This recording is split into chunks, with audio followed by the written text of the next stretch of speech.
pinnacle of competition.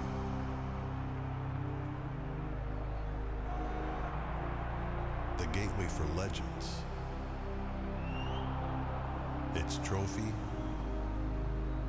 a maker of kings.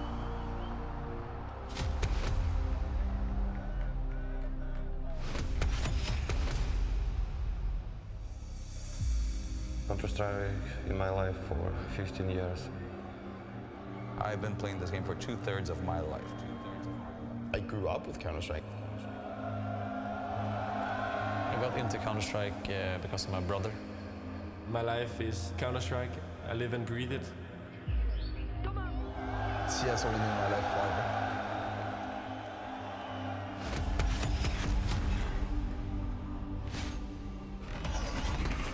I didn't really know what I wanted in my life.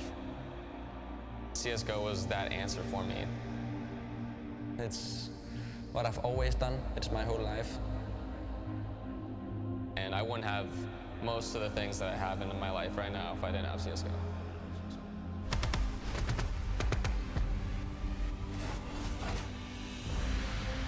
Years of Counter-Strike majors, 10 years of legendary plays. Paris, the last chance, the last moment, the last time to crown a major winner in our beloved game.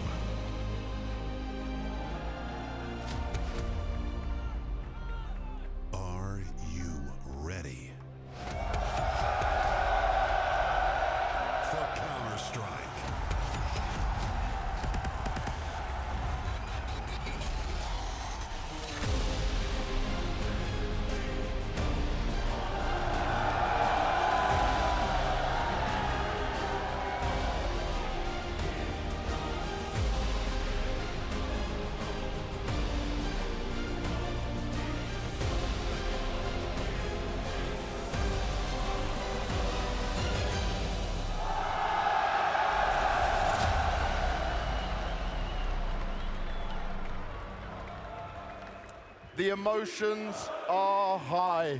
This arena is absolutely packed out. And we are ready to see who the last team will be in the grand final. CND, what do you think of this? Speechless. I can't say anything. This is crazy, man. Wow.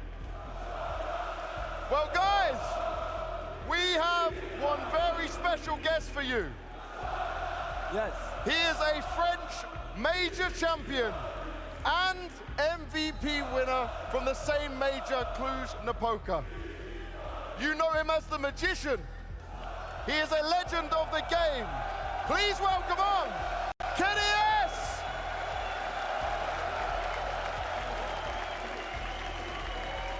L'Accor Arena, merci d'accueillir une légende du Counter-Strike français.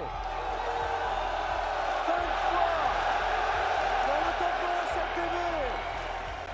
2 fois dans le top 6 mondial. MVP de Major.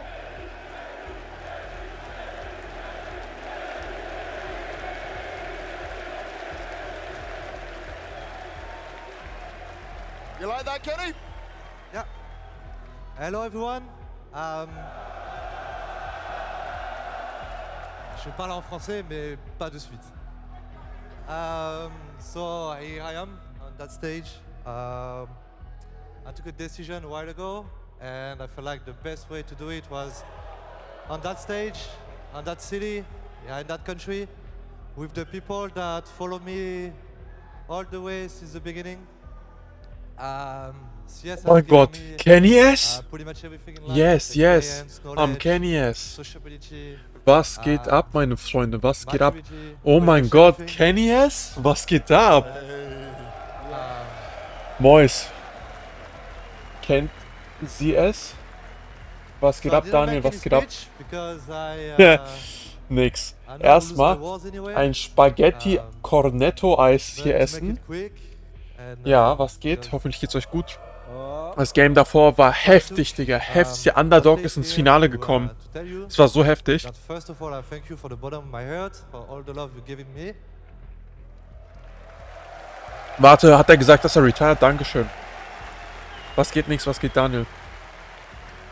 And I also want to say that the way people, you guys look at me when you meet me, the way you speak to me is the biggest pride I have in my life. Because I don't even know if I deserve that, but here you are, being the people you are with me, and so thank you very much for that. To make it short, yeah, I'm retiring from competition. Nein! Nein! I loved every single moment. Nein! Das kann nicht sein. Oh mein Gott, nein.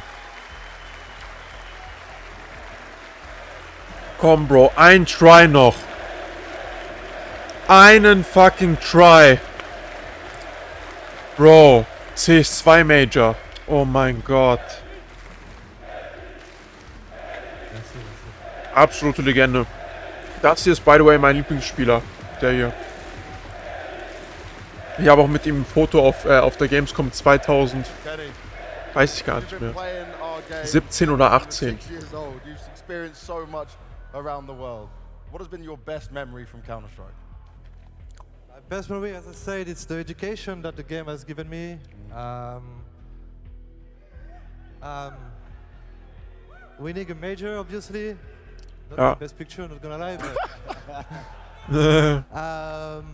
and obviously many tournaments such as Montpellier, because once again, like being friends, I know I feel like I haven't really been close to my French audience, but actually I am. So I want to thank everyone. Ja, man, but I will Apex. switch to French now because je suis là.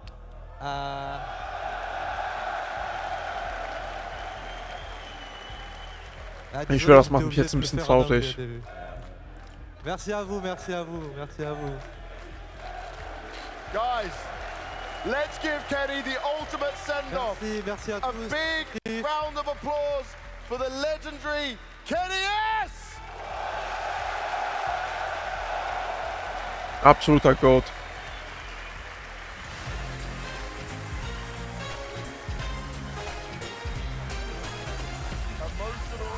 Kein Wunder, dass es ihm so sehr wehgetan hat. Heimat und er wollte retiren. For sure, for Kenny to do. But in front of the home crowd, that is beautiful. But we do now need to decide who is going to be coming through as the next grand final team.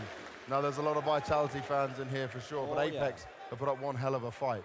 Yes. You ready for this? Yes, I am obviously ready for that. Oh mein Guys, Gott. on va faire un truc un peu spécial. Tous les fans de Vitality, vous allez vous mettre debout et on va lancer en légende. Un qui ne saute pas n'est pas Vita dans toute l'arène. Vous êtes prêts? À 3. 1, 2, 3.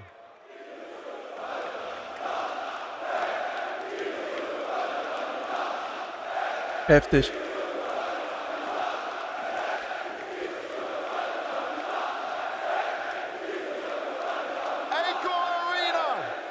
Counter-Strike fans around the world, our next semi-final is Vitality taking on Apex.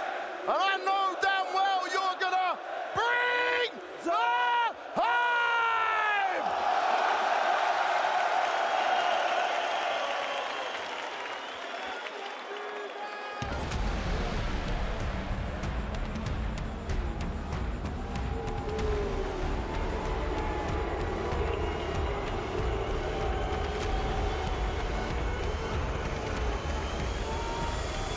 Die alle am Boden sind aber heftig.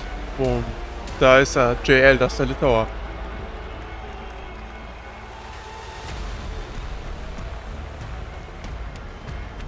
Und so hype, wirklich.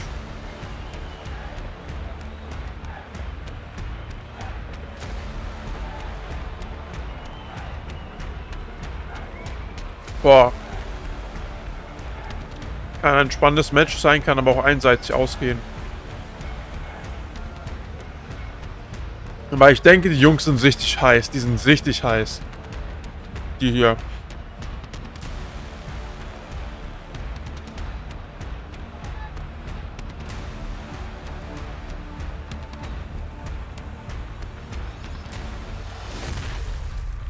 This is Apex.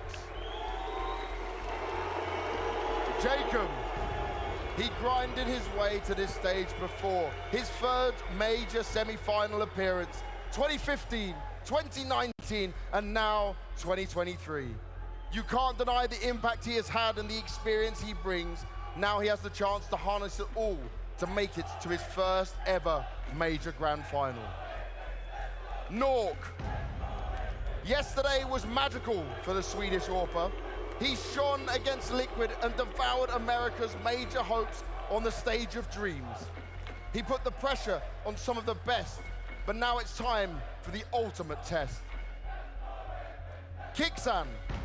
Against Liquid, we saw the highest individual level of this in-game leader for the team. The preparation was on point and the execution was excellent. The dream continues even if the goalposts are changing. Each and every game is not the same. JL, the test keeps on coming and he's still standing, but he needs to bring the level he has shown before against one of the best in the world. The pressure is on and the confidence must show. Stiko, his best major performance ever. Dein Tipp, wer sich den holt. Bro, weißt du, es ist schwierig zu sagen. Davor haben die Dänen gespielt, die zurzeit eigentlich das beste Team der Welt sind. Gegen Gamer Legion, das ist... Ja... Gamer Legion, die sind vielleicht Platz 30 oder so. Das ist so, als wenn Bayern München gegen... Boah, wer ist zurzeit scheiße? Gegen so einen Zweit-Drittliga-Verein verliert. So kann man das sagen. So kann man sagen, gegen Zweit- oder Drittliga-Verein verlieren die. Extremst neues Team, das Team. Gamer Legion, also ne, das Team. Also das Roster hat sich, glaube ich, erst Anfang des Jahres gebildet. Also die sind nicht mal ein halbes Jahr zusammen am Zocken. Haben sich qualifiziert durch die Challenger Stage, das heißt einmal K.O.-Phase, also einmal Phase 3-0 gewinnen, dann noch einmal weiterkommen. Und Digga, die sind so heftig. Wirklich, die haben Monte besiegt, die haben jetzt Heroic besiegt, die sind jetzt im Finale. Keiner hat damit gerechnet, ich dachte, die fliegen 0-3 raus und die sind jetzt ins Finale gekommen.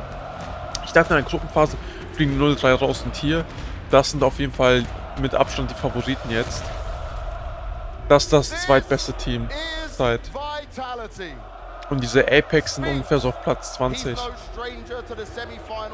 Und hier sind auch zwei Franzosen drin. Der nicht, der ist Israeli. Der in der Mitte, also der linke und der in der Mitte, das sind die Franzosen. Ganz links Israeli, ganz rechts die beiden, also die beiden rechts sind Dänen. Die Dänen sind einfach heftig in Counter-Strike. Wirklich, in Counter-Strike Go ist das auf jeden Fall mit Abstand die stärkste Region. Die Dänen sind so heftig in Counter-Strike, also in Go. Ich denke aber auch, die gehen weiter. Ich würde es natürlich den anderen gönnen. Ich würde es denen hier auch gönnen, vor allem Apex in der Mitte. Sein Leadership, echt heftig. Der war so lange auch ohne Team, ist immer von Team zu Team gebounced. Ich würde es ihm auf jeden Fall gönnen, ihn hier Apex. From star-level performances, mad fragging his way to the top of the charts, then transitioning to a leader and giving his career a restart. Dupree, to the stars and now to victory. He has done what most players can only dream of. From the first to the last, he's always giving it his all. Genau. The pressure is on, but he's felt this before. Der Typ hier war bis jetzt bei jedem Major-Event dabei. Jedes. Er hat keins verpasst. Er hat sich immer qualifizieren können. Major championships and a major MVP. He knows what it takes. He has changed lanes, switched sides and has come out Magisk, Major MVP, als ob. Magisk, ich wusste gar nicht, dass er Major MVP ist. Ja, Major MVP. Heftig. Bam, bam, bam, bam, bam, bam.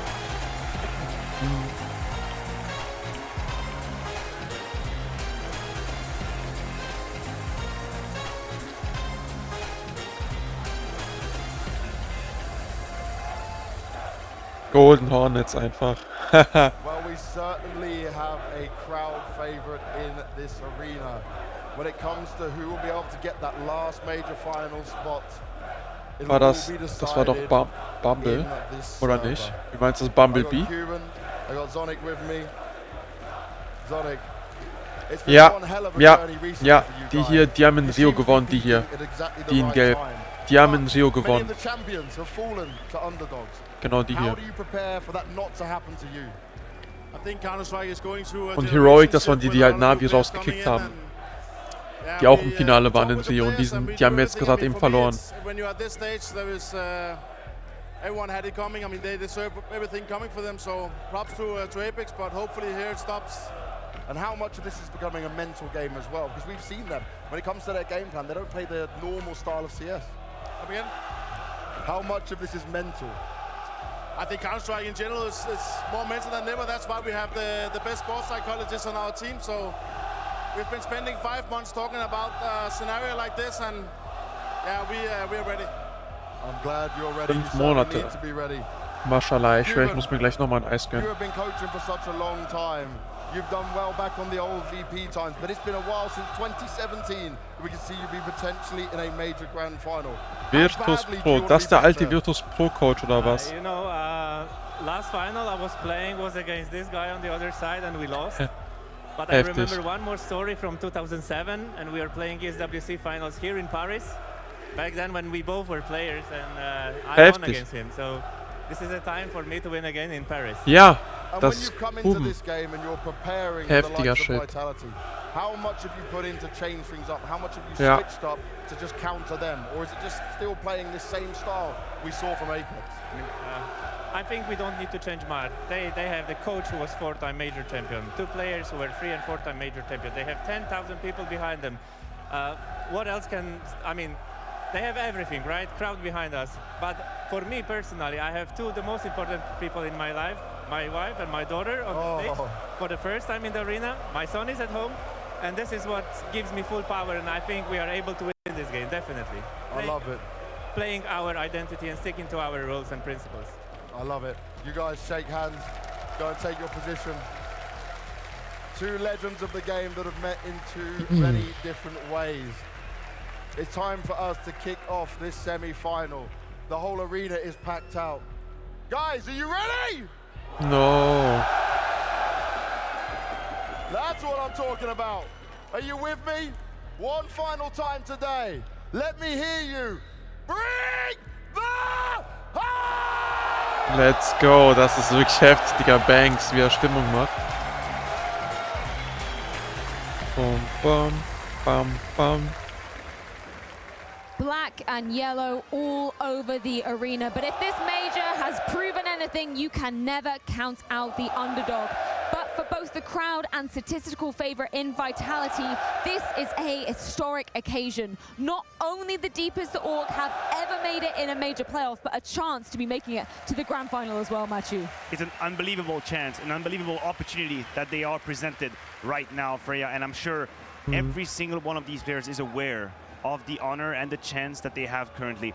I was watching them getting settled. I was watching Apex just taking a deep breath, relaxing. We all talk about the stories, we talk about the narratives, we talk about how Vitality is supposed to win this game. They're supposed to go in the grand final, they're supposed to make history, but they still have an incredible challenge ahead of them. And it would be so easy, it would be so human to allow yourself to fall into thinking this game is going to be gifted to you, and it won't be. If you enter with that mindset, you will be caught off guard. That is more or less, I think, the wake-up call that Vitality received when they played against Into the Breach in their own quarterfinals. The beginning was not easy for them. They did get a little bit of a shocker, a surprise in the form of Cypher in that one. That being said, Digga, so fresh, das war 2017, ich sehe das hier in meiner Galerie. Entschuldigung, 2018 war das, 2018. Heftig, ne? Vor 5 Jahren. Ich zeige euch gleich mal ein Bild, das, vor 5 Jahren sah ich so aus. Heftig, Digga.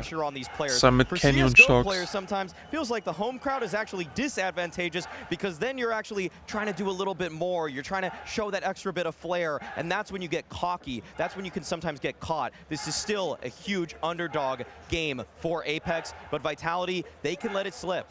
And this is one of the door that has been left, okay, unopened, a stone unturned for Vitality. They haven't lost a single map yet in this entire major campaign. How do we know that they would react the right way, the proper way, the productive way, if suddenly Apex were to steal away Mirage? We know it's a map where Vitality have shown weaknesses across a few weeks and months. It's definitely not a stronghold. Now, how do you react if you're these 5 players that we have on our screen and you live this stage 0-1 down?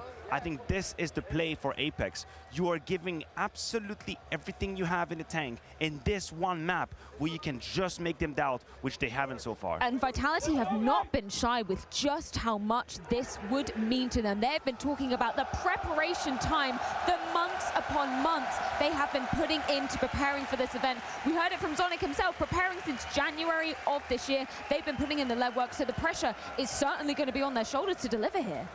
There's no doubt about that, Freya. And for Apex, it does feel like they're playing with house money. They have great preparation. We heard Cuban say that they really didn't change too much of what they were doing for Vitality. I say that's BS. I say that's completely BS because every single vlog I watch from Apex shows all of the anti-stratting they put into every single team. And so I think he was sandbagging that interview just a little bit. And I think that Zonic, though, there's no coincidence, and it's not by chance that they call him the GOAT coach. He saw right through that. He was looking dead into Cuban's soul when he was saying those words, lying to his face. And so Zonic, he knows that this is still a game that is not going to be easy, and it's one that Vitality have came in with that prep. May I present a notion forth to the council here present?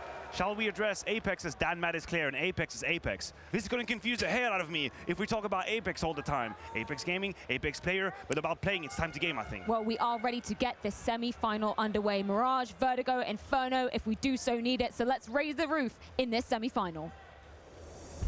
I can't quite believe we're here. Semi-final, Vitality are here and present. The first major in Paris and the last of CSGO. It all seems to be blending poetically and beautifully, Chad. It really is. As we get ourselves situated, a shrug of the shoulders, a connection of the fists. And ladies and gentlemen, put your hands together, we're heading in! The semi-finals, Vitality! Battling tooth and nail, undefeated as it stands. Can Apex make a dent in the indomitable? Apex has set the tempo here on the T side, attack on their map choice and slow out the gates. Getting this one together, a couple of smokes, couple of flashes, and well, the site they want to hit, guess who's home? Tucked in towards the back, the humble god, look into the skies. Does he start with a bang? The woo, ready, present, and correct, and it's Zywoo with the feed to start. JL, okay, the chosen one is here, starting as he means to go on, popping 3, but Sneeko and Nork, they're not quite done with this. They didn't read the script. They're not supposed to be resistant as Nork lays another to rest. Magisk now watching as it's up to Dupree and Spinks, this unlikely blend of Counter-Strike styles, nationalities. Dupree should have this and delivers. And Sneeko already a double. Is there anything more? It's not to be. And Vitality kicking it off with a bang. Ability to open and experience to close right there. Zywoo and Dupree combine, and this is beautiful. If you're going to target Apex's bomb site, and I'm not talking about the team, I'm talking about the player, you can put Zywoo here as a trap card. Look at this, just dancing with him and doing what he does best. That's one way to kick it off here for the French.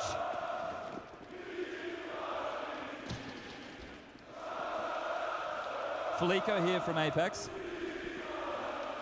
Just a couple of upgraded pistols. No full investment, going to bring the AK-47s out into the next. So, hab jetzt nochmal schnell was getweetet. Auf den.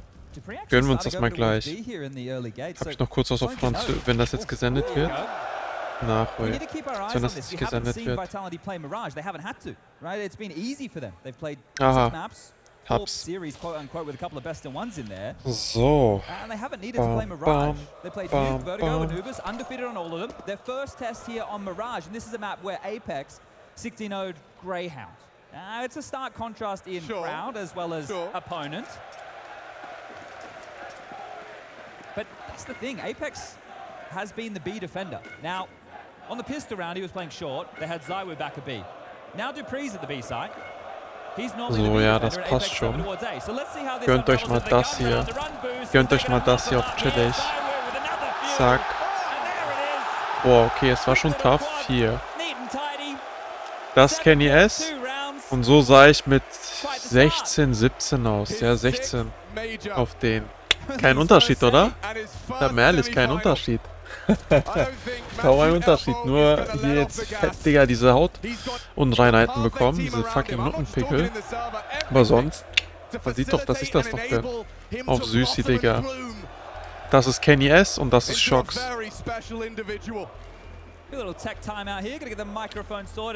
Ja, nice. Wieso steht hier die ganze Zeit Codierung überlastet, Nafik? Wie kann das überlastet sein? Ich gucke nur ein Video, wir gucken uns nur den Stream an. Wahrscheinlich, weil ich die ganze Zeit Vollbild und so ändere. Sorry. The team this time. But put yourself in their shoes, right? You've walked out, you feel like a villain of the state. And then, not only that, you know you're up against Zywoo, you know, this fabled name, this untouchable god. And already in the first 2 rounds of Counter-Strike, you've run into him, and he's got 7 kills. Yeah, sure, Eco Cobra, 7 kills, 2 rounds, and already you're sitting there going, okay, so he is here. But this is the thing, and it's not just Zywoo. Obviously, you'd want to try and avoid him in every round, but the key to Apex, especially in their win yesterday against Liquid, they were not afraid. They were happy to get in your face, tussle, try and bring you down into the mud. And then you have that Nork clutch, Technisches Pause. that little shell shocker right there. The momentum shifter to get them across the line. Apex have the necessary pieces here, but this test, we talk about experience, it's so difficult to be able to quantify. But today I think we're about to see why the likes of Magisk, Apex, Dupree, all their experience, what it stacks up for. To be that support network for the stars of this Vitality roster, Spinks and Zywoo. But we're back underway, we're into the guns. Tech timeout has come to its conclusion. And Apex is starting middle again here. Yeah, they are changing things. I mean, we heard it from Sonic. Counter-Strike is more mental than ever. I'm just making sure I've done my prep properly. I'm going back and sliding through. Well, I'll keep hold of the reins because Stiko, he's poking and prodding. Dupree on B, good for 1. Stiko, though, he did avenge elsewhere on A. Magisk now down again. Do that Stiko AK.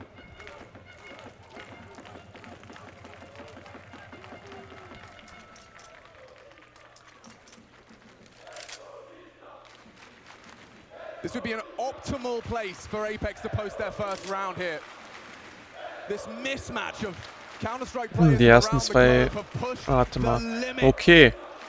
Für Apex gut, wenn die jetzt hier ein paar Runden holen, könnten die ein gutes Comeback machen, weil Mirage, ja, das ist eine sehr, sehr krasse CT-Map. Je nachdem, wie die sich hier als Team machen. Oh, fuck.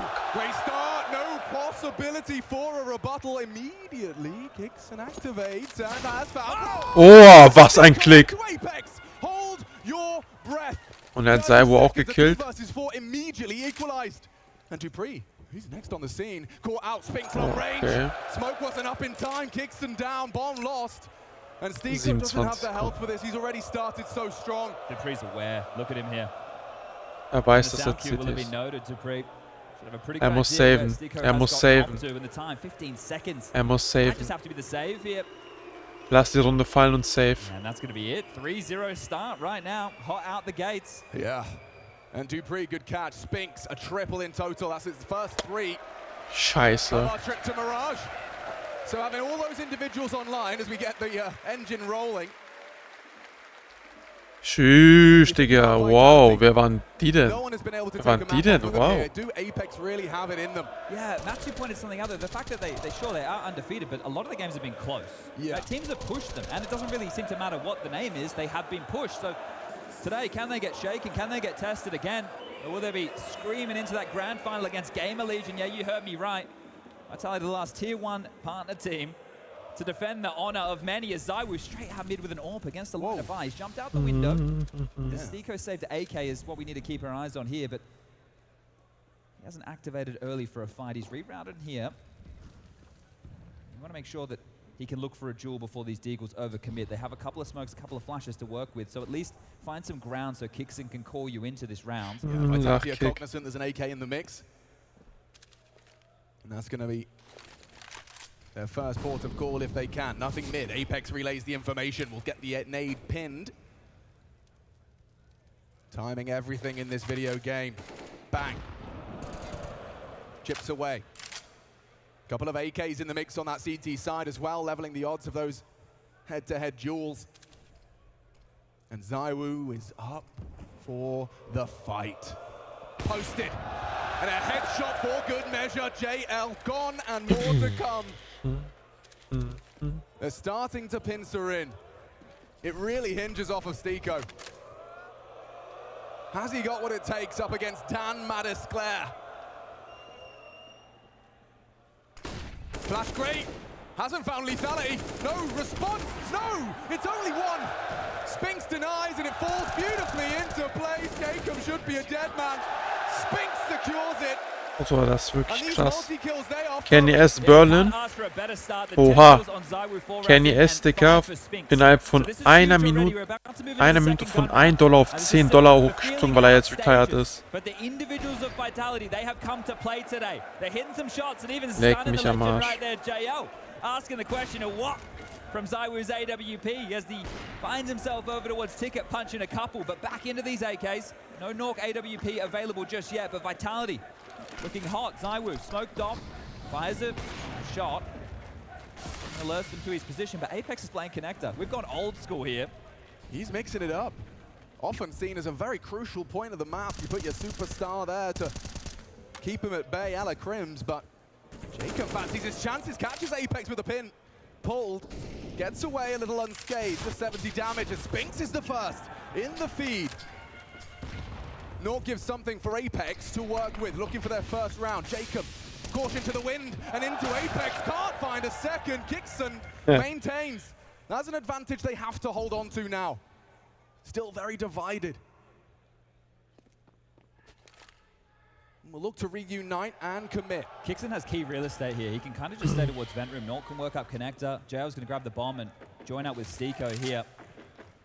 Dupree has now floated over towards this jungle position. Is playing forward and hidden from the A-ramp as well as Palace. Magisk has been the one to activate first, but Dupree can try and bait for him. It's all going to come down to the timing. And look at ZywOo transitioning over now as well. Yeah, they got a good idea of what's coming. Still no direct contact. Sound cues plenty. Krasser Scheiß, Digga, wirklich. And Magisk looking for his first frag. Oh, meine Güte, Digga. So, die werden ja so hops genommen, aber gut, die ersten 4 Runden. Oh mein Gott! Fuck! Okay.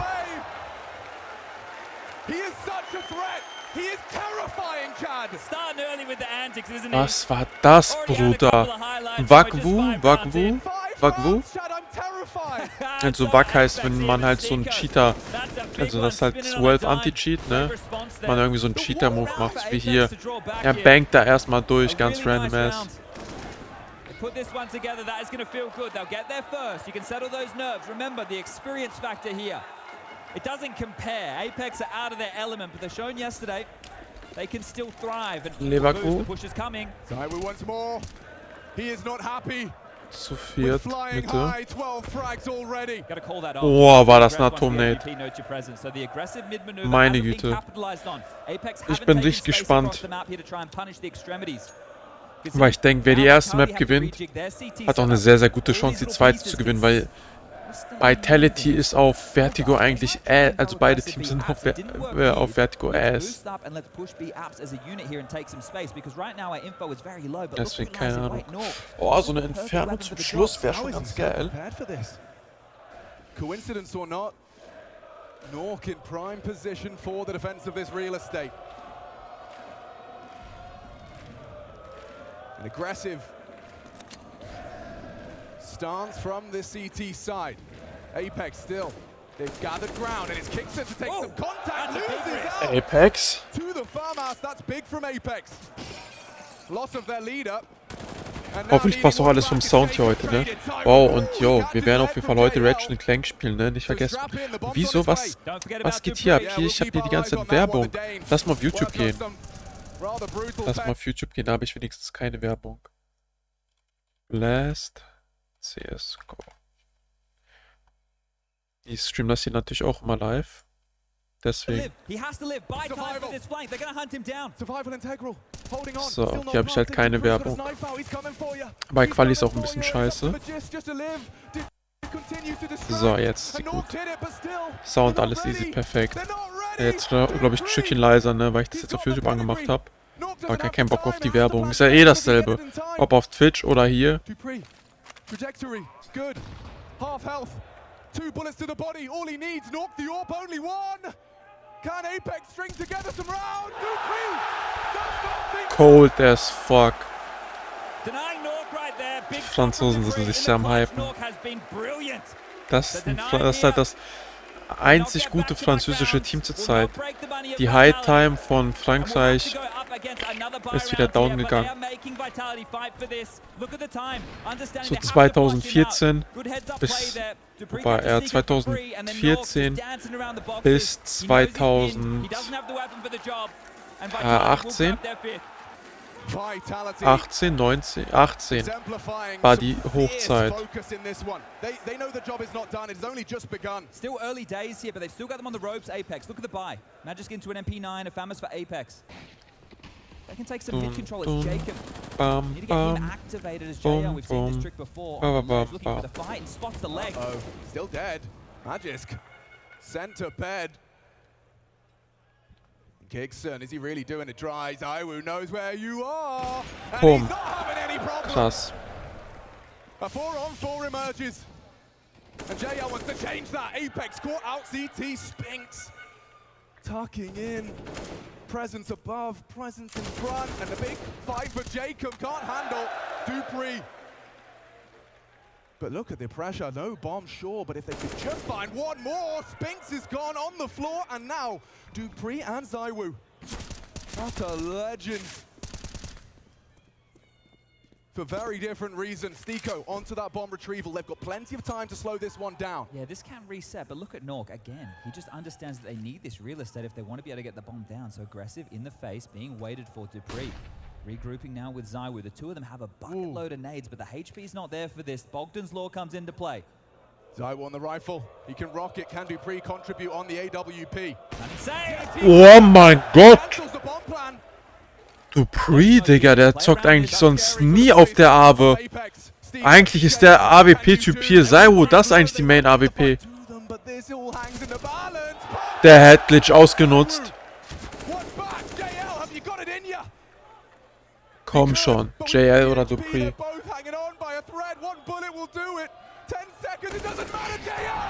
Bang! Das war der Litauer.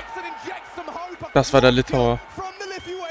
Needed more from JL, right, alongside of Jacob here, but that is a massive round from him. A huge round, and this kid's got a personality on him. He's going to run with that. As the noch eine Runde. Ja, das ist halt das für die auf der T-Seite ist wichtig jetzt 4 Runden holen. 3, 4 Runden holen ist schon gut auf T. Normalerweise sagt man, das ist eine sehr ausgeglichene Map, aber für mich persönlich und noch in diesen ganzen Stats ist die sehr City-sided, also für die Counter-Terroristen. Die Polizei. Man kann eigentlich sagen, fast jede Map ist für die Cities ausgelegt. Es gibt nur sehr wenige Maps, die für Ts ausgelegt ist. Zum Beispiel, welches sehr T-sided? Nuke ist T-sided. Nicht Ultra, aber schon. Ancient ist T-sided. Die neueste Map. Und sonst eigentlich nicht. Ja, eigentlich sind die meisten dann City-sided. Deswegen. So far, opening frags have correlated to round wins. Was ein Craft, Digga. Was ein Craft. Uwu? Einfach der Uwu-Craft. Oder Ovo, eher gesagt. Can Vitality subvert the expectation? Ground taken procedurally. They're giving them a lot of room here other than over towards A ramp. Stiko's the only one really in any danger right now. Die gehen sich hier durch die Mitte. Boah, ist ja so heftig. Hätte jetzt einfach durch die Wand geschossen. Auf richtig Aimbot angelegt, Wallhack angelegt. Wieso? Wo war der Nutten? Digga, wo? Was ist mit dem Typen, der hier durchgeht? Er ist nie da, wo Action ist. Jetzt endlich einmal, wo Action am Start war. Oh mein Gott! Und wieder Dupree. Oh, Dupree's lost him here. Dupree doesn't know where he's got knocked to right now, and Jacob, silent as you like, quietly making his way into an open. Ah, war eine Eco sogar für die. Nothing he can do about this. 40-second timer. 1v1. A 5-7 versus an AK. Oh, er weiß nicht. Damn. Digga, ich weiß nicht, irgendwie will ich will eigentlich, dass Apex gewinnt, weil ich ihn auch sehr, sehr gern mag, der Typ aus Team Vitality, aber irgendwie, ich fände das so geil, wenn Gamer Legion, also diese zweite, dritte Liga-Verein, ne, gegen Apex auch so ein zweite Liga-Verein im Finale spielen würden. Das wäre so heftig. Das wäre so heftig irgendwie. Nur Tier-2-Teams, damit hätte keiner gerechnet. Hätte wirklich keiner gerechnet. Weil auch so viele von den Favoriten sich nicht mal hier für die Playoffs qualifiziert haben. Die sind davor rausgeflogen. Navi rausgeflogen, G2 rausgeflogen, Ninjas in Pyjamas rausgeflogen, Fnatic auch rausgeflogen. Das sind so die, also 4 der größten Counter-Strike-Organisationen auch. Vor allem Ninjas in Pyjamas und Fnatic. Heftig. This is good stuff from Apex, right? They're slowing the tempo of the game down right now. They're having these lighter purchase rounds played on their own terms, going through the paces, using their utility on point. Like that from Cuban, he understood. You're up against it. 10,000 fans, home crowd advantage, one of the best Counter-Strike players in the world. And this is Apex, the plucky underdog. As they continue to rip open some heads, Jacob snaps to Zywoo. Has to clear this out though diligently as he does get peppered down. Oh, another one landed into Kixon's head there. He will fall as well. I know there's 2 more. Oh dear. Magisk, Diggi. There's no way. Nor can Stico have Dupree's got another. Oh, er wurde gesehen. Er wurde gesehen. Er wurde gesehen, oder? Er wurde nicht gesehen. Nade looks good. Not quite. Spotted him okay. Ready for the fight, perhaps on the Mac 10. He can find more. Running him down. Apex pushing the limits. Oh mein Gott. Has to use the Glock. This is Oh! Apex overextends. Mit der Glock! Oh my God. Mit der Glock, Bruder, du kannst... Mit der Glock! Mit der Glock! Oh mein Gott! Digga, hat der eiserne Veins. Was zum Teufel? Schwächste Waffe im Spiel, die Glock. Die schwächste Waffe im Spiel, glaube ich zumindest. Oh mein fucking Gott. You're going to be very, very happy if you're Apex to have survived by the skin of your teeth. And that's miraculous. You shouldn't be getting away with that. And Mr. He knows that too. Ja, It should not das be ist wirklich krass. in that type of a round. Okay, sure. Exactly my thoughts as well. Apex is just trying to make. Er denkt sich auch, was ist das für eine Scheiße gewesen? Was haben wir da gemacht? Der hat 3 Leute einfach geholt. Das ist der 3K-Klatsch. Und die 2 letzten hat er mit der Glock geholt. Zywoo 17 kills, the next closest in the server after that clutch. Stico with 11 to his name. And these clutches might be worth their weight in gold. If it's the only way Apex are able to grab rounds, it doesn't matter. This is it. You win, you're in that grand final. And we will have one for the history books. Gamer Legion await. Zywoo starts towards A. Mit Apex gegen Gamer Legion. Was für einer jetzt. Oh, gefailt. Oh, gefailt. Das hätten 2 Kills eigentlich werden müssen. Oh, der Spraydown war gut, der war gut. Aber die können es schaffen, ja. Der eine ist nicht gestorben. Sehr, sehr gut. Ich bin jetzt für Apex. Wir sind hier für Apex. Für den Underdog. Er weiß nicht, wo er ist. Und Stalko muss wieder klatschen. Digga, der Typ ist schon irgendwie in 4, 5 Klatschsituationen am Start. Er muss wieder klatschen. Ja, geht natürlich nicht immer. Mit dem Baguette. That's a really worrying round right there with the number advantage and just not getting caught off by the fade of that smoke. You can't be flubbing these. You see the smoke fade. Dupree's like, thank you very much. Wenn das so einfach gehen würde, jemand zu messern. Just going to back up what we saw happen in the previous 2 rounds, where it was lighter buys and they had to convert 1 on 3. Der Typ ist, glaube ich, 1 oder 2 Jahre älter als ich, der hier. Und er ist zurzeit das biggest Prospect da, Simple. Mit dem McDonalds-Becher in der Hand. A warm welcome, and he's of course here to watch this game transpire. Already back into play, and it's just the hero AK for Jacob right now. He's been mopped up, and that's the only threat removed. JL has scooped it off the dirt. Yeah, see if he can get anything done, but of course no armor behind it. Yeah, if you're going to have that type of a buy here, you need to get some damage. So Vitality keep it clean. Maybe the perfect way to deal with this type of a purchase. Boost over. Boah, das ist yes, sir. 4 on 4. Happy with that. Very happy with that one. Now, Kixon can perhaps be a little bit of a trap card to activate late. A bomb plant would go a long way here. Yeah, and pressure towards Dupree's side. There's a chance. Spinks will have to rotate back. Magisk is completely removed from the plate. Defensive smoke.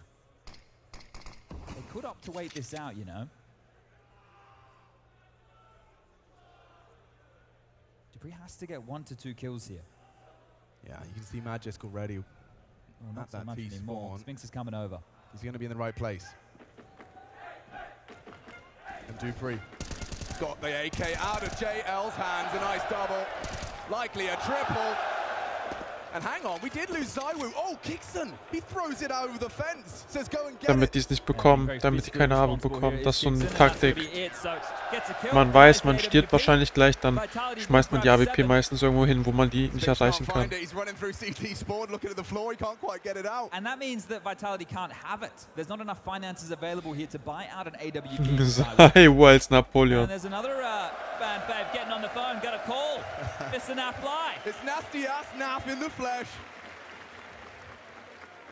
This does really feel like a whole gathering of Counter-Strike players, fans. Hat der McDonalds-Becher eine Bedeutung? Keine Ahnung. Er war wahrscheinlich gerade einfach bei Mc's, deswegen. Deswegen. Oh, that's a dream start, not for Kixon, but it's Apex, a combination of bullets and nade. Ja, Lachkick, ich sehe erst jetzt, dass du im Discord geschrieben hast, ob ich nicht restreamen will. Und genau, 10 Minuten später habe ich dann gestartet. Bringing it back towards window and connector. He's been playing B in their last few, so this change, I guess it's also going to throw Apex for a loop. All their prep, maybe for nothing here if they're going to play Counter-Strike by names, as JO has some space.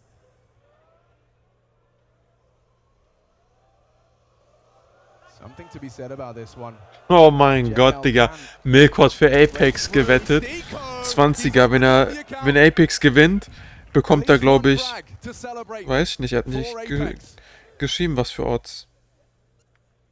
Aber er hat einen 20er gewettet auf Apex.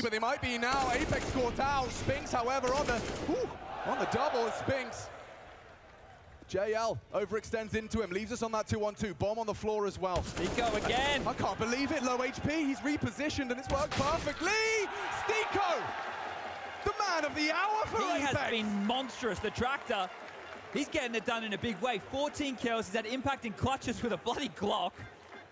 Now he's just lurking out late and denying Spinks any luxury on this side. This is the opener. Bang, dead. Nade, done. Kixon. Now the Puppet Master from the grave. This is important for Stiko. Magisk had the jump on him there, shooting the first shots. And this is the re-aggress, this time out of Palace. Spinks had no idea where that fight could be coming from and when. Yeah, one of the most humble and genuine in Counter-Strike is Stiko. They've bought here, Vitality. Oh. This half could change. This half could change a lot. It hangs on a AWP, an M4, and a smattering of pistols. Apex can win the half if they win this round. They can bring themselves back into the game. Vitality going to be bottom of the barrel with the finances as we move into the later stages. We're already round 13. Really important purchase here. They have to get a lot of production out of this AWP and rifle.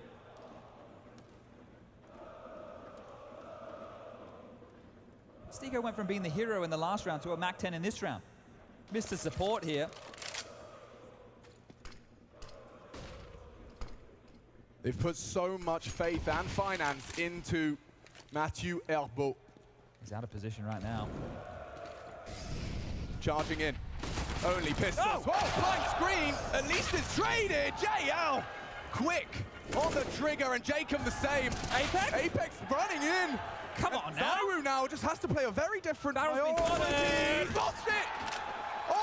Aufwachsen und realisieren, dass man heute den zweitgrößten Upset der Major-Geschichte live sehen darf. Das war wirklich heftig.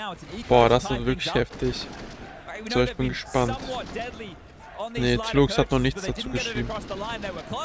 Das Kenny ist, weil Kenny ist auch von Trilux, falls ihr den kennt. Der Lieblingsspieler gewesen. Influence is being felt. 12 kills for him. Jacob, ever since we said JL and Jacob's name, they are both in the server now. 12 and 10 in those double digits. This is to tie things up. The AWP brings out. Don't forget the last eco chat. But even still, that was mistakes from Apex. Yeah. You know, it was Vitality capitalizing on those mistakes here, but this is the lightest version possible. We're just talking 5 USP. 7-6, das sieht sehr, sehr gut für Apex gerade aus, aber sehr gut, wenn ich das mal so sagen darf. They've changed the flow of this map, their map. Das ist halt ungefähr so 60 zu 40%, 64 zu 36%, irgendwie so. 60, 40 ist das ungefähr für Counter-Terroristen. Okay, die Headies. A weapon may fall into enemy hands, but the B-side is JL with the help of Stico. Brehm! Oh. The conversion. And it's Magisk actually scooping up that AK and playing his trade nicely. Nor careful with the AWP. JL's low as well. Oh, they are making them work. And Zayu with only a USP. Yeah, he's good. Na, fick, Bre. Ihr habt doch ihn gesehen. Man hat ihn doch gesehen. Hey, man hat ihn doch gesehen. Das war so ein unnötiger Tod. A USP in a flashbang. And a missed shot from Nork. Good God. They're giving him chances. They're letting him chase. They're letting him work. It would be a 10-second defuse. You can't win this. It's impossible. Don't worry. Oh mein Gott. Ich hatte schon Schiss, dass er jetzt irgendwie mit USP einen Klatsch macht.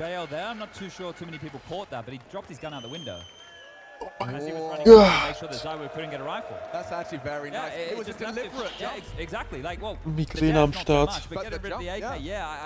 Nicht vergessen, nachdem das Game vorbei ist, tippen wir in Ratchet Clank sein. Ich freue mich schon so sehr. Ich freue mich schon so, ihr wisst gar nicht, wie ich mich freue. History lesson from Kuban on stage before they went toe to toe. These two have a score to settle. What do you say? 2007, 2017, now 2023, the best of three. Man, oh man, it does just feel so poetic. The coaches, the team, rise to power. They won in Rio, just ahead of the major on home soil. For those two French names. And finding that mix, blending Danish Counter-Strike legends with some of France's best, of course, the prodigy himself. It's been a project, it's been a process, and their rise to power seems to be peaking at the optimal moment. In mid here. We're back in game. Last round of the half. Who will leave with the edge? Nades to the face. Yeah, avoids a lot of damage there. Apex's push. He's not going to follow through with it here. Kixon's got top mid control. A lot on his plate. JL as well. He's been smoked off. They mollied him back. They're trapped. They have to evacuate. No one was actively holding on top mid, so... Well, Apex wins mid control. Right. Vitality started forward. They wanted to fight. They got flushed out. Apex didn't get away with any of these plays towards the underpass position. And now they can work here. Will there be a reaggress? Spink, Zayu, window. Apex coming connector. And they're going to flash, fight, and frag. Kixon down. Big one back. Looking for a response, but JL doesn't have the health to work for it. It will fall to someone else. Was sind das für Sticker mit den Herzen da? It's been a team effort for Apex. Stico. Top of the table. And spotted out. Nice work. Scheiße, Mann. Wer geht denn dort so rennen? Oh, enough, fick. Blärt, er macht 3K Apex. And that Spinks to close. They will take the edge. Vitality holding on to the lead as we take a break. My God, what happens next? Designing a major trophy is not just an honor, but it's also quite Ist a das unique journey Crims? to go on. Das ist Crims, ne? To create something this significant, this cool, and with such meaning built into it. It's definitely pushing buttons in the right way. Making it Major. Ach, die machen jetzt die Major-Trophäe hier. For those who know us, they also know that we try to push things. Nicolas I think Estrup. If we ever find ourselves in situations where people love every single thing that we're doing, it means that we're comfortable. It's just not exciting. A trophy is no different. It's obviously what is lifted at the end. It's probably the most iconic piece of, it's not even equipment, of lore, I guess, from an event. That's why I think we always try to and strive to make it different and out the box. Mhm. Finde ich gut. So the process for the design itself is pretty straightforward. Normally in the past we've done other abstract things, and I think this was just no different. We knew we were in France, such a deep-rooted culture with arts. There was obviously Facts. many iterations, and there always is when you try to build something like this. So went through tons of iterations, picked some favorites, hashed it out in meetings, which ones we wanted to go with, and then worked with our vendors to try to, push the boundaries of how to make it. It may feel a little bit alien when you see it first, but I think when you see the full show, the spectacle, our motion, visuals for the screens, etc., then it'll hopefully feel a full circle. Playful, fun, different. Aber vibrant, ist es jetzt all nur that kinda aus went into it. Plastik oder ist das so Keramik? Weil das sieht so richtig lückenhaft aus, als wenn das so richtig leicht wäre. I think we've created a beautiful trophy. Can't wait to see it on stage, be lifted, and winners bringing it home. Da finde ich schon sowas aus Metall edler oder so. Anstatt so eine Plastiktrophäe, auch wenn die geil aussieht. Aber trotzdem. Dann lieber schon so was Schweres haben. Du weißt, ja, man, hart gearbeitet für sowas.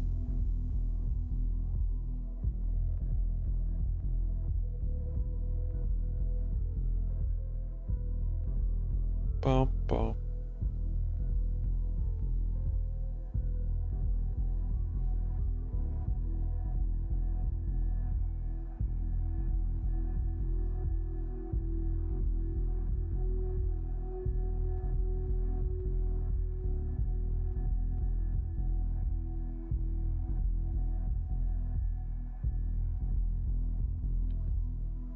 Jetzt halt irgendwie technische Pause, denke ich mal.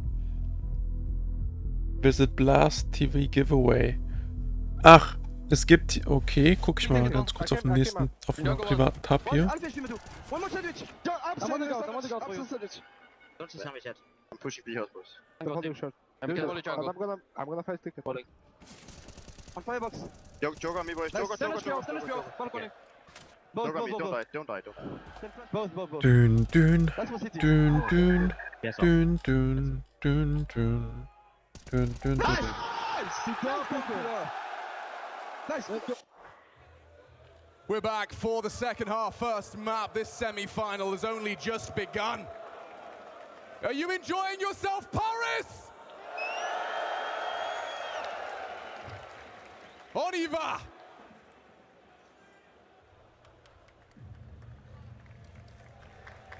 Apex finding new heights as they look to continue to stand up to power, showing just how far they can rise. Real interesting pistol here. This one's going to be quick. No utility.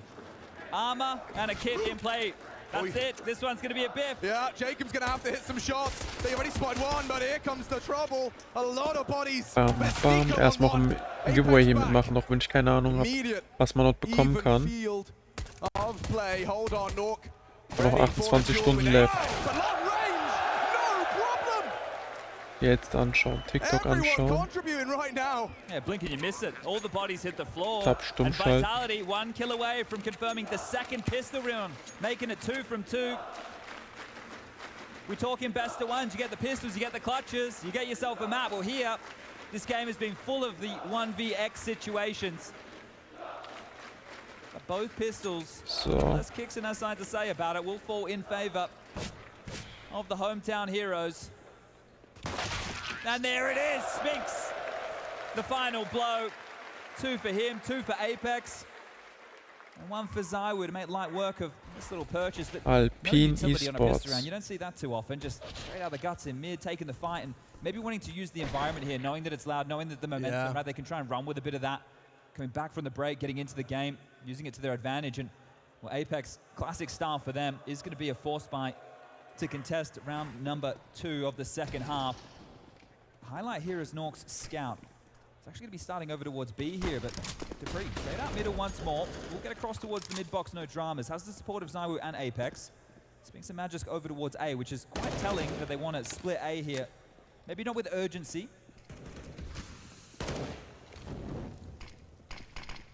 Smoke to delay the insurgency. Digga, wieso ist es bei mir am Laggen? Catches that. And that seems to be enough. What the fuck? And Apex Jetzt going to be geht's calling wieder. the shots to reposition the troops. You can see this here. They're worried about the B apps push. They haven't had any info over towards B at all. So that is going to be a question mark. They're calling the Es war Halbzeit, deswegen, okay. They just removed some of the block utility, the crowd control U2, now being ripped out of the hands of Apex here as Vitality look to finish with just an A execute. They've got plenty of smokes. They can do CT, they can do the up down over towards jungle and stairs. You can get the mollies in towards sandwich, backside. Make sure they can't be running out of bench position. And out of position, the majority here for the defense. Might just be a save if they lose the site. You don't have to fight for this Apex. Yeah, you can see Stiko's just going to hedge his bets. Oh, the utility is very diligent. Every gap covered, and oh my god, they've even flashed through. They take CT by force. Magic splashes in and getting one bullet only. That's not how you play an anti-eco. They are bringing the fight to them. JL on retreat, trying to hold on to what little he brought through. Stiko may not be so lucky. That Mag 10 control. And this could be a clean one. They are fighting them, charging them. Well, that's one way to make the third round here in the second half nice and easy. Just remove all of the upgrades. Make sure they've got nothing as Jacob. Apparently he wants to offer up his deagle as well. His position has been noted. Look at this. Little dots on the radar surge towards him. dupreeh wants more. A couple of tidy ones already as Jacob is going to be hunted down here. Apex and dupreeh, the 2 old boys. They're running at him. There, he's gone. Nothing. Zilch. Nada. For Apex to work with into their next round. Yeah, that is, as I said, they didn't have to fight for this round, and I don't think they wanted to. Right. At least just responding to the fact they had lost the site, and this is meant from dupreeh. Flash through the first, and then just continues to fight for the second here. This is a man on a mission. He wants number 5. The whole fistful of majors for dupreeh is to get to that grand final first. He can become the undisputed, maybe not undisputed best player of all time, but undisputed as far as the trophies in the major cabinet go. Which most people would say accounts for something rather large. And look at this again, just Apex has run straight through A. The rest of his team was meant to be continuing over towards B here. They'll be walking into the stack, and that's if everyone's not already dead. Nice opportunity onto the Woo, and only the one. Nice from Nork. Grenade back. But Apex is calling that A site wide open, and dupreeh to Scarpa over there with the explosives. Yeah, Spinks will just make sure this gun can't be picked up here. So he's just housekeeping. Couldn't really expect a lot here from Apex in a round like this. They didn't have anything to work with. And look, he's trying to get tricky with it, trying to blow that gun back towards him. NT. But this is looking cutthroat right now. We've spoken about Vitality. They've gone through in the easiest way possible. Straight through to the legend stage. There goes Nork. Win out their best of 1s. Win out their best of 3. Come straight through. Make it look easy. Yeah, I mean, the home crowd haven't dropped a map. The quote-unquote pressure, it's not been visible. It has not been visible in results or gameplay or individual maneuvers. But I'm sure it rises a little more when you are within touching distance of that grand final. Gamer Legion waiting to see if they have to face this home crowd tomorrow.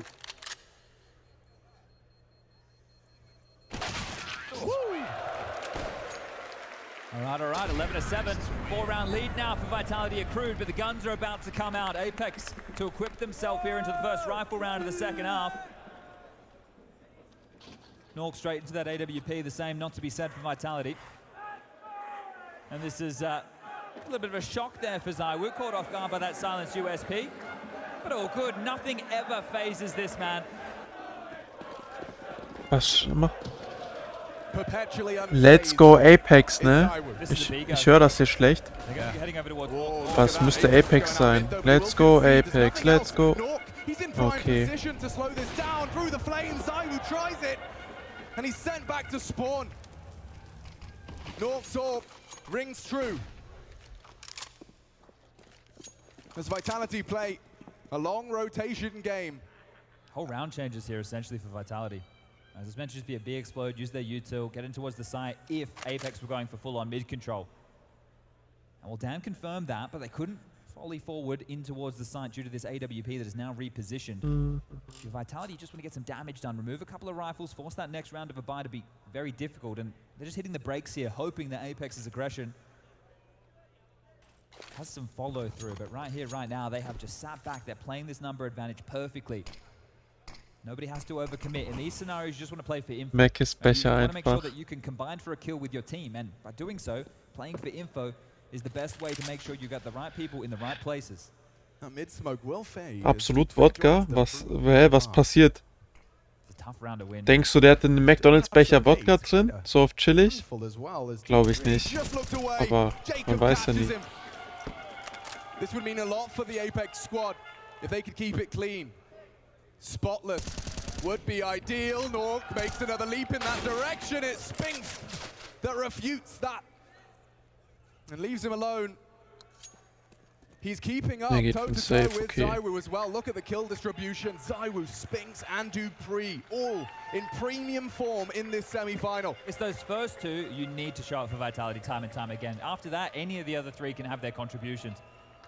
If Spinks and Zywoo are here to play, you're going to have a rough day, but we're going to draw it back. So another round for Apex now, 11-8, and a tidy one. They win out that mid-fight. They have no dramas there. It's just Apex on his own. He gets denied. This is it. JL, flash forward. There you go. No more pressure mid. This is called clear.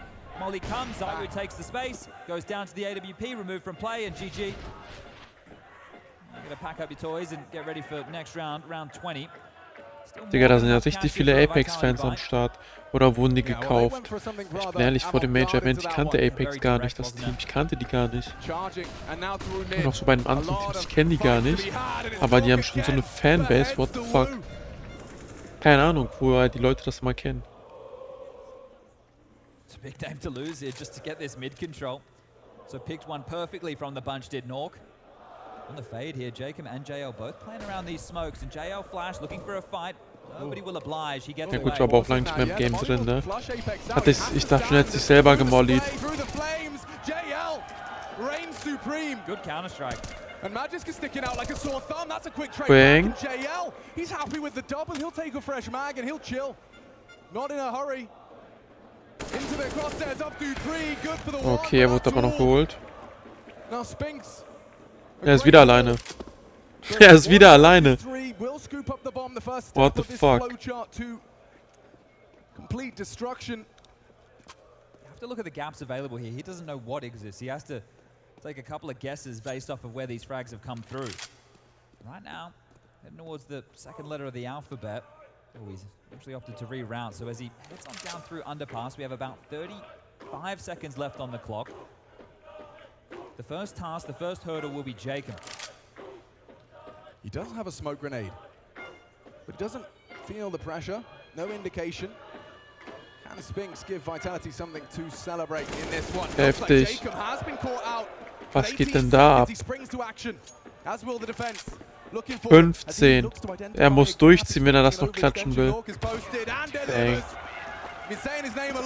Good round from Nork, 3 in total right there. Wahrscheinlich sein Bruder oder so. That one's going to go a long way.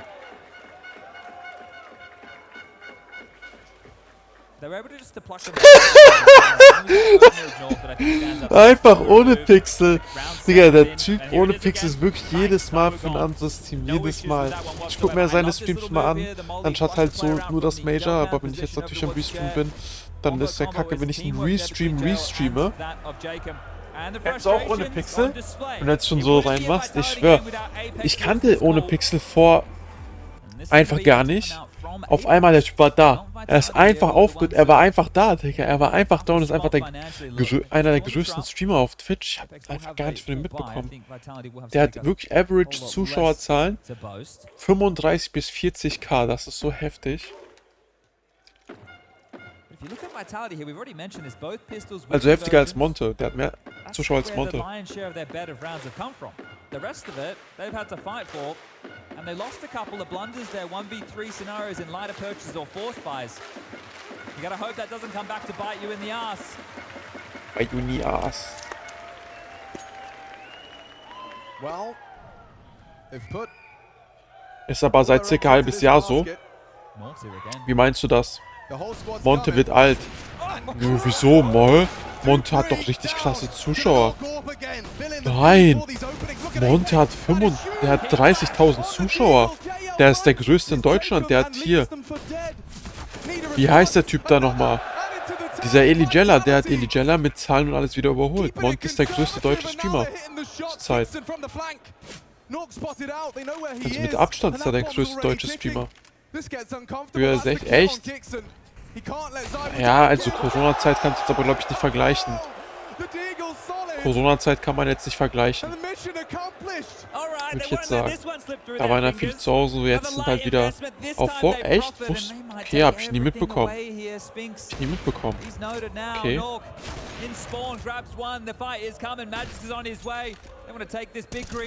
Out of his hands, remove it from play. He's thrown it already. These guys, they don't want to let ZywOo get his favorite weapon. Oh, I tell a lie there, actually. You asked ZywOo. Yeah, exactly. He doesn't want to warp. Yeah, it's like he's actually quite happy. He's like, oh, they threw away the orchid then. Oh, boo-hoo. Oh, no. I guess I'll have Was to ein Flick, Digga, muss man sagen. Das war ein krasser well, you Flick. saw Magis combine. Apex, it was a lovely push over the stairs, and yeah, that's gonna get a little Böser, böse Juan. around. They feel like there was destined to be theirs, and you can see what it's done to their finances shortly, off the back of a timeout from Apex, no less. Yeah, and now it's Vitality's turn to take this 30-second chat. So I suppose just trying to gather yourself, take stock, take a bit of inventory of what Apex's buy could look like here. How much money do they have, coach? Where are we at? 1-3, lost 2, bounce back with a lighter investment. Do we have to worry about the Nork AWP? Well, we can answer that for you. It won't be possible here. Sit by and watch as we'll just be 1 and 4 brought through. Some pistols, very light on the util department.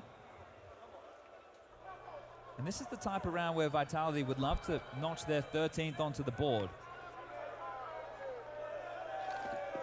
So he's getting rowdy out there, or rowdier. Anticipating a quick one. Yeah, and you can almost ignore this one. Just look at the radar. That's going to tell you everything you need to know here. Mid control completely taken, but Dupree, he'll be ahead of this execute. They'll be in the site. Whoa, couple of shots, just shy. A nice gap for Kixon to work with. If he ever has vision back, Apex has already slipped the net. They're out, they're in. Turns the flash, sure, but that bomb's going down. Can anyone contest it? Kixon thinks he can, but late to the party and unable to convert. Nork will finish it. Vitality in hot pursuit of 13. ZywOo contributes. And Dupree too. Nothing left for Apex here. Ich dachte schon, Digga. The 13th secure. And Vitality 3 away from taking their opponent's pick and remaining undefeated. Yeah, that right there. Pretty tall task. It's been done once before in Major history, so you can get it done if you can go through an entire Major without dropping a map. That's a statement in itself.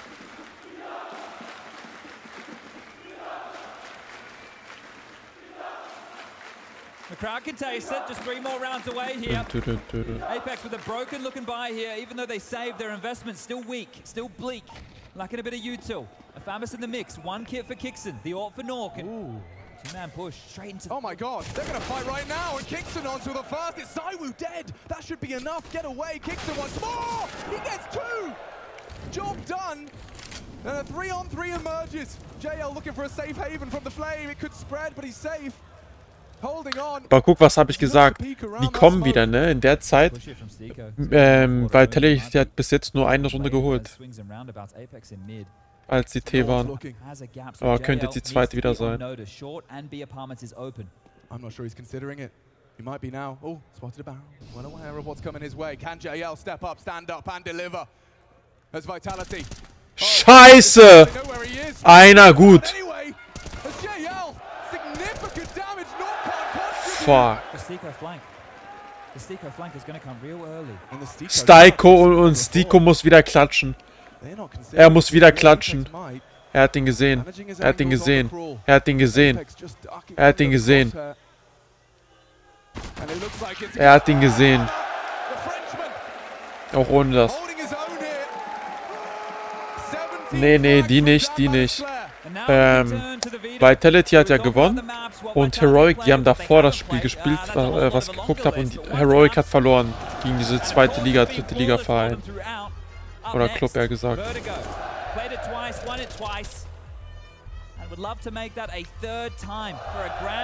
Die waren gar nicht bei Rio dabei, die hier.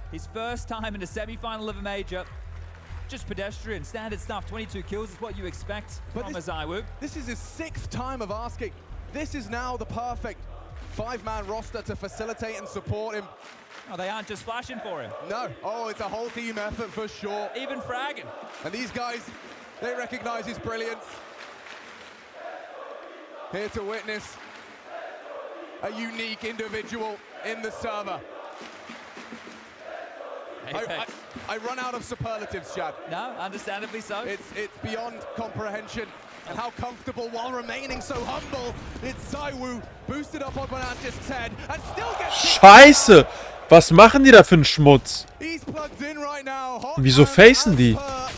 And from behind, Norcus caught Apex. How has that transpired? He just turns his back on it. It's JL who finds the final blow on that.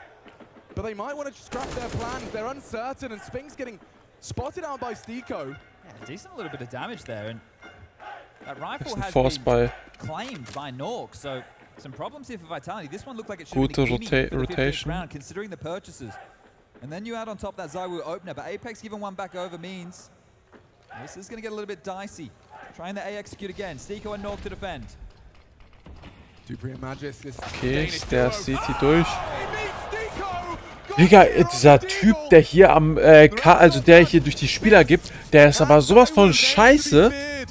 Er macht 2 Kills, erst nach dem zweiten Kill switcht auf ihn rüber. What the fuck? Was für ein... Wirklich? Das ist schon so oft jetzt hier passiert.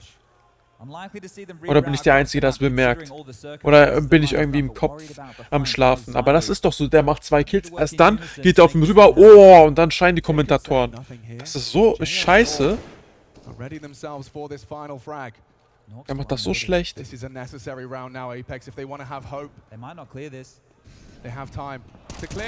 Ja, endlich jetzt mal richtig hier.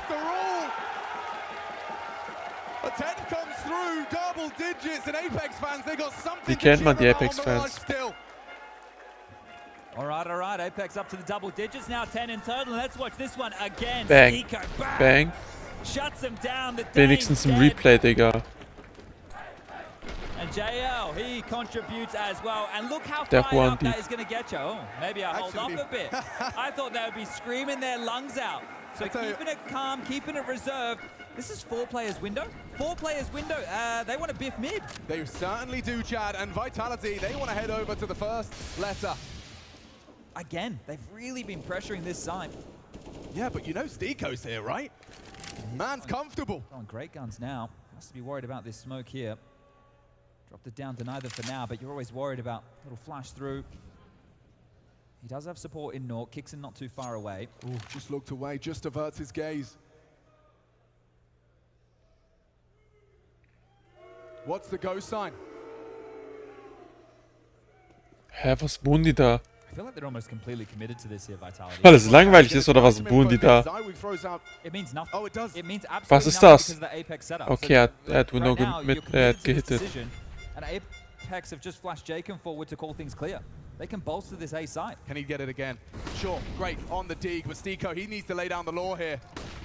If he wants to stay competitive, and oh, he's a lot more than competitive. Yes. He's winning.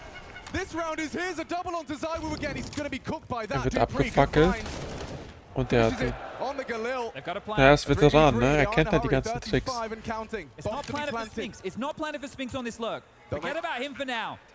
I don't know if JL's going to be ready. Digga, und Spinks zickt wieder Mitte ab. Neither is Spinks. Oh, spotted on the bench. JL doesn't go. Doesn't get the full finish. That's info, but damage as well. Look at Nork. Look at JL. They're all bleeding out. Spinks gönnt sich die jetzt. Bumm. Das gibt's doch nicht, Digga. Ich hab doch gesagt.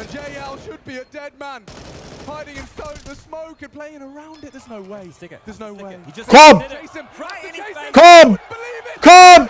Na, schade, das wäre so ein nicer Ninja gewesen. Oder was heißt Ninja? Ja doch, Ninja wäre das. Oh, scheiße. Halbe Sekunde noch. Not yet, Vitality. 15, the crowd thought they had it.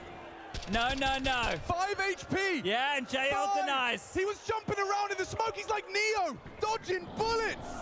And just as it hit zero, the crowd thought. Ach so, ja, die wurde geholt. Die wurde geholt. Ich hab's auch gar nicht gecheckt. Geil. How do they keep finding more this second wind from Apex? And North fires off a shot. Aggression not rewarded this time.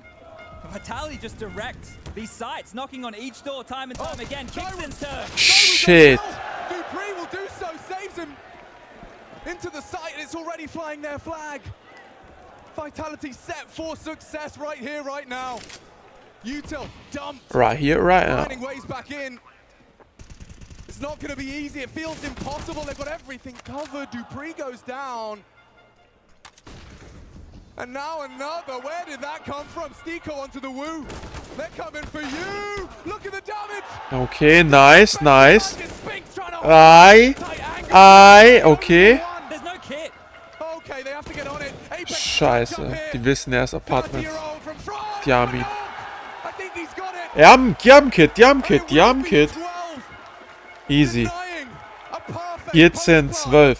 Comeback Israel. Wobei der aus dem Gegnerteam sogar Israeli ist.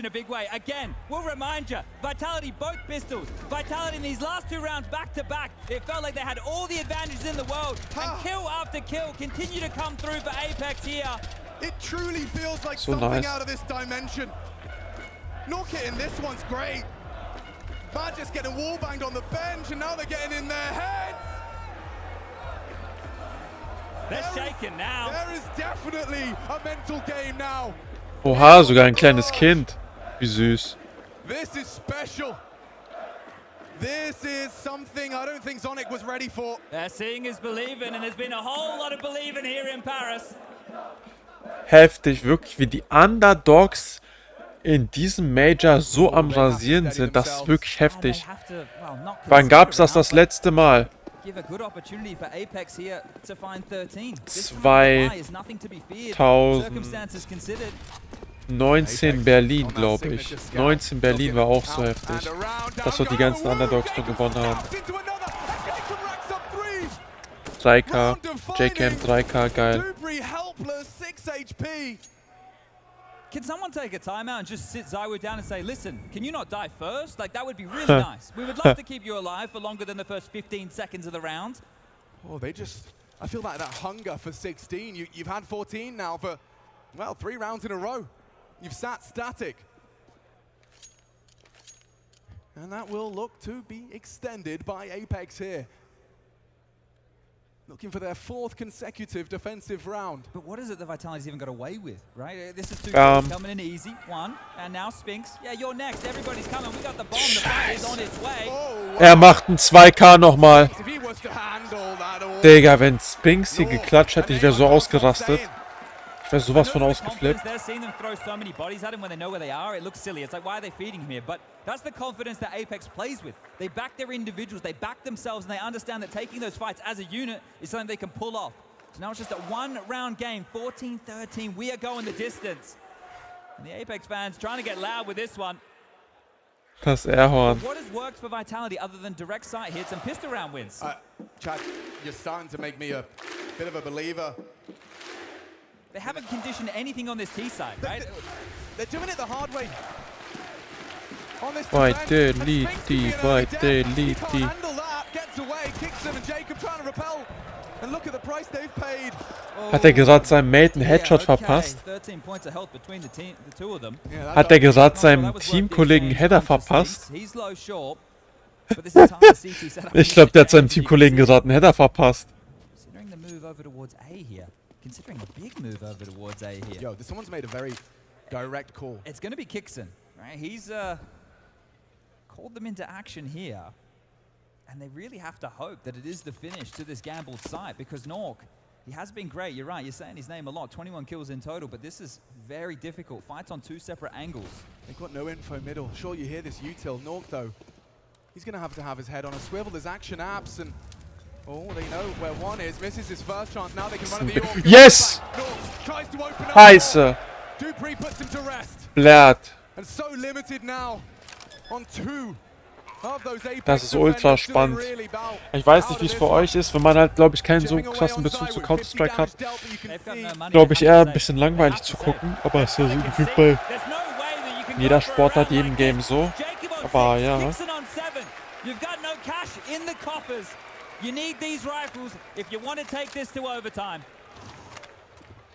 Ist spannend. Okay, hier geht's halt auch um was, ne? Der Gewinner kommt ins Finale, der Verlierer ist raus. Ja, das ist wirklich heftig, ne? Also hier ist die Atmosphäre wirklich krass. Aber ich würde sagen, Rio ist heftiger gewesen. Die Brasilianer sind nochmal anders. Klar, die sind auch, ist auch eine sehr geile Crowd, aber ich glaube, Brasilianer nochmal einen Step drüber. Kameraführung Delay, ja, das stimmt auch in-game, wenn jemand einen Kill macht. Was liegt, ja, das liegt halt an den Leuten, die da arbeiten. ASL ist es da heftiger als hier bei Blast.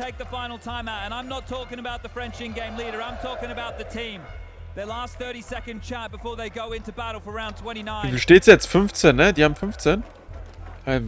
Komm, Overtime. Wenn Overtime ist, denke ich, wird Apex gewinnen. Die sind dann gebrochen, nämlich.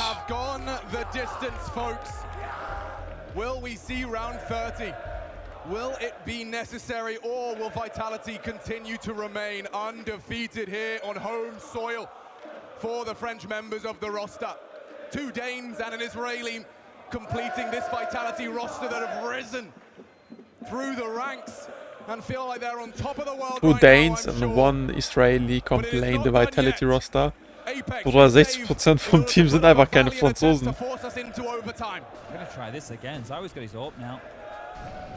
This time heavy through Palace. This is very interesting approach right now. It's a fight towards mid. Apex will call it clear. Jail and Jacob have been flashed forward and the A fight is coming. They're going to waterfall. Seiko again. What have you got? What can you do? Gets one. Dupree got down as well. Chasing into Zywin. Nein! He's got his weapon. Jetzt macht Zywin einen Klatsch. Gut, gut, gut. Yes! Nummer 30. Wenn die das holen, dann gewinnen die das auch. Wenn die das holen, die holen auch die Overtime, 100%. Weil dann sind die komplett gebrochen. Guck mal, Zywin denkt so, Blatt, was passiert jetzt hier? Er hat keine Ahnung. Apex auch ein bisschen abgefuckt. Also ein bisschen sehr. Frankreich besetzt. Ja, Frankreich auch einer der stärksten Regionen in Counter-Strike. Top 4 Regionen. Nummer 1 Dänemark. Nummer 2, ich würde sagen Ukraine. Nummer 3, dann Frankreich und Nummer 4, glaube ich, Russland. Ja, Russland, Frankreich und einer von denen wechselt sich immer ab. Da war es auf jeden Fall so die Top 4 Regionen, wo die besten herkommen, die besten Spieler meistens.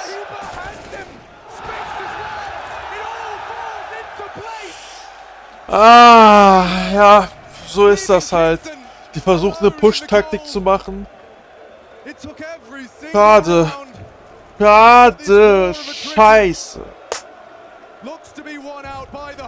Scheiße.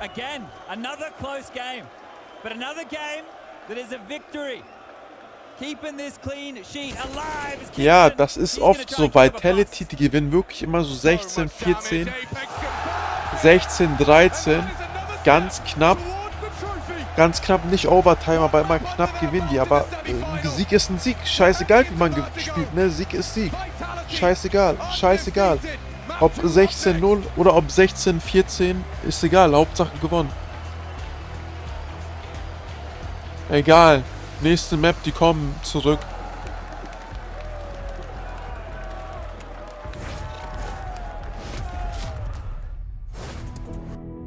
Ich gehe mal eben pissen und danach komme ich wieder zurück. Pinkelpause. Das dauert nämlich jetzt 2 bis, ich glaube, 5 Minuten. 5 Minuten haben die jetzt auch Pause oder so. Oder 15 sogar, ich weiß nicht. Auf jeden Fall macht auch ruhig Pause. Ich denke mal, das dauert jetzt auf jeden Fall einiges. Ich glaube, 5 oder 15 Minuten sind jetzt Pause. Ich glaube, 15 Minuten ist jetzt Pause. Aber ich bin mir nicht 100% sicher.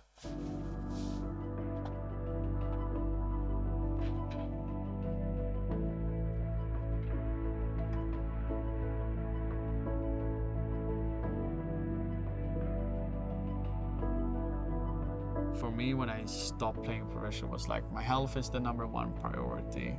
Having fun again is also being an important factor in my life, and also not miss anything very important to my heart. You never knew what Chris were in the world. That was what my friend said.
A close shave and the full 30 rounds, but Vitality continue their flawless streak. No maps dropped as of yet as they steal away their opponent's pick, and now just one map separates them from that coveted grand final. The first time in the team's history, if they manage to do it so on the next map. But when we're talking about French legends, we've got to get one up here on the desk. Kenny, we obviously heard your heartfelt retirement down there on the stage, but thank you so much for joining us up here. Has this been an emotional moment for you? Oh yeah, absolutely. I mean, so emotional that I kind of forget about it already. You know what I'm saying? It's like skydiving, pretty much. It's so huge in emotions that it's really hard to remember already. But I know that that was the best way to do it. Have you skydove before, Kenny? I did. You did? And I forgot about it. Just instantly. Just forget about the trauma. No trauma in the side of the server for Vitality though, although it did get incredibly close. The fact that they do steal away Apex's map pick off Mirage, it came down to some heavy details, but also ZywOo starting off really, really hot, and then Spinks following later on in the game. Yeah, I'm just trying to get my pulsation down, like my heartbeat's probably above 150 now. I don't think that's healthy. Got to calm it down for the Vitality fans as well. Listen, tremendously important 30th round here for Vitality 16. We have to be honest, if it wasn't for some of the individual qualities, I think we saw the flaws on that Mirage map of Vitality. We talked about it on the desk. We said for Apex, the team that is, this was a golden opportunity to put 1-0. Vitality made it through, mainly thanks to an incredible start from this man. ZywOo, of course, on your screen. But we did have to absolutely suffer until the very end. You definitely cooled off, actually, a little bit there. That was a bit surprising, but I don't know if you saw the shot. That's because he rushes first. I don't know if you saw the shot, Kenny, where he shot through triple and killed a bomb planter or anything like that? Or No, unfortunately, I missed that one, but I go for I was going to say, do you ever hit that one? But okay, looking at these shots, Kenny, are you hitting this today? How are you? Today? Yeah, are you hitting this today? Today I'm old. I just retired. Yeah, exactly. But no, I'm not nothing close to ZywOo, but that's the thing about the Vitality that is interesting is that they're probably one, if not the best team in the world on T side.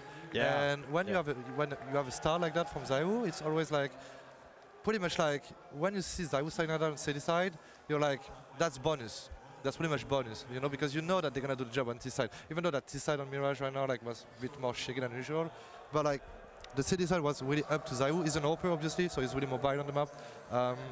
So he's having a lot of impact, but having him starting like that is making a huge difference. And then Spinks really came out to play on that T side. I think you prefaced it, Kenny, perfectly. The fact that we've seen Vitality being the strongest team on the T sides. Apex definitely made them work for those rounds, but some great individual moments from Spinks. Yeah, some of these multi-kills really helped Vitality go over the finish line. I also think Dupree is worth a couple of commendations as well. When you think about the T side and you talk about how they struggle, he had a few of these can-opening moments where if he doesn't get the entry, that's an issue. And could we just address why ZywOo is going in first in all of these executes? Like, it kind of got me upset just a little bit. We'd want ZywOo to play the end round, and it wasn't really the case, at least on these B heads. Are they just shooting themselves in the foot a little bit? I think Apex just wants those flash assist stats because for some reason he's always in the last position, even though he's a born and bred entry fragger. Like, Kenny, why did Apex switch from entry fragger to throwing flashes, man? Don't you want to? He's bragging a lot about it. Yeah, he's bragging about it. He's really proud of himself, and he's right to do, but he's really proud of himself. But the thing about ZywOo is that like he's so good with rifle as well, you know, that he's capable of like doing a double entry on B side or whatever side. So I think that knowing that strength of himself and the team knowing that strength of himself as well, they also use him for that, you know. So if there is a situation to unlock, it's not that surprising to see him going first at the end of the day, you know? Kenny, can I pick your brain about the man that we see on our screen right now, Apex, a little bit? Obviously, you just gave him a little bit of a jab there, but the fact that you lifted a major trophy with him back in 2015 when he was in an entirely different role, how crazy is it to see kind of his growth? I mean, it's only like respect to him, you know, like, I mean, Manny played with him as well, and we could have seen back in the days already that he had that fiber of being an in-game leader. Obviously, he had like those like character issues that also are, it's also his strength, you know. It is what it is. But like, he's a hard worker. He has everything. He has anything he needs to be a great in-game leader. Took him time, took him experience, took him also like a really hard situation with G2 back in the days that he didn't necessarily deserve either. But like as a man and Ja, a player Max, that ja. Oh, wie geil, Team Envious. It's been a pleasure. Kenn ich nicht Kenny, kenn ich nicht Apex, kenn ich nicht, das ist NBK. Him and a lot of players is that he managed to change himself as a player, you know, like, and evolve. I mean, we played with him. We know how he was, but maybe not everybody knows how he was. You know, he's a very emotional player. At the time when we were in Titan, did you think he was going to end up being the IGL of a team like that? Did we think about it at the time? Not in Titan, but beginning of G2, I think I figured out. And even like, he always liked having responsibilities. He always grind the game a lot. And the biggest strength, and one of my biggest regrets as well, I don't have any regrets, but you know, like things that I'm like, maybe I should have done differently, is that Apex makes his star player much better. If you take Apex out of Vitality, ZywOo will, not sure about that, but ZywOo might be performing less. Very careful. Yeah, he might be performing less, you know? Just a smidgen worse. Just a little bit worse, yeah. Could be worse, you know, but I've played with him, and I'm at best years with him because he brings the best out of your star player, you know? It's really hard to play with him sometimes. You argue with him, you fight with him, but he literally made me play my best at the time, and I think he's helping ZywOo a lot, you know? I think the emotional angle is a really applicable one, particularly in this map, because historically, Machu, we've seen Vitality get to the precipice of a map victory, and then everything crumbles, everything collapses. It has been a totally different story coming into this particular major, because as you said, they haven't dropped a map, but hell, they have played some damn close ones. Yeah, and it's both refreshing and surprising. to see Vitality actually stand up to their responsibility when round 30 comes around the corner, whereas usually, historically, they would kind of fumble the bag. You know, they would have all of these possibilities to close games, and then suddenly would get a little bit tight, and Apex would get a little emotional, they would get a little bit fluffy. That wasn't the case here, and it hasn't been the case in Paris all the time. We've mentioned all of these results, 16-13, 13-12, 14 once again, and in an area where we can see the people here having a little bit of an all out with the lights, where the pressure is 100% on you. This would be a moment where you could crumble. When you've been up so easily against Apex on your first map, and then you see them coming back on the scoreline, everything is coming together for you to crumble and absolutely make a mess out of it, but they didn't. Can we just appreciate these beautiful scenes going down in the arena? Kenny, for you, what does it mean to have the final CSGO Major in Paris, in France, and to have this incredible crowd in attendance? Well, we have a few tournaments in France already that have been quite amazing. Like one of them, best probably, will remain ESL Pro League S9 in Montpellier. And France is tend to be like the kind of country where like, CSGO is not in the main game and stuff. But look at this. Even on Thursday, that was quite full, you know. So it just shows that we are, at the end of the day, we might be a country of Counter-Strike, you know. And that's beautiful to see. That's beautiful to see. Absolutely. Beautiful scenes. You can hear the roars of the crowd echoing in there too. Let's move on to talk about what is Vitality's map pick. That is going to be Vertigo, and I love that we get to see this picked out of Vitality, because this has been a map we know they've been honing in their craft on, and it's become kind of a stable ground for them as a group. You're absolutely right, and it's been the mark of any team that has won meaningful events to have at least 3 maps where they can challenge anybody. And for Vitality, that little package has Anubis, Nuke, and Vertigo. These are 3 maps where I'm ready to trust Vitality with my life. And now that they have survived this little scare of Mirage, they got the block pumping just a little bit. To me, the series is over. To me, the series is done. I think Vitality did what they had to do, surviving in the first map. Now we're moving on to Vertigo. It's their own turf, and everybody's lighting up. I think we're sending it.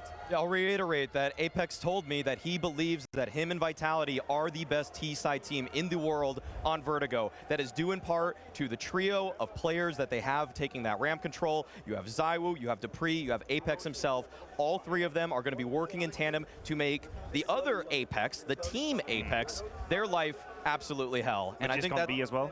Huh? Magis can be as well on the offense. I think Magi's impact on Vertigo a few days ago in quarterfinal has been understated, but it definitely made a big difference. Yeah, versus Into the Breach, it was crazy on that T side alone to see the impact that Magis was putting up. And it's also crazy that we're looking at Vitality now as a team that can potentially, Maniac, be firing on every single damn cylinder. It's been I want to say the last tip. Maybe that's not exactly the right term to be coining here, but we've always thought there were some crazy qualities in Vitality. It's not from yesterday. Zywoo, Spinks. Digga, die Birne, die ich hier esse, die ist so fucking ekelhaft. Everything is kind of coming together, and the probability of these Die elements Schale entzieht meinem Mund so krass das Wasser und die schmeckt einfach wie Holz. Schmeckt einfach wie Holz. Absolutely, it seems Die like Birne. he's had multiple examples. Dupree on the defense on B, one of the sites where he's going to be needed the most. He's had a beautiful first map, 1.43 rating as well. So all of these things are coming together. The stars are aligning. Shout out to Astralis as well for Dupree and Magis, and he's coming home. Maui, it sounds unlikely that Apex are going to be battling back into this one. Just stolen the UK line there. Thank you so much, Maniac. We're going to let that slip be saying it's coming home and Into the Breach have been taken out of this event. We got a UK player or UK coach on the other side of the server, rather. Is there any hope for Apex coming into this one if you're hoping to see this go all the distance and go to a 3? Frey, I would give it like 90-10 in this one. We've been wrong before about underdog. What's the 10, Maui? The 10 is if Kicksan can play to the level that he has. Ich weiß, so far. weiß. In the quarterfinals, Kicksan was the reason. Aber die ist hier schon. Kann sein, dass sie noch nicht ganz reif ist.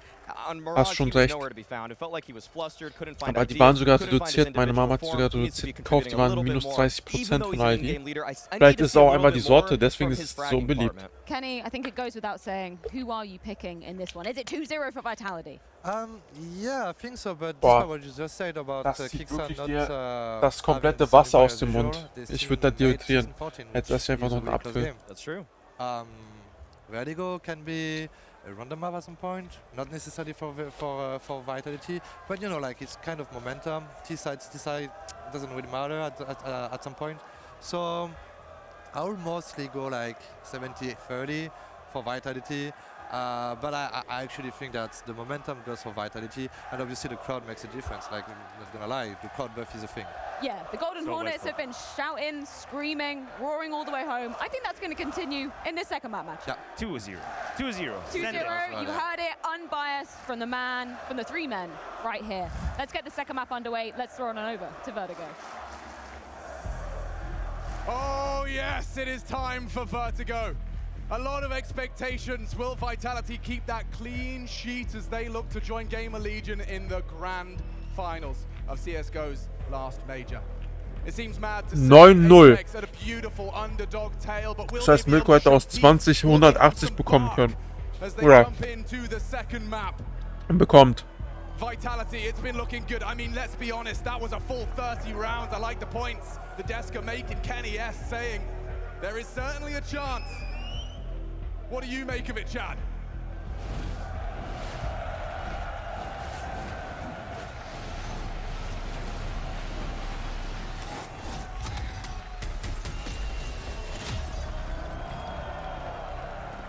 Und notre question pour vous, Paris. Vous êtes prêts? Let's get this party Apex. started. Er hat gefragt, für wen seid ihr? I'm pretty sure. Gonna burn through the floor and they might come out mid. Is he lining it up? Yeah, he is. So he flashes out mid and I think he's flubbed it. I think he missed it. JL behind the sandbags needs more. Oh, the headshot. They roll. Nein. Through though, gets away with murder and more in cold blood from Stiko. Can't get it done on the dualies. They have the B side courtesy of Magisk. And Zyru forward, he wants blood, he wants the round, they want to keep it going 100% of those pistols on Mirage went their way now, looking to extend that.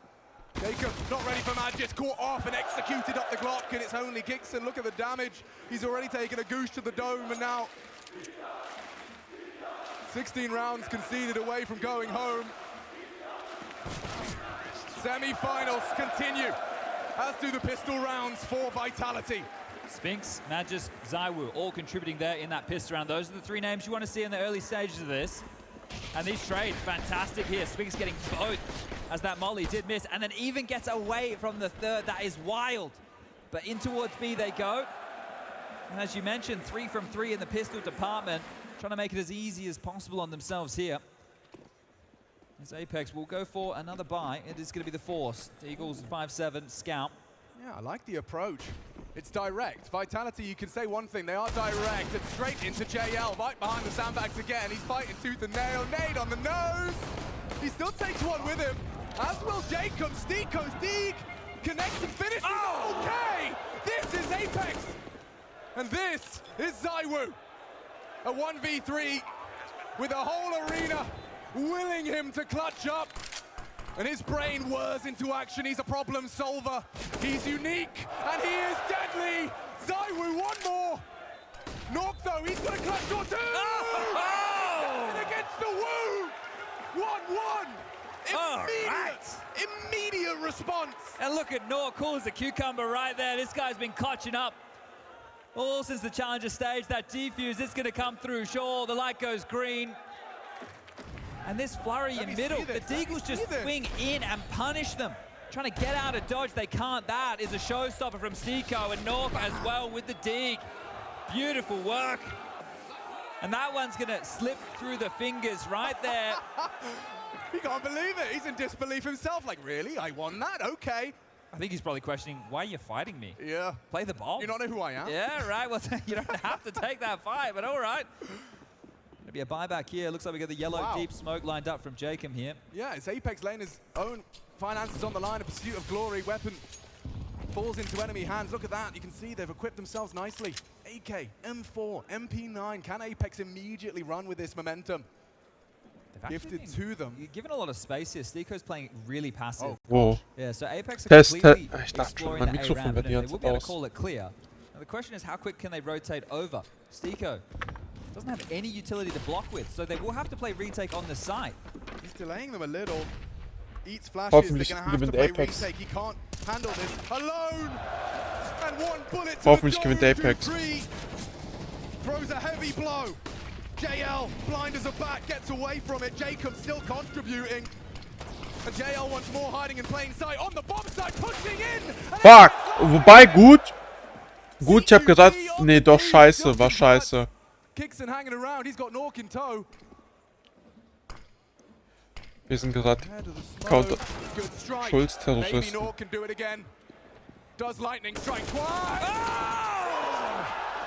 Was ein Spraydown! Digga! Die können sich doch nicht so line-upen.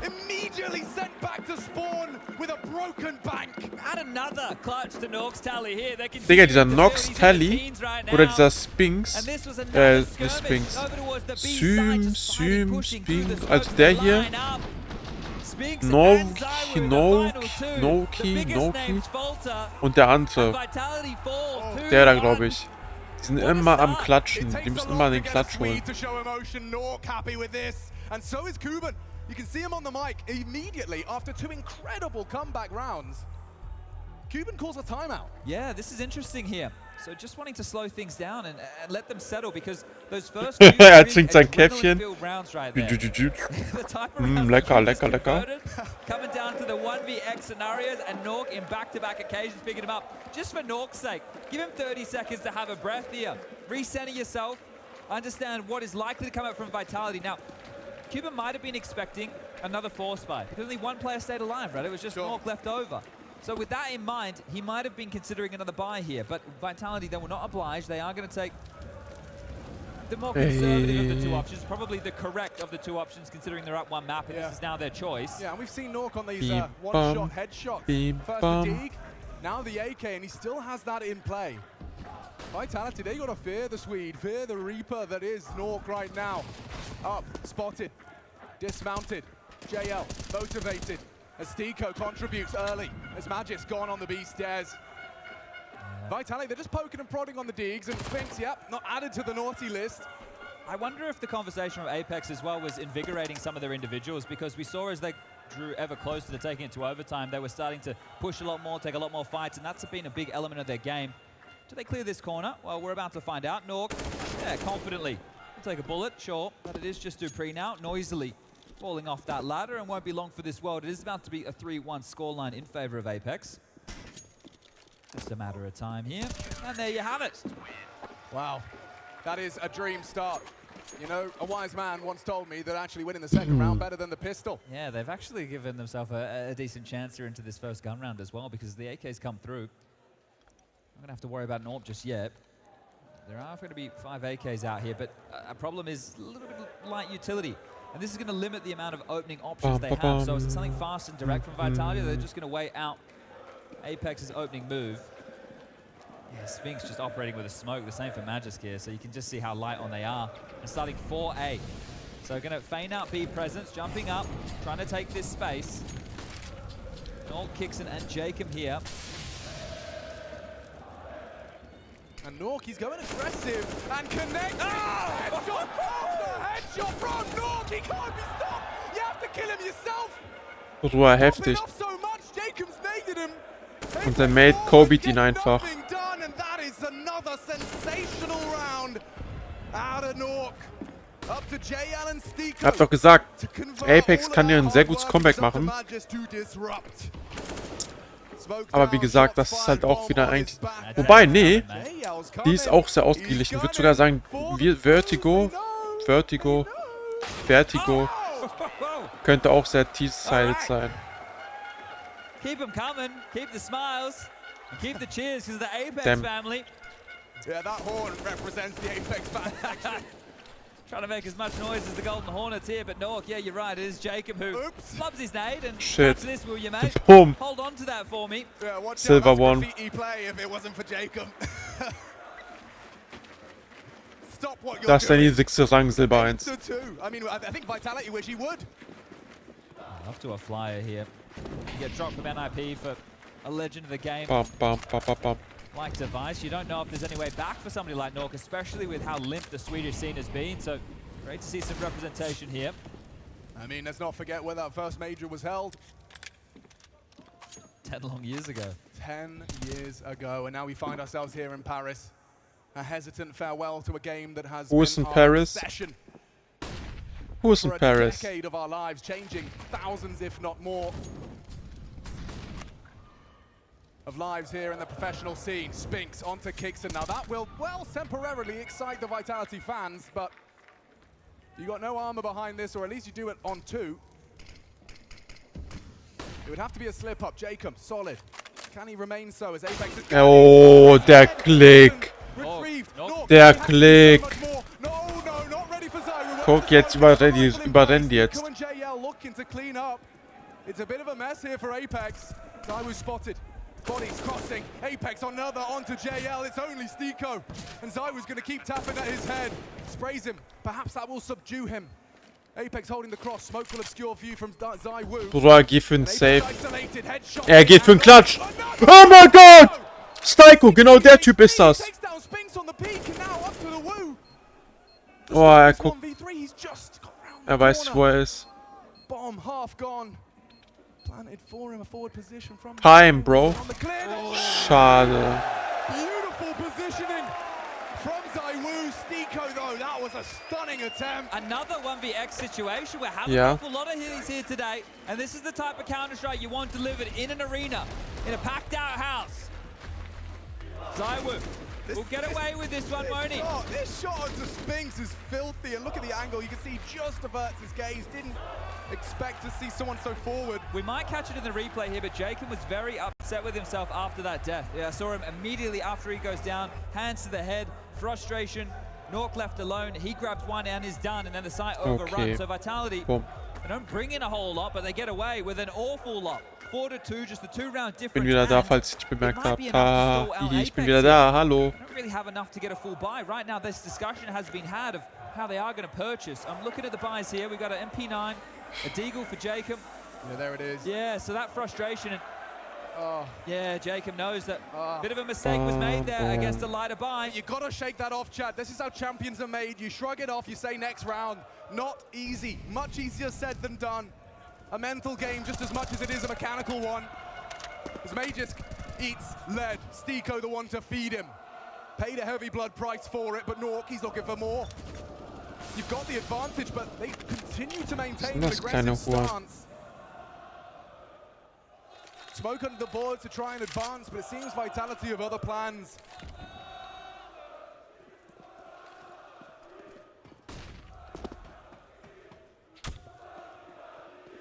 Counter-Strike, an art form in constant evolution. Vitality on vertigo, looking to recover from a number discrepancy caused by Stiko on the B side. It looks like they're just trying to keep Apex moving right now with this jostling for position. Flash forward, takes some space, a little bit more. Leg shown now is Dupree. Molly back sandbag, that's going to put Kixon and Nork on notice. Also going to gravitate Jacob and JL over towards A. So a lot of work done with that presence. That stairs smoke needs to be disrespected. Vitality have to run in, and they will. Do they play retake? You got nothing more. $100 in your back pocket as you lose the sight. Are you going for this fight? Got a kit here on Kixon. It's flash, smoke, molly combo to make this available. Smoke off towards the sandbag position, get that molly towards the side or maybe the back pillar, and a flash and go. They're going to give this one a crack. Yeah, Apex is going to be that brute force first object. Just looking to do as much damage as he possibly can. Back to turns. Will they get overwhelmed? Will they lose track of him? Through the smoke is Apex. Yeah, man, it's Claire too. And that should be enough, I think. Time not on their side. Apex will have to back away. Wow, Vitality, a little bit of a redemption from that Mirage fumble in the post plant. They are comfortable there.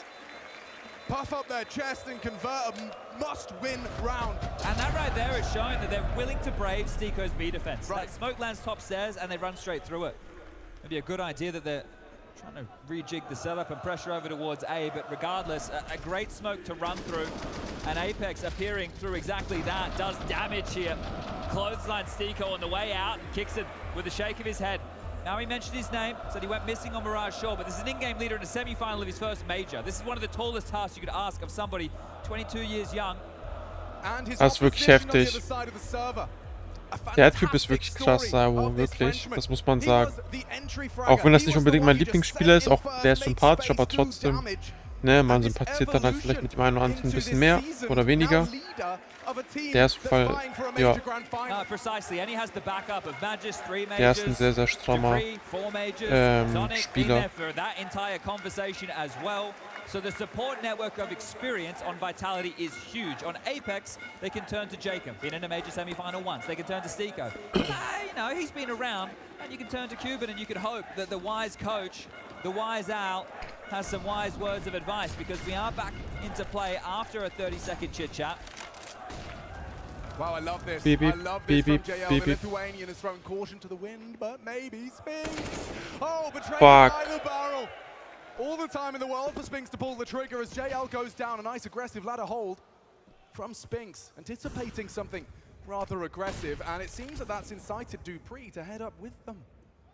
Mid-B split, perhaps. Vitality have some good B execs here, especially when they can lay in the site with mollies, but apparently that's where the next fight will be coming. Jacob and Kixon. I think Kixon up first, but he's only going to jiggle spot. He's got an MP9 and he has an transition. Yeah, this is actually not bad. A good read from Kixon, ahead of the play. Good hedge of the bets. Stico to be tested again, and Kixon actually looking to move on. Ooh, Spinks quick on the draw. Need more from Jacob down now. Missed shots, Magis cleans house. Safe as houses indeed, as they will find 4-4. And we're going to be all tied up after this one. And Apex can thank Nork for the fact that they've got that 4. Nork hanging around, seeing if he can find anything here, but Vitality fighting. Ich schwöre, diese ganzen, also die Arena dort gibt mir auch einen richtig guten Vibe. Listen to that. Wirklich, wie die dort Stimmung machen, das ist wirklich krass, hätte ich nicht gedacht. Ist auf jeden Fall safe, 500 heftiger als in Deutschland. Deutschland macht niemand irgendwas. Weil doch, Fußballfans sind auch krass, keine Ahnung, muss man gucken. Es kommt wirklich immer drauf an, wer halt da ist, ne? Kann man jetzt nicht immer so verpauschalisieren.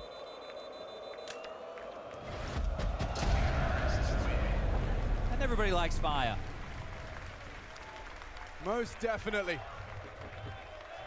Especially as it edges you close up to the grand finals of the major. At least they haven't lost their identity, right? Taking that risk for JL, it's a massive risk. It's a coin toss. You're not in an advantage situation there at all.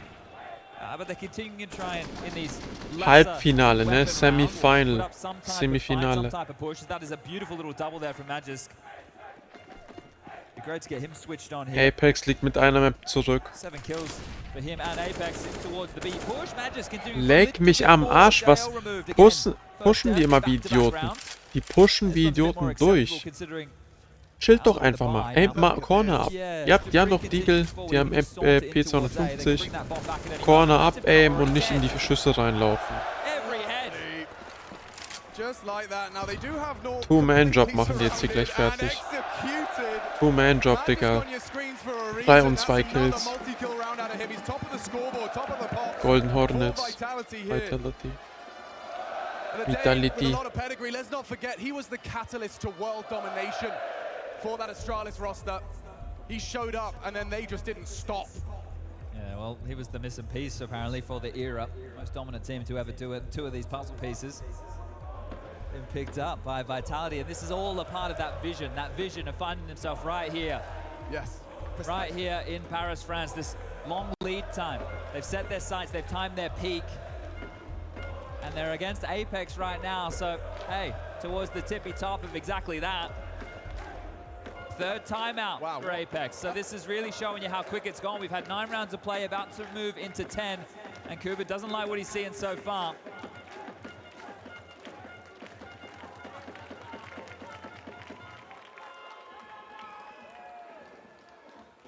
Apex Potter, der Magic Startbook, weil er immer am Lesen ist, der liest halt immer die ganzen Strategien und so durch, während die dort am, ja, am Machen sind. It's gonna feel the same. You can see Dupree deploying the utility and it will keep boots planted. Apex, they've got a full defense of the A ramp set up, cocked and ready, but it may not be required. I see that actually with bated breath. They've just boosted up the Wu, who's looking to fire off his first shot of this 10th round.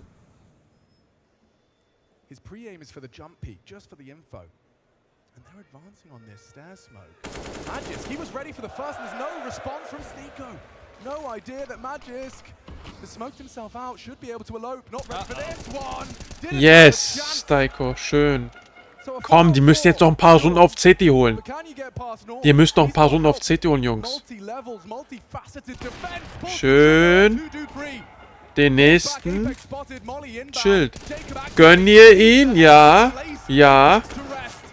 Schön. Ja, Mann. Aber seht ihr, da ist wieder ein Kill gefallen und der skippt erst dann, wenn er schon tot ist. Wisst ihr? Das finde ich übelst wack. Aber ultra wack. And we tie things up once more. 5-5. They are going to work for this one here, Vitality. Apex.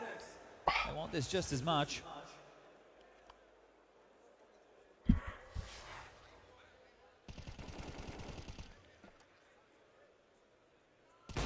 Boom. Boom. Still enough for a buy here. Vitality can purchase again. They've even got residual cash for another purchase. Again, this B pressure early. They just want to continue to knock on the door here at Stico. A nice nade, sure, softens them up, but they're just going to waltz on in. Magis deletes him. They're exploiting Stico's hold, and JL, he holds on for one. Dupree, an important frag, is only his second. Needs some cover, needs some cover! Jacob charging in hopes of disrupting the plan, Er but hat it ihn leads to killen an können. impossible 2 versus 4. They have to save here. But this is the thing, if Apex are going to keep opening 3 players towards the ramp, it means it's a 1-1-3. And that means that Vitality know where the weakness is. And speaking of weakness, they want to make Apex even weaker, take away a couple more rifles. Hawk is close, Kixon not too far away. They can take away either of these saved rifles. Lost bonus 400, and that's the orb in the dirt. This is the butterfly effect. The Sphinx soars. Vitality up to 6. Und instant rennen die wieder in die Schüsse rein, wisst ihr, ich meine? Bro, die können doch einfach auf Spot sicken. Die können doch einfach auf den Spot sicken. Anstatt die ganze Zeit aggressiv vorzupushen. He's walking into B dry. He's just walking up, taking an angel. That's all that is. So, Theorycraft with me. Apex, you know B's being exploited, but you know the second you send more resources, that A ramp's going to be needed. Yeah, and I feel like just looking at some of the buying patterns Apex are falling into right now, might be getting ever closer to the bin.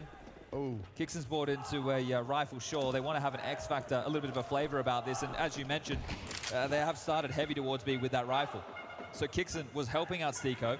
We get a highlighted here by our lovely observer, Chev.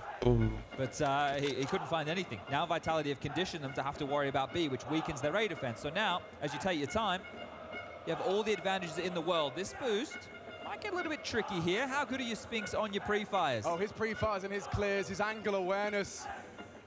It is next level. To be tested. Coming soon. Boah, dieser Klick schon wieder. Wow.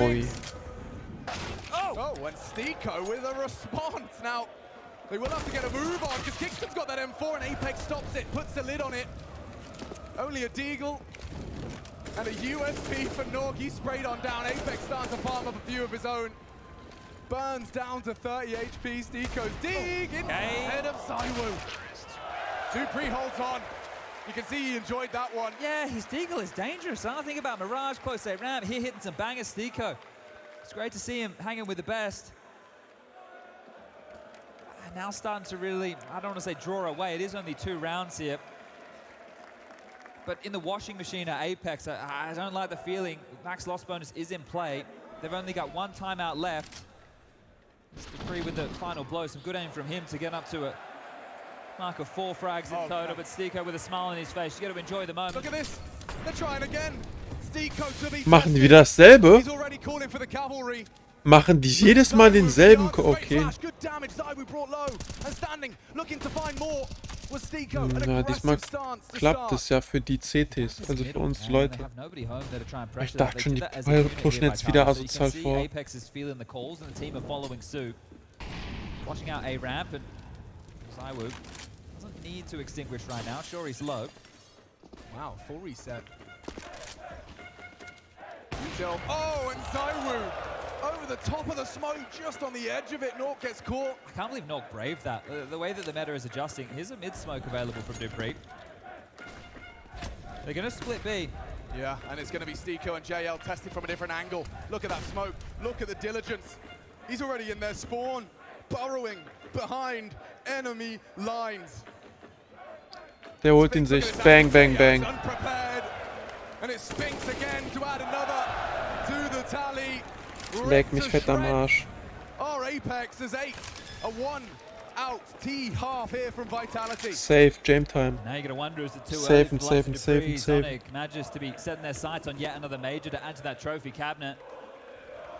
I don't think there's any doubt about Zonic and him being well, the top-notch coach, the top of the totem pole. Nobody has the accolades. But this is the thing, dupreeh has a couple of teammates he's tied up with from old days, and I'm sure he would love to elevate himself above the rest. And those rest, they didn't even make it to this major. It's poetic, isn't it? I'll see ya. Zonic. Oh, everybody's going down. Take it all the way. 8 locked in, peanuts, pocket lint, and a Haribo wrapper is all Apex will have to boast here. Yeah, keep going for these partial investments. The money's lined up. Apex fans still present, but likely on the edge of their seats for the rest of this Vertigo. Vitality seem truly indomitable, untouchable. As the calls are coming out of Apex, Mr. Madisclair, he's calling a good game here, despite the frustrations visible. It's a direct game. That's Ja, now we're gonna smash ich it bin bang auch ein into bisschen A. frustriert, was hier gerade für eine Scheiße passiert. Es ist zwar noch nicht over und so, aber trotzdem, guck mal, wo rennen die? Oh mein Gott, die rennen halt so krass rein. Die chillen nicht mal irgendwo. Okay, das waren jetzt, ja, da kann man natürlich überall sterben, aber trotzdem. Guck mal, so wie er ab-aim, zack, wenn man nicht trifft, verstehe ich das, aber trotzdem. Wieso können die nicht einfach ab... Aber was hab ich hier gemacht? Wieso können die nicht einfach mal ab-aimen, wisst ihr, ich mein? Oh. We are from your... Scheiße.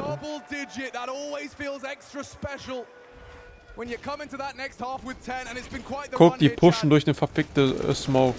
Muss nicht sein. Muss überhaupt nicht sein. Die machen das jede Runde und die checken das auch gar nicht gerade. Was ist mit Apex los? Erste Game, so geil. Wirklich extrem spannend hier. Die spielen übelst scheiße. Die spielen übelst Trash. Übelst Trash. Let's see, does this underdog have any more fight? Respect the util. Or bait it out. Because right now, Apex, sure, again, they're just splitting this 2-3 spread mid. So susceptible here. They've been conditioned throughout this map on both sides of the server. Nervous. A 6 would go a long way. Nork wants to play for info here. Him and Jacob have transitioned into more aggressive positions. There's still mollies available for Sandbag. Once this starts to subside, oh, maybe it won't subside. Jacob could redeploy, or he could just sit and wait as Magisk is going to be greeted. I love this angle. JL's not expecting this again. These angles, they're so deadly. Scheiße! Shot from Magisk. He's ready for more, and he lays. Das ist wirklich eine lächerliche Scheiße. Double entry all the way, and the rest is a fake. Nork pulled over like a moth to the flame. Oh, Jacob flattened.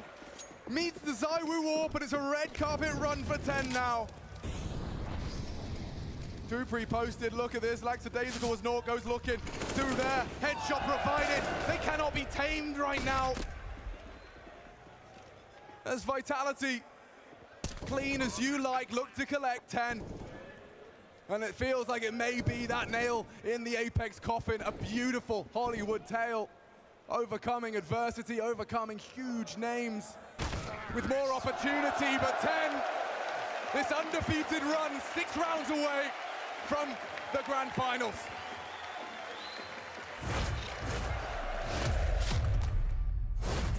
Where do you begin with Vitality? dupreeh, Magisk, Zonic, they are in the history books. CSGO is already a legend of the game. He's so good. You are arguably one of the best players in the world. For me, I'm just much able. It would be a crime to not have him in Paris, alongside Apex, one of the most tenured French players that Counter-Strike has to offer. You need to give everything all the time. All the time. Every fucking day, every fucking game. Everything you have prepared for was pretty much out of play. Of course there's going to be pressure. I don't like to be bored during the game, so I want action. I'm fucking ready. If you win here, it's going to be life-changing.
We may have taken a break, but the crowd certainly has not. So, ich bin auch wieder am Start. Kurz eingenickt, kurz einen Powerneck gemacht, aber ich bin nicht komplett eingepennt. So. Fürs Finale, ja. Ich weiß nicht, ich bin heute so müde. Ich weiß nicht wieso. Kein Plan. Man on your screen, first major semi. Looking for his first final, looking for his first trophy. Best Counter-Strike player in the world right now. There's not even a debate. Hab heute sogar auch. Hallo? What a team around him. Everyone pulling their weight here on Vertigo. And can they remain undefeated in the pistols as well? Apex would bite your arm off for one. 5 rounds to boast. Our underdogs find themselves on the attack. They've left Zywo at A. This is going to be a quick response over towards B. Apex has flashed to set up Dupree. Seco util. Headshot required. Falls away. Dupree repositions. Looking to slow down this run. They're coming through. And it's already good from Magis. Aggressive though. Through the smoke. And he loses his life. Loses his head. Magis cool. Calm. Looking for trouble. Bomb should go down. They're going to push through. And they're not ready for Kingston. Solid. And Jacob closes. Apex, they take their first pistol, a triple from the Norwegian to keep the hopes alive. About time they were able to pick up one of these. Wichtig. T-Round. Ich hab ja gesagt, Vertigo eigentlich eine T-Sided Map. Ja, ist auch so. 5 Maps haben die, also 5 Runden haben die als CT geholt. Ist okay, kann man machen. JO making some noise as Vitality. They will not roll over. I want to fight for this. We've seen how deadly they can be on some of these lighter buy scenarios. This is 5 equals again. Peppered up. JL low. Main objective here. Do not trip over your shoelaces. Oh, this looks wobbly, hasn't it? Schulz. Mahlzeit. Eins von beiden. All it takes, and we've seen it in this map already. Deagles can be deadly. These hand cannons. Ja, auf Short Range. Immer. Masters of their craft can do wonders. And if they want to come around, they have to get through the woo. See this here, the jump spot. This is, again, just for info. To buy time for the rotation, he can drop a defensive smoke, deploy it as he likes. As he jumps next, he will see something. So, giving a bit of information. He sees saving it perfectly, right? He has dropped back. They have a minute on the clock. And now as Apex, we're into action up this ramp. You can take a look at the util that they have available. Molly towards the sandbag. Nobody home. Smoke's here to block, and Zywo. He is going for something a little audacious. Wie hat er das gesehen? Ganz da unten. Ich habe das nicht gesehen. Die schwarzen Air Force von dem Typen, von dem hab ich nicht gesehen. Gut. Yes!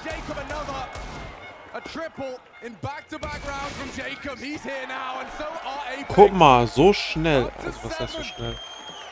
Die müssen noch 3 Runden machen, um auf Gleichstand zu kommen. Remember the first half, sure the pistol went to Vitality, they lost the follow-up. A good stretch of rounds, 4 consecutive for Apex out the gates in that first half of play, and now with the pistol conversion in the second, yeah, you mentioned this third. Should be easy as you like. There's no rebuttal available here from Vitality. And the confidence from Jacob, right? He's not given up just yet. Got himself up to 11 kills here. But he gets stuck in. That will boost very, yeah, well, Jacob, got a bit of inside knowledge from the boys back in the day. He's one of these players who just loves to fight, right? He's very stubborn in his approach. Got 2 boosts here. One to catch him off on the scale, and I suppose once they take this initial exchange, then the next boost will activate with Apex and Magic, and that's even if they do finish towards A.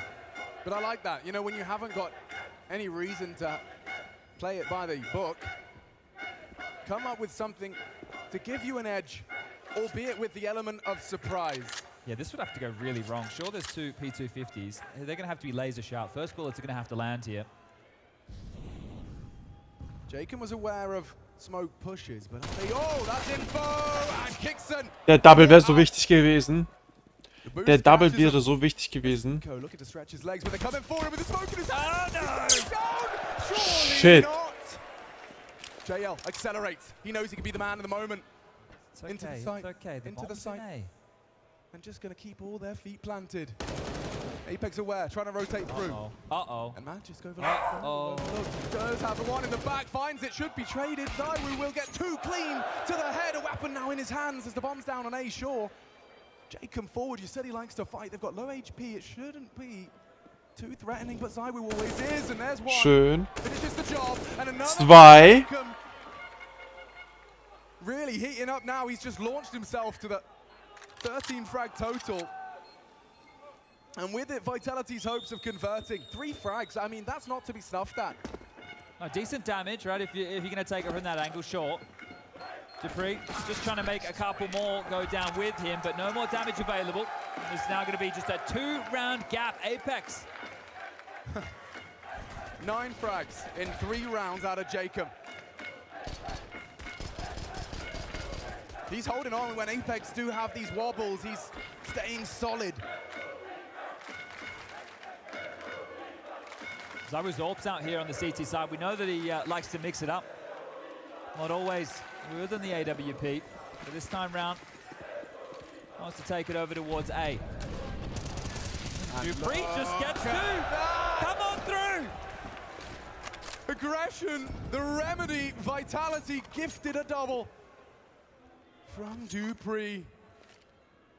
What are you meant to do now? Apex, you worked so hard for the first 3. You've done a great job to give yourself this 2-round gap. I love this. I love the util set, especially if he chooses to try and kick up more of a fuss. If he hits anything else on top of this, could disrupt to make space for Kixon and Nork. Yeah, just so hard, right? dupreeh, he's essentially bait in all of this. JL seems still aware. I don't think Spinks would dare. Doesn't need to. Yeah, that's a bad smoke. Nork might actually be able to use this if he comes up the stairs here against them, so... More utility. Is it a fake or is it a go? Good molly. That's trouble. There's confirmation, and now it could be a frag. There you go, one back, JL. The bomb on its way, as is the rotation. Space being made for Kixon. 40 seconds, they don't have to completely commit. Apex. Oh, Apex saw him. Apex saw him, I think. Yeah. And the confirmation. That's pulling other ones. Rotation. dupreeh second guessing. The veteran. Kixon's running. Zaiwu's hearing this. 19 majors for dupreeh. And he's headed in the public square by JL. They're back in this now. A 3v5 goes 3v3, and Nork not satisfied. He wants 4. Bloodshed. Apex holds on, hanging on by a thread. 20 HP. Zaiwu onto JL, leaves it all onto Kixon. He's been quiet. Can the North Macedonian leader give him anything to celebrate? The spray is good. Apex low. What feeds the bomb? And Kixon says, play on! 9! That is divine! Apex, it's a 1-round game now. That's a confidence booster right here for Kixon. Sold a little something over towards A, but it's all JL. The hard work to get them in. They get the bomb down and Kixon in the clutch. Zaiwu caught off guard. Apex low on HP, and that one is going to feel good. Frustrations starting to build now. A huge advantage. dupreeh got 2 kills in the first 15 seconds of the round, and that wasn't enough. Vitality couldn't find their first CT round, and Nork with another opener. Zaiwu went looking, and Nork happy to give it to him.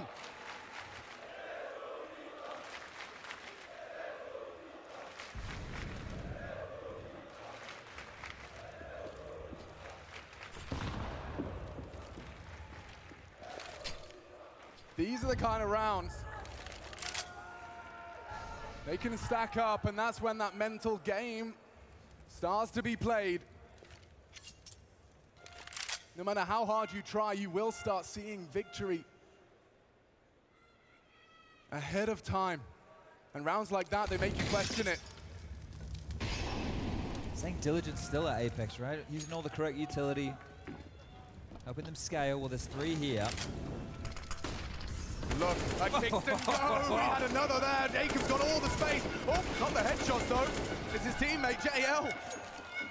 Providing, now they are low, and Kixon's, he's been put 6 feet lower. dupreeh's dig. It can be dastardly. They go with B. Why not?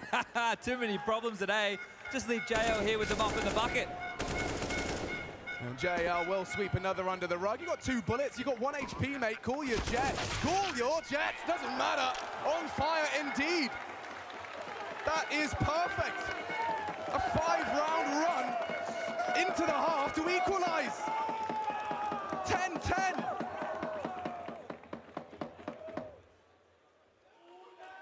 Loving it. Every single generation can enjoy Counter-Strike, and this is all tied up now.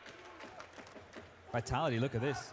Change up here. Second gun round, double AWPs. Okay. One for Spinks, one for Zywu. That's the big red button. And it's good for Spinks over towards mid. A good weapon for him to wield. It's like he did back in the end stays as well when Hades didn't want to equip the big green.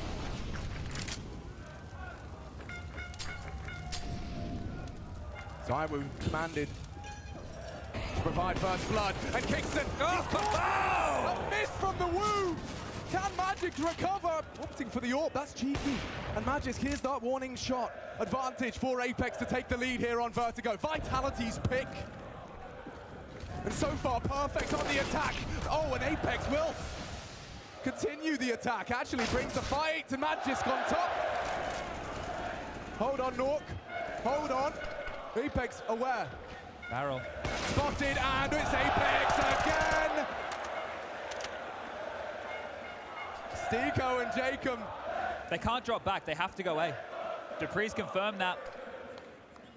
Jacob investigates, and all he gets is hot lead from the M4. Magisk, just one more. Flank coming in. Dupree going to be questioning where he's gotten off to. Spinks loses his head. And now an AWP for Stiko instead. Is there really more in this? Clutch not ready. Nice moves from Dupree. And Vitality. Might have to get them a home zone on that one. And I know it didn't lead to the round win, but it led to a round opener. That molly Kickson used is something that they deploy to clear out that position, but they threw it so that it created a gap for him to push through. It's like they do on Ancient as well at the top of the B ramp. That's geeky. So Apex getting tricky with it, but those tricks, they don't secure them around. If anything, Vitality more than happy. You want to go for that quick play, we'll be ready. Zywu goes down short. The rest of the players stand up tall, and double AWPs retained here. Maybe we get some AWP action. You can see Norp bringing out the T side. Zoom banger.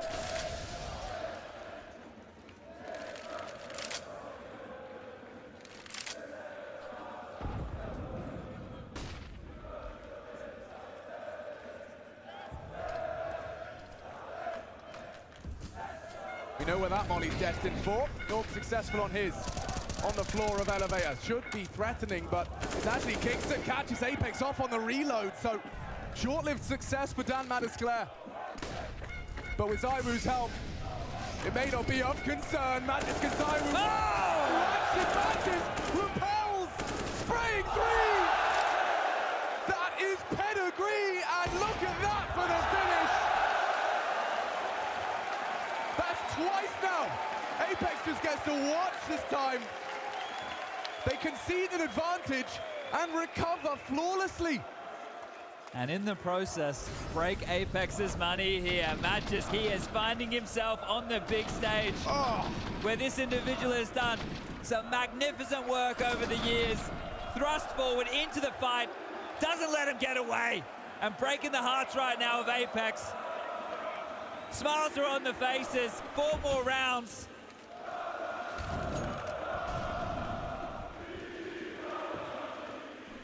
The Aqua Arena can feel it coming. Apex, first blood, Kickson watching. Now Jacob has chosen to try and ply his trade when everyone else chooses not to invest, and it's rewarded.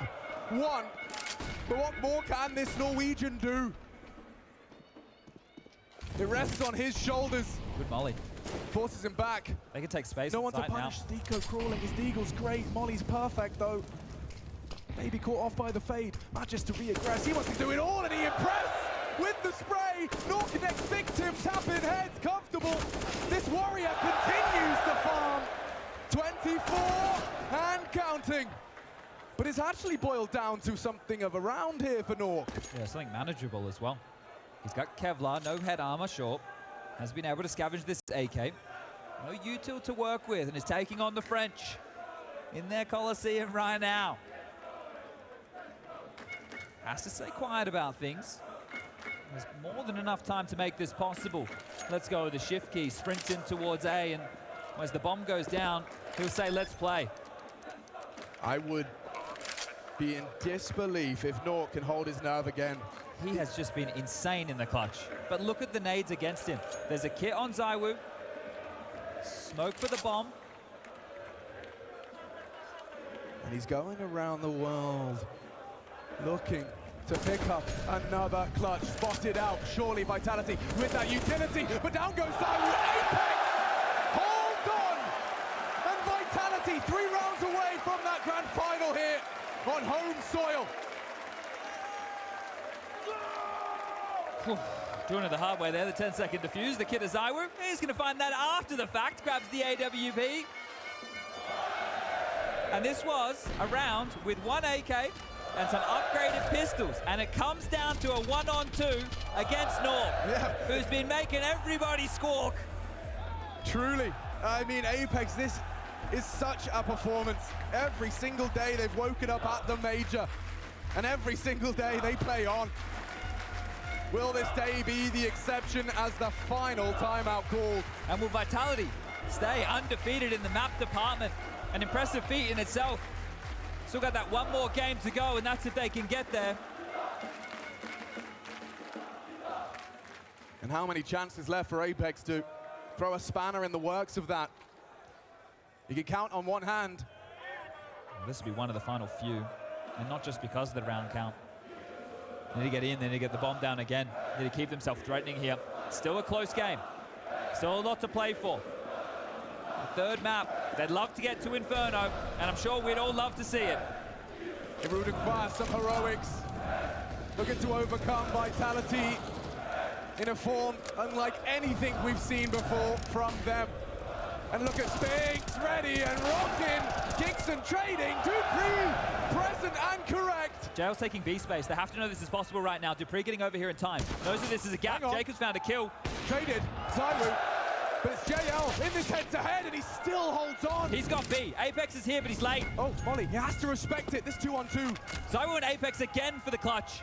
This French pair, Dan Madesclair and Mathieu Herbeau for 14. Or can JL catch this head? No! Apex dead. It's all onto the Woo. Lots of time, and whoa, no! No teammates for Nork. ZywOo through the smoke. ZywOo looking like a man possessed. Oh! At the bay. Another for Nork. They just keep coming. Lived his Swede last alive. He's got no problems. No problems at all. I've lost count. I think he came in today with 11 1vx situations from Challenger Legends, now the champion stage. He's got to be up to 14, 15, maybe even 16. Yeah. I mean, this is just Nork at his best again. And he's up against ZywOo. I'm convinced he's been comfortable in the head-to-head. Yeah, well, that's ridiculous. He should never be getting away with that. And Nork just posts up, hits the shot. Undaunted. And look at this. Look at the purchases or lack thereof. Oh, what a gift this is to those watching. I'm sure Vitality would be feeling different. Yeah, we're seeing the ebbs and flows of the Counter-Strike economy here really come into play for both of these teams. Again, the utility's good. Nice. That was ZywOo with the rifle. Yeah.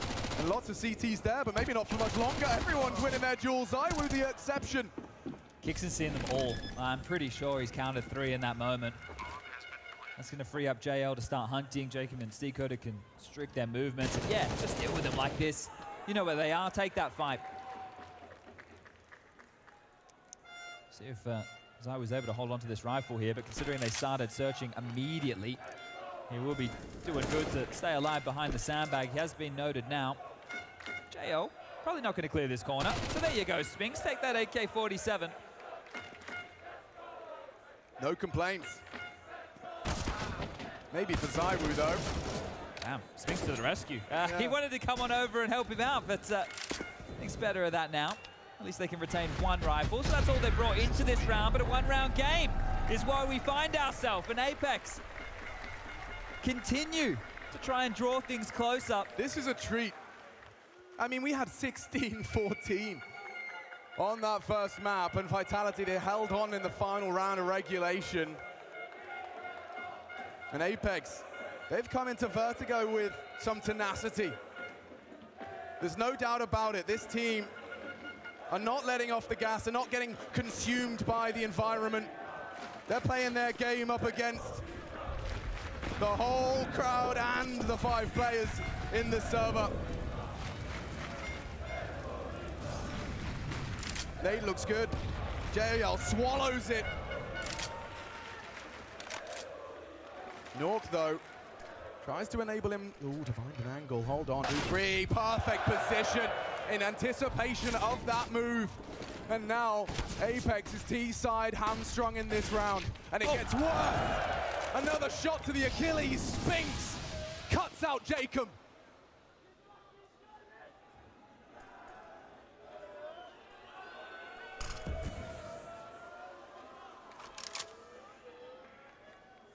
Apex playing it safe. Canary in the coal mine of mid. And Zico confirms. Information flows. 50 seconds for this final go.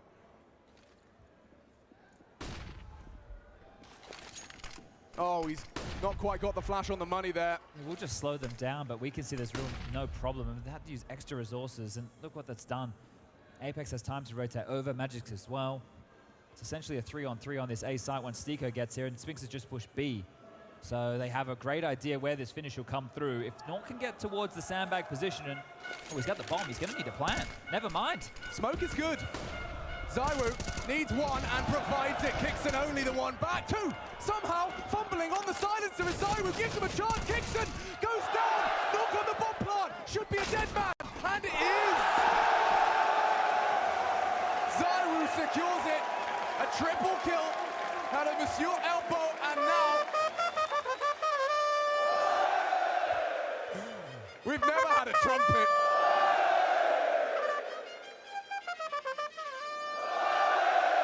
Outstanding. Truly. Quiet practice paid off, huh? Yeah. One time at Bandcamp, I played the trumpet in front of 10,000 people.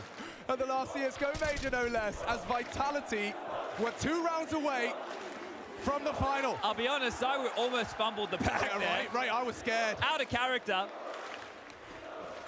Oh, okay. Ladies and gentlemen, it hinges on this. Strap in. Will we see more Counter-Strike?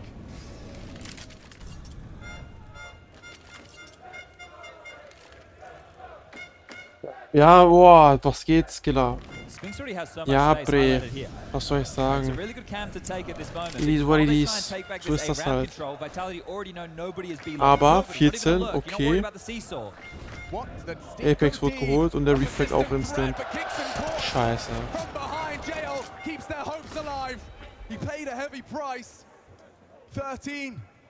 Ja, Bre, so ist das halt ein paar Mal. Aber gleich, denke ich mal. Oder? Man weiß nicht, ne? Man weiß nicht. Aber so wie die jetzt spielen, denke ich mal, dass Vitality gewinnen wird.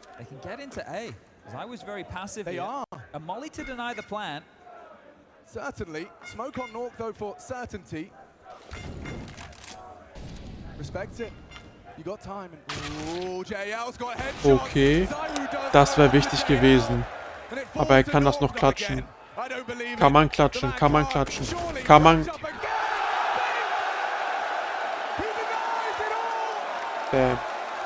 And a unified, shared belief. Vitality have to know what that means now. Apex lost bonus 1900 coming into the next. Ja, Vertigo spielen jetzt richtig scheiße. Auch die ganze Zeit, als die CT waren, pushen durch die Smoke. Es funktioniert 500 Mal nicht. Die denken ja beim 501. Mal funktioniert es aber. Apex, scrap this together. It's got to be fast, it's got to be furious, it's got to be in your face. Only Tech 9s and already battered and bruised. If ever there was a time for that 16th. Die können jetzt nur noch teilen und halt auf Overtime spielen. Das wird's, glaube ich. Wenn nicht, ist die nächste Runde spätestens. Die haben schon so, also die haben so viel Geld. Wobei, geht so. 9 Ne, ich dachte, die hätten 9K. Das sind 950 nur.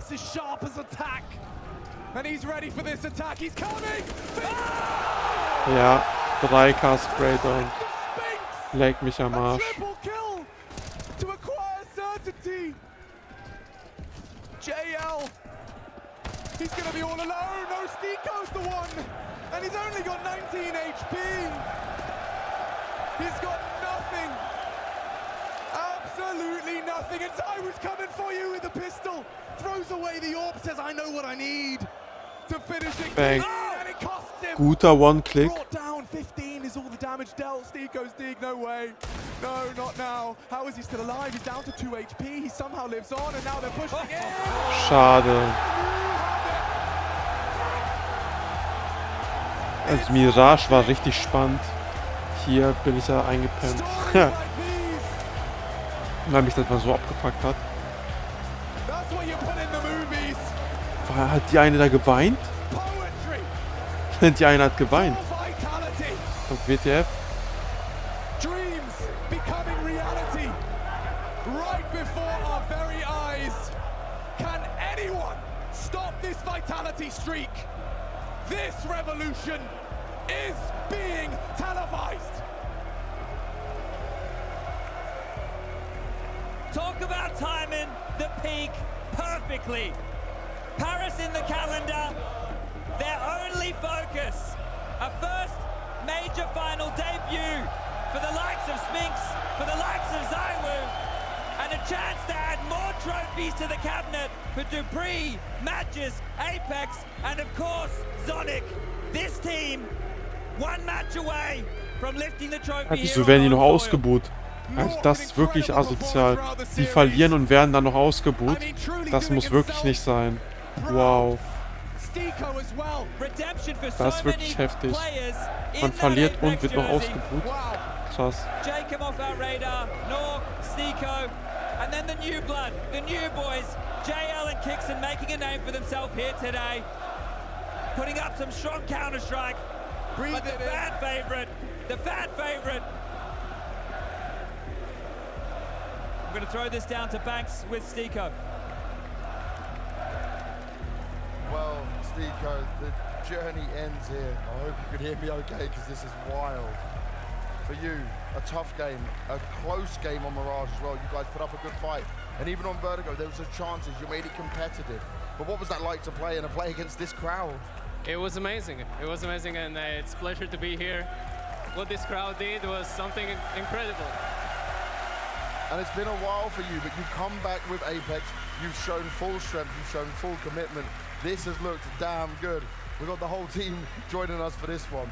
What do you make of this, though? When we see you went 3-1s at the Challengers, 3-2 on Legends to get through to this, you take down Nip in the end and Liquid in very good fashion.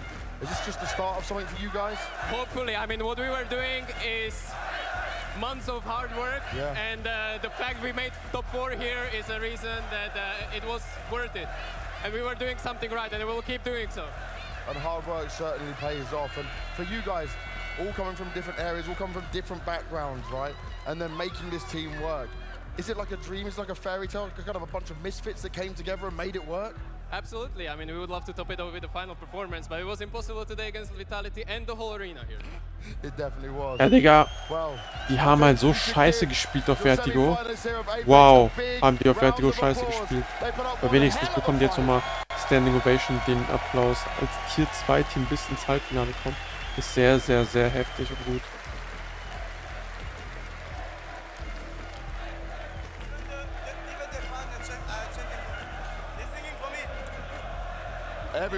Everyone's cheering for you right now, Dan.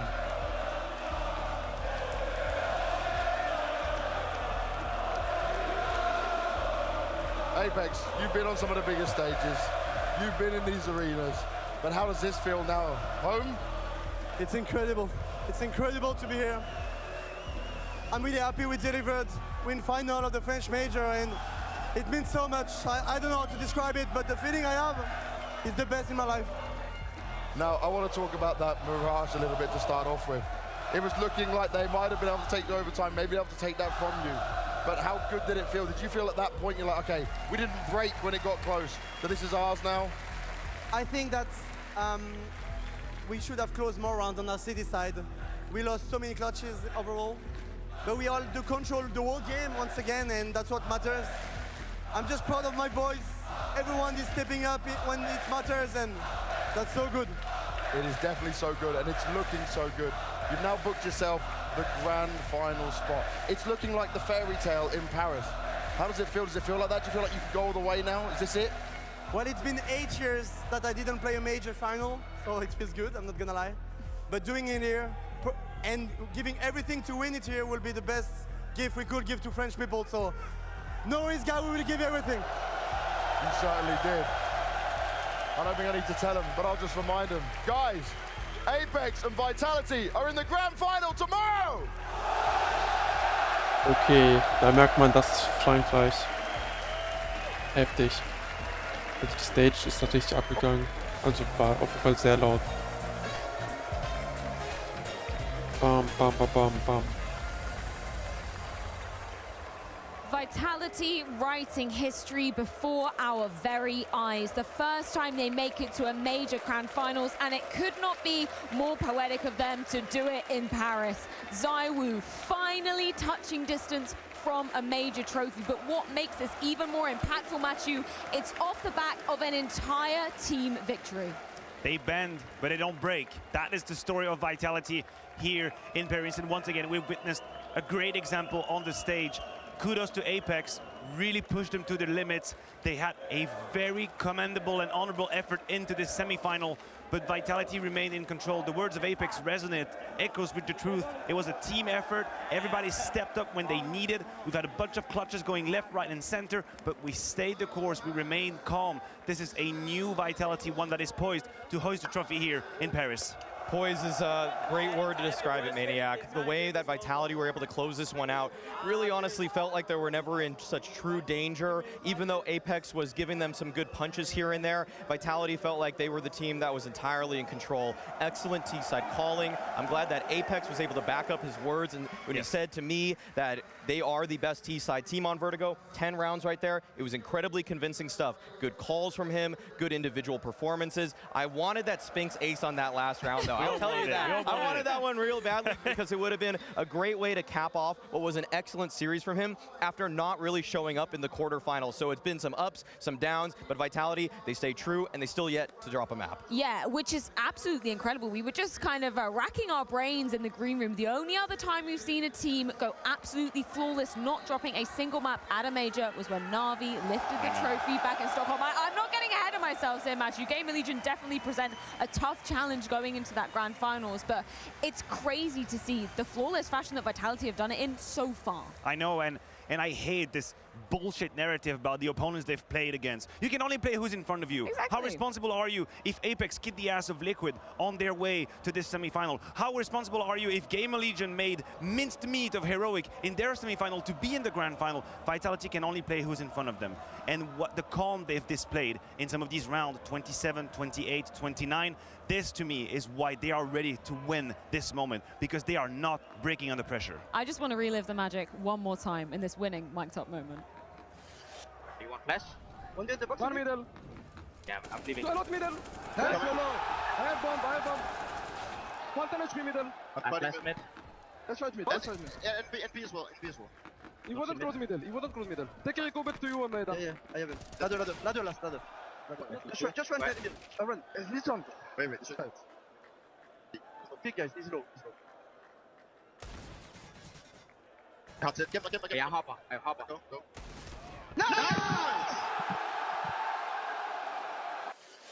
Just pure elation coming out of Vitality in that one. Magisk managing to get the final kill on the round, and we speak about the prowess on the T side. Magisk was the guy to really be standing tall, yet again delivering on that T side of Vertigo. Once again, absolutely stunning from Magisk. He delivers a recital, an orchestra that he put together on that T side.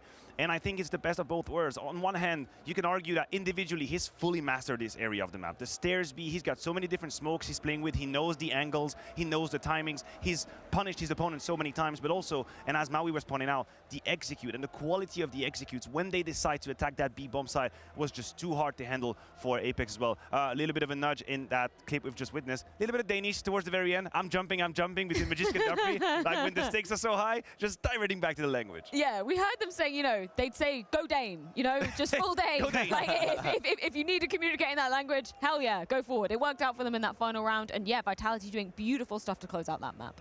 I mean, this has punched their tickets into the grand finals. This has created such a crazy story for Dupree, for Magisk, for Zonic. We talk about the Danes, and we talk about now how Dupree is setting himself up for a potential 5th major trophy. Nobody else in the history has accomplished that. He will definitely already go down as one of the best riflers in history, but he has a chance to have the most stacked trophy cabinet when it comes to majors too. We see some pictures of what I believe is Zywoo's family just there as well. The fact that on the flip side of this, we have Zywoo not with a single major trophy within his cabinet now. It would just be pure poetry for him to be lifting the last one on home soil tomorrow. And what desolation it would be if he doesn't. That is the weight that is on these players' shoulders right here. I mean, of course, Magisk and Dupree have skin in the game, Spinks as well. That's very obvious.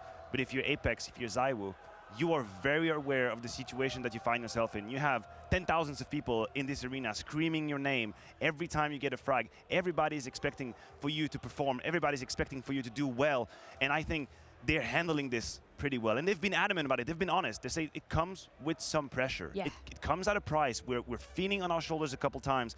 But what I have seen from Vitality just commands respect so far. What we heard from Apex in the winner's interview as well, he said this is the best moment of his career. Man has won a major before, but playing in front of this crowd, making it to the grand final in Paris means way more to him. It's got to feel completely different. You see how fired up he's getting. He is one of the most emotive captains in the space. He's right up there with Cadian, but I'm sure that the fire that Paris is lighting underneath him is helping him burn even brighter. And think about just a bunch of missed, I don't want to say missed opportunities, that's the right term or the wrong term, but the moments, the accidents that have happened to Vitality on LAN in 2023. There is that incredible comeback from Liquid in Katowice, where Vitality were poised to make semi-final. They completely crumbled. They let it go. There is this Ents moment in Pro League where they're 14-14. Zywoo has 10 kills in about 3 rounds, and then somehow they still find a way to lose. And I think this, you can feel that this has built a new level of resilience in them because they're aware that they've messed up a couple of these moments, and it ain't gonna happen today, not here in Paris. Unfortunately for Apex, this is the end of the road for them. But props to Seco, man, for giving us some really mature words, and he was still smiling despite that, right? He said it was a feat in itself to be making it to the semi-final, and as he branded it, an impossible task to be taking down Vitality in front of their home crowd. And we need to start paying attention to some of these teams that are not in the partner space. Teams like Apex, teams like Gamer Legion, they have really shown us that there is so much talent, so much teamwork, so much skill brewing over there. If you watch close enough, you'll see that these teams have nades that are more efficient than some of the Tier 1 teams. That's why, even though they might not have players of the same caliber, they're able to push these teams so hard. The way that they're able to anti-strat, the way that they're using the utility, everything is showing that there is a thriving scene in what we consider Tier 2, but I don't even really want to consider it Tier 2. I just want to consider it the partner teams and the unpartnered teams. Yeah. Those teams with the smaller budget, with less resources, are still putting up great fights. They're playing excellent and beautiful Counter-Strike, and it deserved the respect that it earned at this event. Yeah, I think we can see what a roster like that can accomplish when all of their efforts and all of their time is 100% focused into this one event. That is, and it's not even a hyperbole, their Super Bowl, quite literally the last CSGO Major that they were a partner of. So you can understand the quality of Counter-Strike they put forth. I know what you mean, Maui. I agree with you with the whole partner conversation. Sometimes the question is one of consistency. Can you maintain that level? But that's a conversation for later time. I think for now what we should do is respect what Apex has been able to put on display here in terms of the Counter-Strike, the emotions, the resilience they've put in, some of the new profiles we've gotten to know. Kixen is a name that we obviously have to put forth, and that was a very honorable try they put forth. And I want to flip it back over to the pre-game interview that we heard from Zonic, right? He was talking about this new generation of Counter-Strike talent brewing, and you have to respect that because Apex, they did push and prod Vitality. Sure, as you aptly put it, Matthew, Vitality don't break. They just bend around that and manage to close out in 2. Yeah, I mean, And listen, this is how a healthy game is supposed to be, that you have new players coming in, new talent, new faces, new profiles, new charisma, new characters. Kixen is one. Of course, Shui is another one that we are putting in under the spotlight more and more because they've seized that opportunity. They've had every single eyeballs of the CS community on them, and they've made the most out of it. And I'm excited about it. I think this is healthy. Sure, you would like Namesake, you'd like G2, you like ENCE, you like Mouse, all of these names, but that's just one side of the story. The other is about deserving, earning that spot, earning that game, and some of the new names, they've done just that.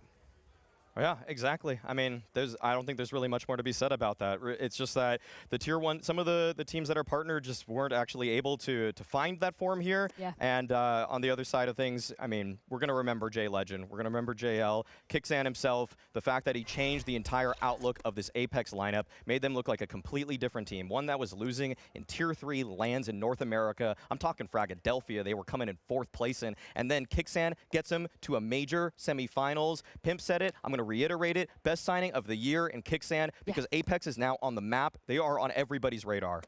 Matthew, I don't want to bait you into anything. I don't want to jinx you here. But do you believe in Vitality withstanding the pressure tomorrow? Because undoubtedly, I mean, for Zawi, for Apex now, we've heard him say how important this is to him. Do you feel like this is their time? Do you feel like it's written in the stars?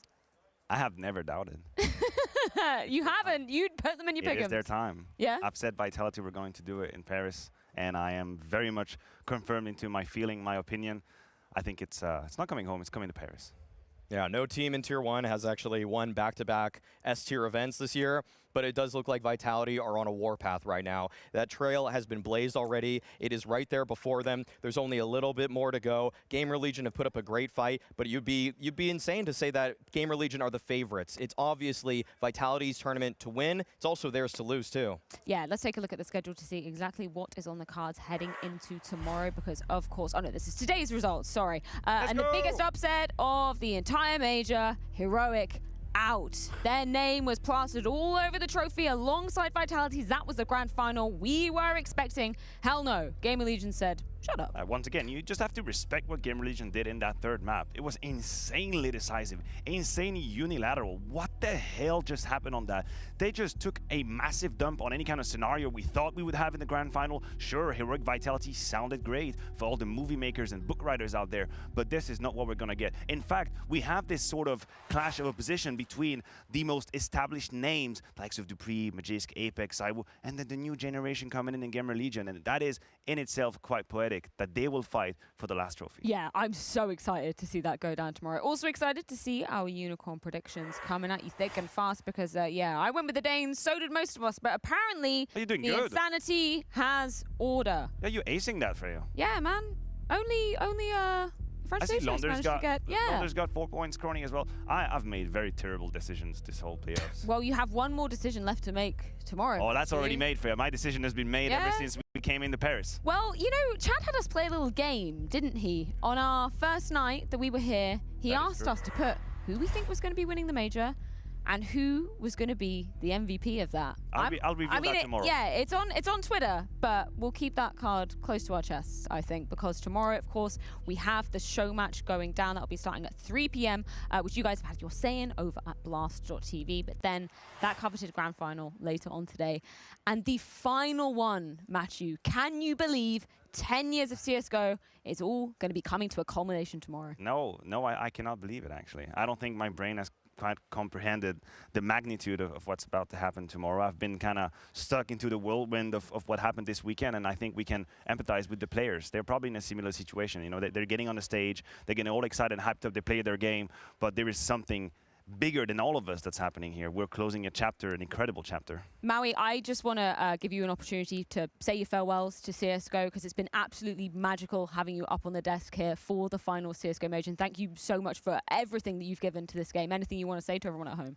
Just that I want to just take this time to thank everybody who's been watching. I know not everybody has been liking what I've been saying, but I'm just spitting it as it is, okay? I'm using a little bit of opinion. I'm just trying to bring out some emotion because I'm not trying to always just say everything's hunky-dory hunky-dory, everything's good. Sometimes emotion needs to be at play. Good art isn't always happy fun time. Sometimes there's sorrow, sometimes there's loss, but sometimes there is elation, and I'm trying to bring all of that out with this game. Spitting straight truths, Maui, and that's exactly why we love you. Thank you so much, gentlemen, for joining me for what was semi-final Saturday here at the Blast TV Paris Major. But more action on the cards if you're watching over on Blast.tv as the overtime show is coming at you.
Ja.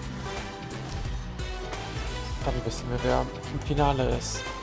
Vitality gegen Gerali. Ja, also eher aufgehört, als ich gedacht habe. Ich dachte, das hört so gegen 23 Uhr auf. Aber passt ja. Dann gibt mir gleich Ratchet Clank rein. Ich mache noch kurz Pause. Frisch machen. Weil sonst bin ich, weil wenn ich erzockt, ich krieg's nicht ein, aber trotzdem. Machen wir dann kurz Pause. Dann Ratchet Clank. Aber jetzt auch wirklich Ratchet Clank. Versprochen. Ich habe das heute Morgen, ja, Overtime. Ich habe das heute Morgen alles. There we are. We're finally live. What is up, fellas? Yeah, and what's up, all of you guys here in the chat as well. Welcome back to the Blast TV Major Live here in Paris after what was, I would say, a bit of a relief. Some fans here in the 8-core arena, but I'm super excited to be here for the overtime show. My name is Jake. I'm joined by some amazing guests. I got Shocks to my left. Hello. And of course, we're joined by the one and only Dupree. Yo, yo. I got to ask you guys, right after the match, how are we both feeling? Have any nerves been relieved after all that? Of course. I mean, coming into this game, we knew that we were the top dog. That we were. Everyone expected us to win, but also had to recognize that Apex was here for a reason. They've been playing really solid, and that's what we saw the game today. I mean, and when you get to the stage of a major, like I don't think you will ever encounter like an easy game, and it's not like that anymore. Like maybe you would have gone back to like 2016, you would have had an easy game, and if you went up against a lower tier team, but not nowadays. Shocks, how you feeling? You know, as a spectator and as a Vitality fan, it was really hard to actually like watch because it was really a close series, and we were actually like thinking like, no, please, no, not a third map. You know, we don't want to go on Inferno. Come on. So we were really like, yes, a lot of relief when Just Vertigo end up. Yeah, I mean, were there any points at all where the nerves came out? You know, we saw all the face cams and reactions throughout the entire series. Was there any point in time where you guys felt the nerves of Apex? Actually, speaking for myself, I was never really worried that we would lose in some sense. I was kind of confident we would end up winning, but of course it got really close. I felt like we were in control.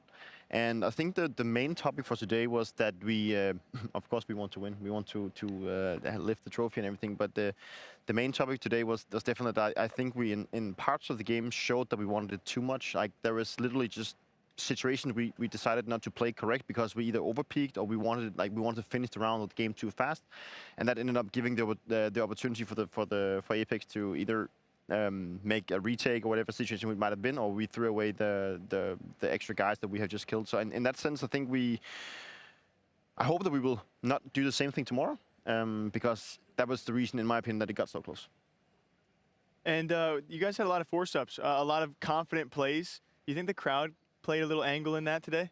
Of course, I think I mean, Shocks can also relate to this. Like, whenever you get to play on the big stages and you go and play these semifinals and finals and whatnot, whenever you get the first and you get the second and you can hear the roar of the crowd, you're like, okay, I'm gonna go for that third one as well. You know, I mean, till you die, yeah, exactly. You know, sometimes that's what you need to do, but sometimes you also need to just put your logic into your brain and say, okay, I just need to get out of here, I just need to survive now, because then you will put the pressure, even more pressure on the enemies. And I think that is it's something that is extremely hard to learn because you get carried away by the whole atmosphere.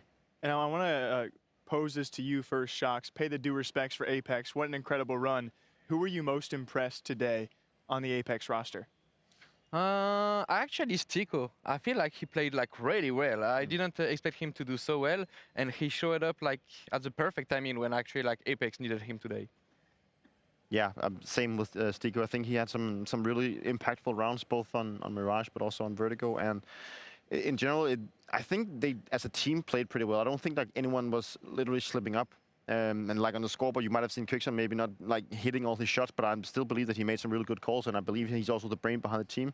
So I think, in overall, like, Apex should be really proud of what they've achieved here. 100%. And speaking of Stico, all of you guys at home can actually vote. Stico versus JL, who deserves a spot in the show match. I want to bounce back really quick at your thoughts on the first match today, which was an upset, and one I think a lot of fans here were glad we didn't see Vitality upset in similar fashion. Heroic versus Gamer Legion. What were you guys' thoughts after that first match went down?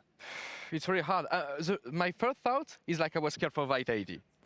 Because I was like, okay, no, an underdog is going to the final, please. No, not for you guys. You know, I want to see Vitality in the final, so that's my first thought.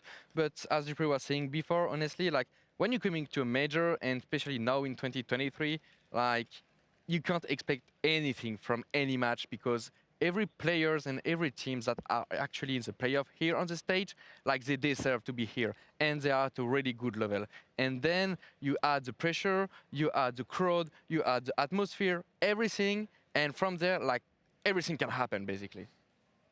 I mean, I was in the beginning when I saw the whole veto process, I was certain that Heroic was going to win, because the maps that came out of that one was heavily favored towards Heroic, in my opinion. I think you could just tell that whenever they hit the third map, Gamer Legion basically started believing in, like, they really believed that they could start winning. And from there on, it was just Gamer Legion hitting all the shots where Heroic didn't, and that is just what happens in these type of tournaments. I mean, one thing is that you can play like perfect CS, but when you hit these type of like third maps in a semifinal, Counter-Strike just changes into a phase where it's more about you need to dare to do stuff instead of playing scared. So whenever you see someone doing an issue, you're gonna see someone jumping through a smoke, and he gets this important kill that will turn the whole round.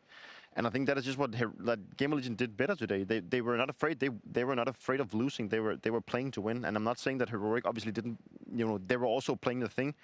But I also think as a team as Heroic, when you come as the big team, and you know that you have the expectations for the crowd and for the community, and all, probably also from yourself, you can get shocked playing these teams, because you like they're not supposed to do all these kind of crazy things, you know. But all of a sudden they're doing it because they don't have respect. And I think that's also what have changed throughout the years. And when you look back at the previous majors, you'd see 1, 2 teams maybe going through. Now you have the teams. We had 4 like kind of surprises going into this playoff, and it's just a huge generation shift. I believe. I honestly believe it's a generation shift, and you would have really easy games back in the days in majors if someone made like an upset going on stage because they were shaking.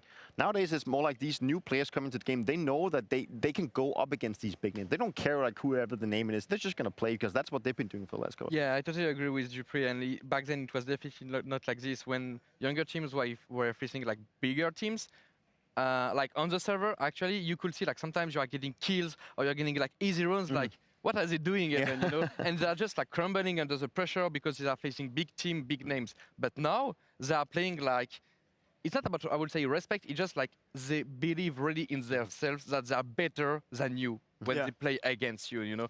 And as when you are like supposed to be like the better team, it just gets you like pretty fast, like uncomfortable, like, okay, these guys are not missing a run. Like they really want to get this game. Let's fucking go. Yeah, Jetzt I bin love ich how am you guys bring this Start. point up because we've had these younger IGLs, at least with lesser gehen major in experience. You talk about Kixon, or you talk about Shuhei, who I think has become a crowd favorite here, and you're going up against tomorrow as well. Can you speak to, are you impressed with Shuhei and these players? You already kind of spoke to what they've done impressively so far, but Shuhei in particular, are you impressed by his actions? Sure. I mean, I don't think you can put the results on the one guy only. Like it's their entire team that is obviously believing in whatever he calls, and you also have their individual. Das ist mal so. Mach das mal an.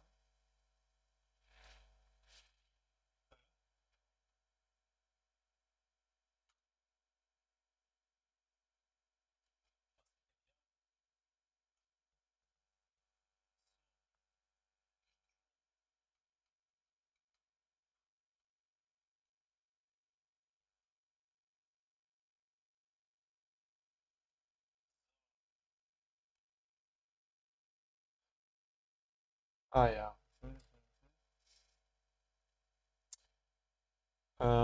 Muss ich erstmal das hier öffnen, Recentral. Und ich muss erstmal diesen HDMI Bypass da ausstellen. Danach können wir zocken. So, zack. Einfach eingeschlafen. Ja, so ist das halt, ne? So ist das halt.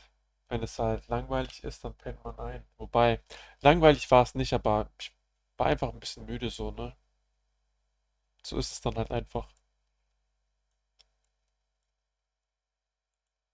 Bam, bam, bam, bam. So, aus, zack. Und dann haben wir es. So, zack. Zack. Und machen wir das nochmal ganz kurz aus. Ja. Ich weiß nicht, ob ihr es hört. Bei mir ist es extrem leise gerade, aber das kann natürlich alles nochmal viel lauter werden. Wir machen es gleich. So. So. So. So. Dann hier. Bumm. Bumm. Bumm. So. Na? Okay. Was geht hier ab?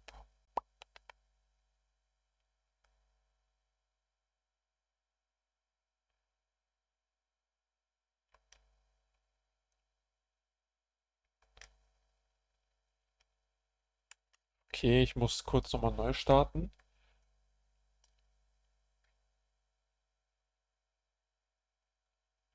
Ah, so ist das. Aber ja, morgen dann das Finale. Morgen Finale. Also das wird echt spannend. Das wird richtig spannend, das Finale. Bin ich schon richtig gespannt. So. Probier es halt nochmal. Probier es halt nochmal, kein Problem.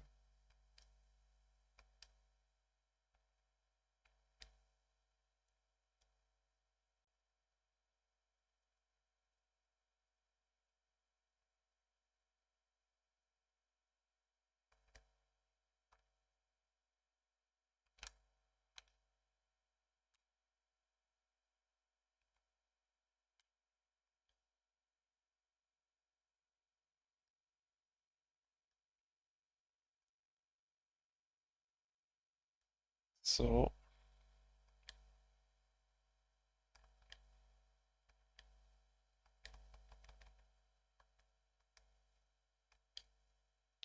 So, da haben wir es.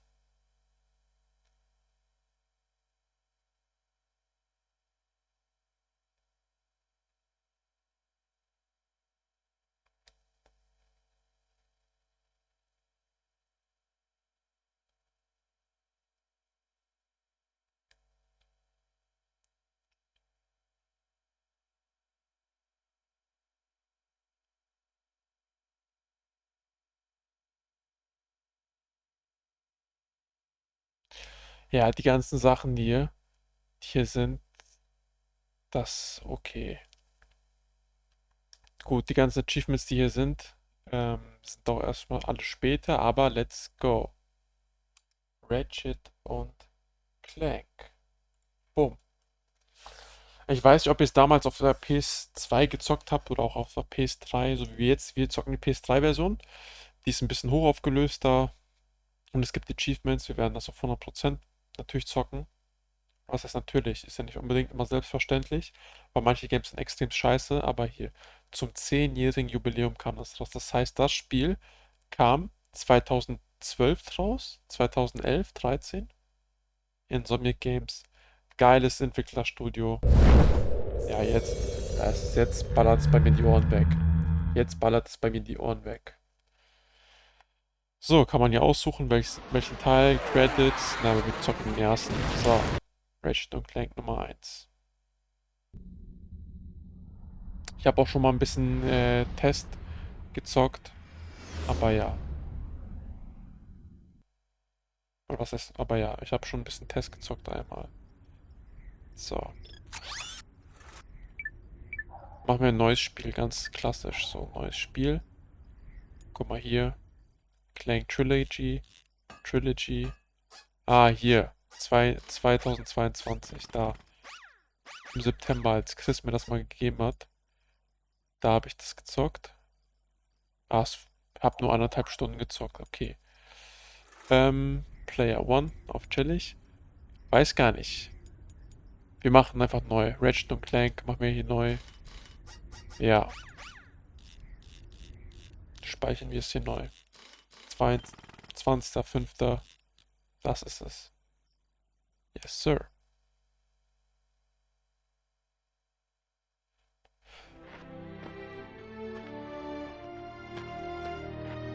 Leider sind die Cutscenes nicht hoch skaliert. Das ist ein bisschen schade.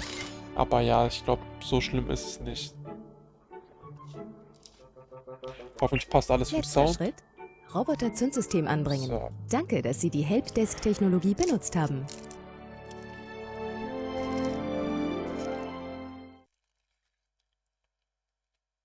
Unterdessen in einer Fabrik auf einem anderen Planeten.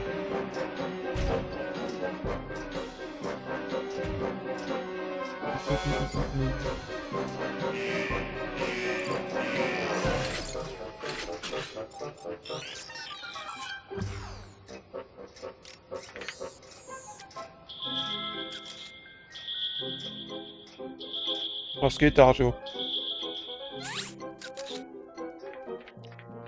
Habe ich doch schon ein bisschen lang gesagt, dass ich das zocken werde. Aber es hat ein bisschen mit der Playsee, ich konnte das, hat ein bisschen gespackt, deswegen. Eigentlich ein Grund überhaupt ein, was zum Fick. Was ja.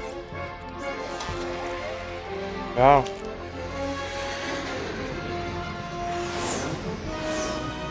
Jetzt ist es soweit. Anflug auf Planet Veldin.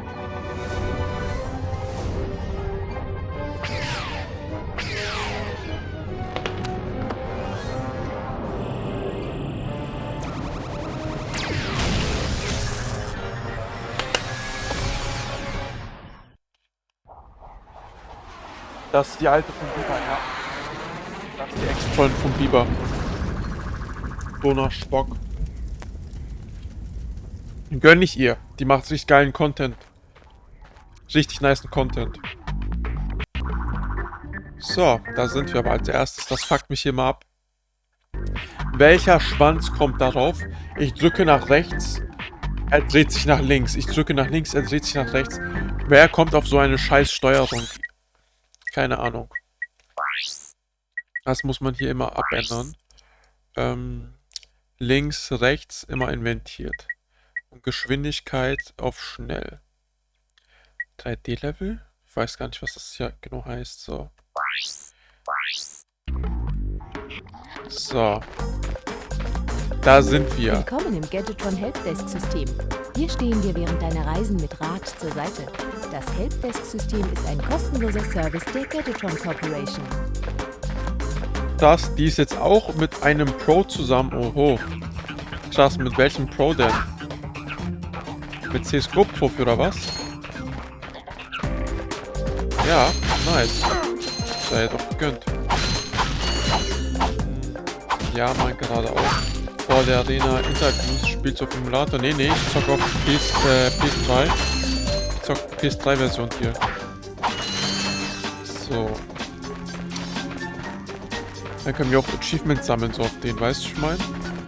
Schön fürs PSN-Profil die Achievements hier am Sammeln. Ja, Ratchet Clank, was soll ich sagen? Legenden-Game. Ich habe jetzt gerade nicht geguckt, wie lange es dauern wird, das Game hier durchzuzocken. Das Game ist, würde ich sagen, mittellang. Dauert, ja, ist so ein bisschen kürzer, schon kürzer als ein 3D Mario. Der erste Teil zumindest. Ja, bockt auf jeden Fall. So. Bang. Ah, wir haben sogar Bomben. Bombenhandschuhe haben wir schon am Start. Okay, aber das brauchen wir jetzt natürlich noch nicht.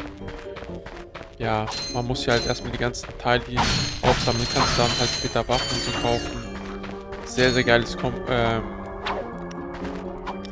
sehr geiles Konzept. Und ich weiß nicht, laggt das nur? Kann sein, dass wieder nur mir liegt. Ich wechsle mal dann ganz kurz auf die Source. Für euch, ihr habt hier gar keinen Unterschied, aber für mich, so. Ja, die Farben sehen auf jeden Fall ein bisschen geiler aus. Und es ist flüssiger. Ich weiß nicht, diese OBS-Teil... Du kannst Meldungen des Helpdesk-Systems unterbrechen, indem du die Dreiecktaste drückst. Im Pause-Menü kannst du unter Optionen Meldungen des Helpdesk-Systems ausschalten. Ja, Helpdesk, aber das behalten wir einfach mal. So, zack. Guck, da haben wir auch die Bomben am Start. Ja, was soll ich noch mal sagen? Was wollte ich gerade noch mal sagen, ich Hänger? PSN-Profil. Wichtig, ne? Damit man ein bisschen flexen kann, wenn ich die Platin-Trophäe holen werde. Ja, ich habe Ratchet Clank, Goat Game, gezockt, du nicht, weil du ein Opfer bist. So, auf den. Was wollte ich noch mal sagen? Ja, ist ein gutes Spiel. Ach, scheiße, war wahrscheinlich nicht so wichtig, was ich sagen wollte. Was geht ab, Daniel? G2, Nexa. Oder der ist Coach, I don't know. G2, Nexa. Okay, oder... Der Omni-Schlüssel 8000 von Gadgetron führt einen neuen Kometenschlag aus. Um ihn einzusetzen, gehst du zunächst durch Drücken der R1-Taste in die Hocke und drückst dann die Quadrat-Taste. Okay. Ah, geil, stimmt, so kann man das verwerfen. Geil, haben wir auch einen Boomerang am Start. Sehr, sehr nice. Daniel, was geht ab? Bist wieder back. Freut mich. Hast auch nicht unbedingt viel verpasst. Du bist ja eh nicht der Counter-Strike-Typ. Hast nicht viel verpasst. Nanotech macht's möglich. Wenn du verletzt wirst, repariert das von Gadgetron patentierte System deinen Körper von innen heraus. So. Wir müssen ja auch mal ganz kurz zu den Optionen gehen. Bei den Audioeinstellungen SFX. Musik müssen wir leiser machen, weil man hört ja kaum die Frau. Oder bin ich der Einzige, der die Frau kaum hört?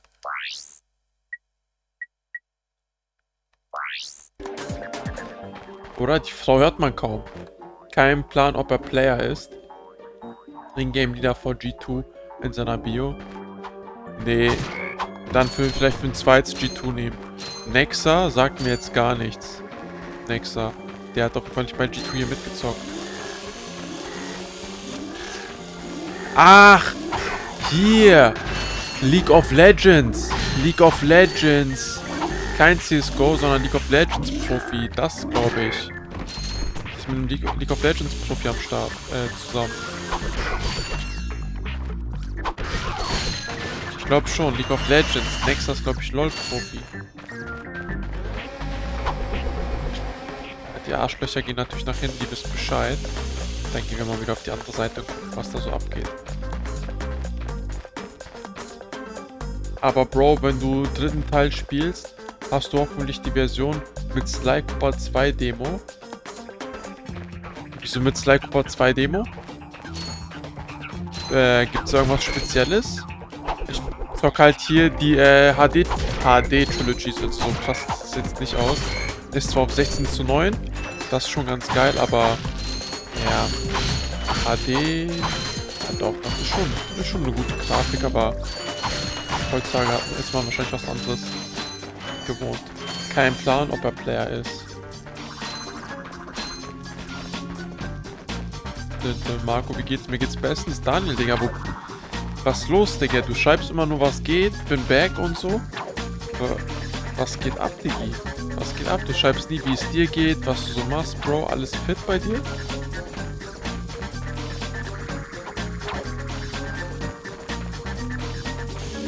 Zum Einsatz des Bombenhandschuhs musst du zunächst die Kreistaste drücken, um ihn zu aktivieren. Und dann erneut ihn abzufeuern. Du kannst ihn auch in der EG-Zielsicht einsetzen, indem du die L1-Taste gedrückt hältst.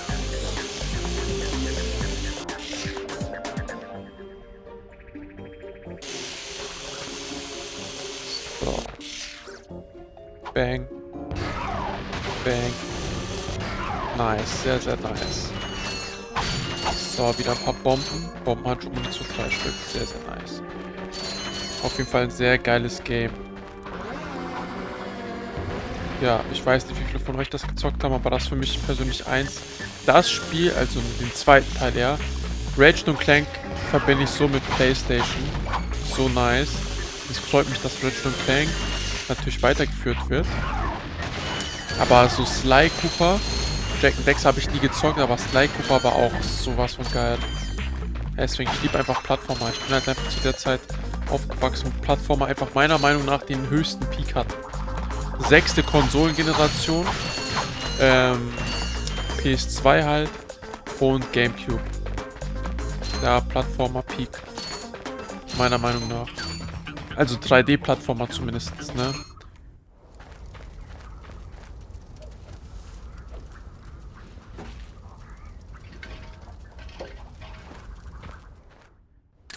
Ratchet richtig Kindheit, Ratchet Clank 3. Habe ich die Sly Cooper Demo, glaube ich, 40 Mal gezockt. Krass. Sly Cooper auch richtig geil, ja. Interessant. Aber Jack and Daxter habe ich leider nie Sie sind gezockt. gut mit dem Schraubenschlüssel. Das kenne ich auch erst seit neu ist, also ne, seitdem ich so mich so richtig in der Materie so eingelesen habe. Aber ich habe es noch nie gezockt. Der mir dabei helfen könnte, das Sonnensystem zu retten. Wissen Sie vielleicht, wo ich so jemanden finde? Naja, er kommt jede Woche im Radio. Pablo, der hatte das nein. gefeiert. Was soll das okay, überhaupt geil. heißen, das mit dem Sonnensystem retten? Hoffentlich hört ihr ja alles gut, ne, vom Hallo, Sound her. Bürger von... Mein Volk, die Blag, haben ein kleines Problem. Der Hund. Unser Planet ist so verschmutzt, überbevölkert und vergiftet, dass er unbewohnbar ist. Aber ich, der Vorsitzende Drake, habe eine Lösung. Wir erschaffen aus den besten verfügbaren Planetenteilen eine neue Welt.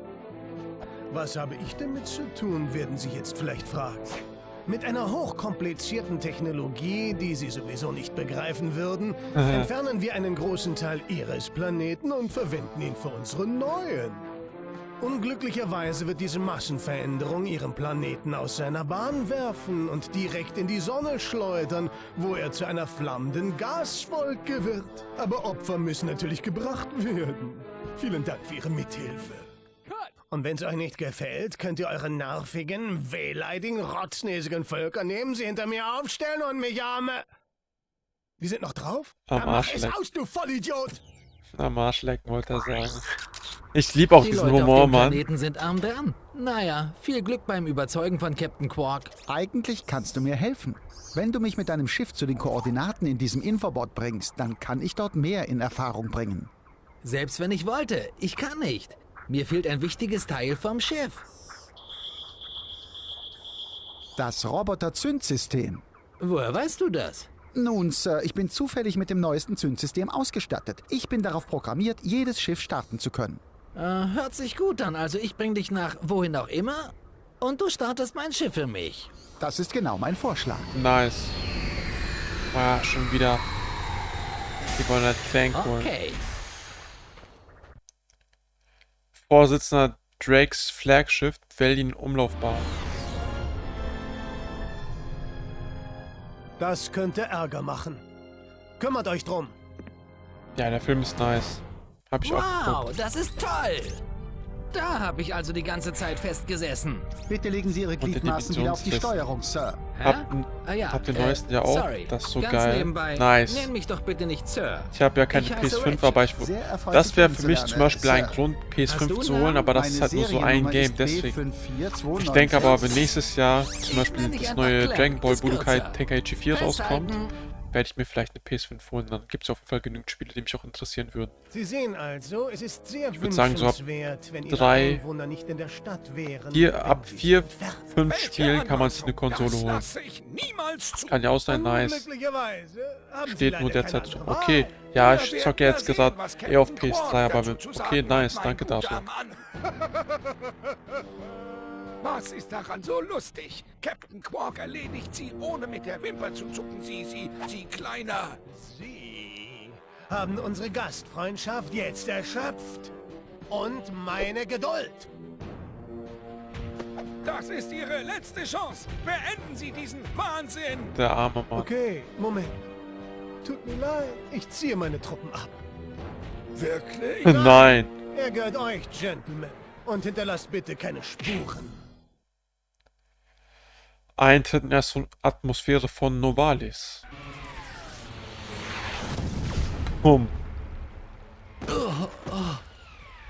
Erstes Gebiet.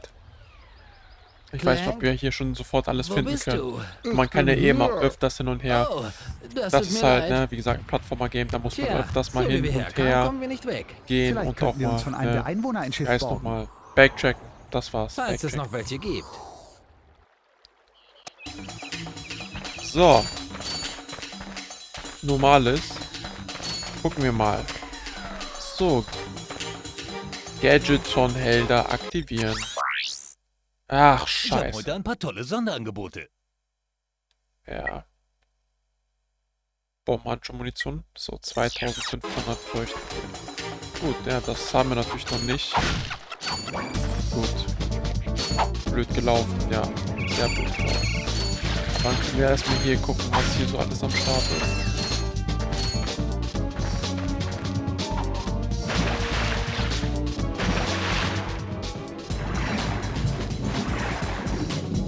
Ich schütte mal nochmal nach oben. Okay.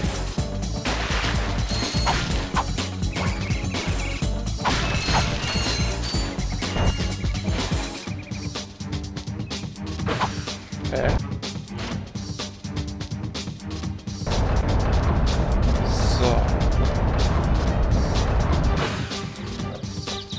Dann können wir jetzt hier rein.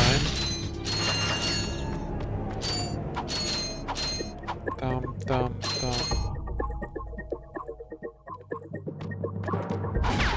Bumm. Ja, zum Glück sind die ganzen Gegner auch noch schwach. Auch wenn das hier ein bisschen Secret ist, aber ja.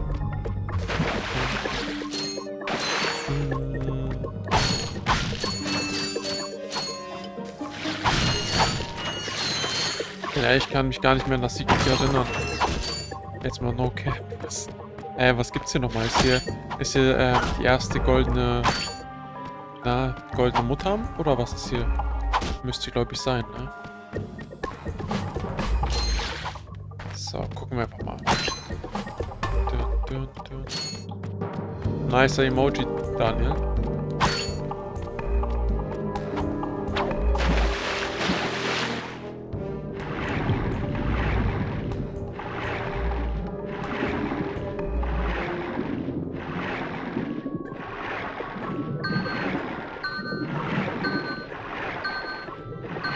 Oh mein Gott, war das knapp. Ach, wir haben es nicht geschafft. Unter Wasser solltest du die X-Taste nicht kurz drücken. Drücke die X-Taste und halte sie dann gedrückt, um aufzusteigen. Ah, so war das. X-Taste drücken, um... Okay. Ja gut, nicht so schlimm. Gehen wir da einfach nochmal hin.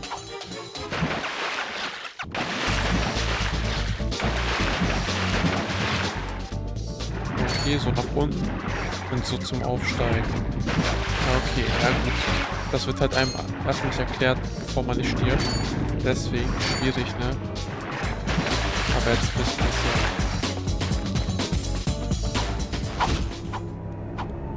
ja. Ah, guck mal, da ist ein kleiner Bug leider.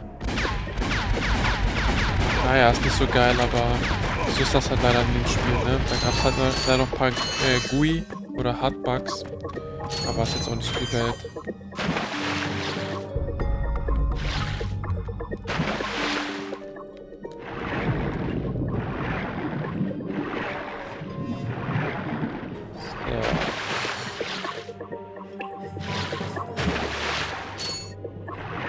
Hallo? Okay. So, wir gehen erstmal hier. Zack. Jetzt geht's ab. So. Da haben wir es doch.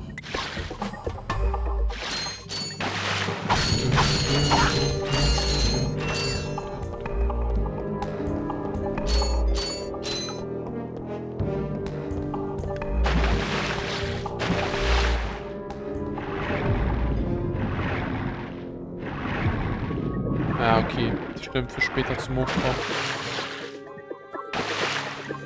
Ich muss aber auch sagen, Ratchet Clank, das spielt sich hier auch wieder clunky, Digga. Das hat hier in der Erinnerung richtig anders. Also spielt sich natürlich besser als Mario. Aber spielt sich schon, also die Kamera ist hier richtig clunky.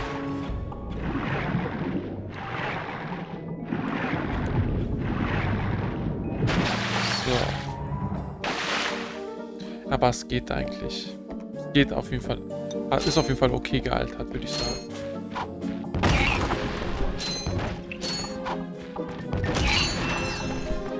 So. Haben fast die 2500, das ist geil. Dann gucken wir erstmal hier, was geht hier ab. So, drehen. Ich finde das auch so eine nice Sache, ne? Ich weiß nicht mal, was das für ein Tier ist. Ein Wombat oder so? Irgendwie so, keine Ahnung. Und dann halt, dass er einfach Mechaniker ist. Ne? Das macht ja auch Sinn. Mit den Flugzeugen und so, das finde ich richtig geil. Dun.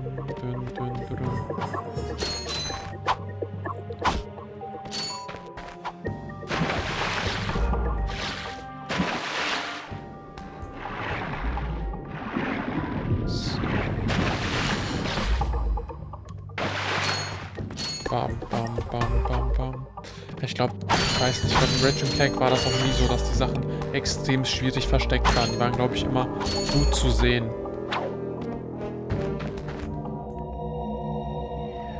Ach, jetzt sind wir hierher gekommen. Okay, chillig. Das war halt jetzt wirklich nur, um hier Sachen, also ne, um hier diese Schrauben zu bekommen.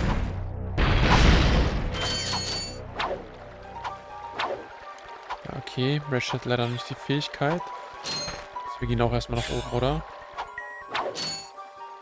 Ja, das sieht schon halt aus wie so ein Weg, der nach hinten führt. So, nice. Und danach nach oben kommen wir aber safe call. Weißt du mal.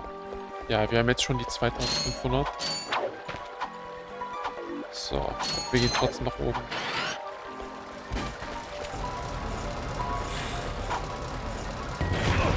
Das ist auch nice mit dem Auto-Aim. So muss das auch sein. Schön Auto-Aim. Weil wie willst du mit dem Controller hier aimen? Ne, so muss das genau sein, meiner Meinung nach. Genau so muss halt ein 3D-Plattformer sein.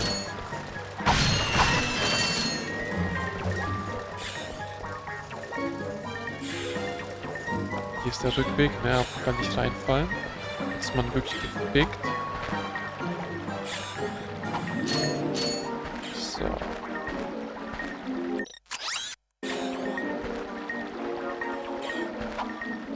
Das ist aber auch ein bisschen kacke, muss ich sagen. man kann die Kamera nur drehen, wenn hinter einem alles frei ist. Das ist ein bisschen sehr blöd gemacht. Aber das ist halt damals gewesen, ne? So, viel mehr Munition. Wie viel haben wir denn schon? Okay. Wir können nicht mehr viel aufnehmen.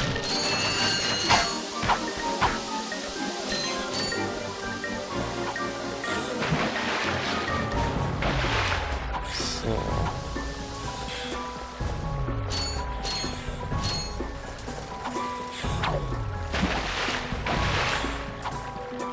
Tak. Alamasita, Takata. Takata. So. Ich würde gerne ein paar krasse Side-Facts oder so, die bei Ratchet Clank droppen, aber ich kenne da leider keinen. Oder, ja, ich kenne da keinen. Tut mir auf jeden Fall leid.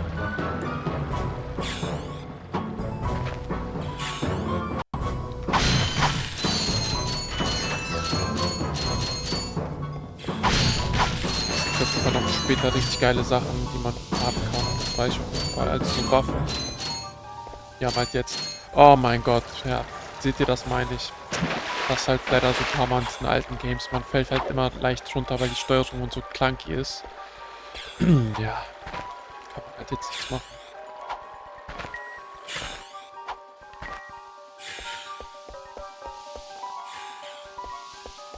Ein Gutes kann man halt, wenn man... Lol. Was war hier gerade mit Ratchet los? Ha! Er ist einfach noch weiter. Ja, man muss halt immer stehen bleiben und dann die Kamera abändern, weil sonst passiert halt so eine Scheiße.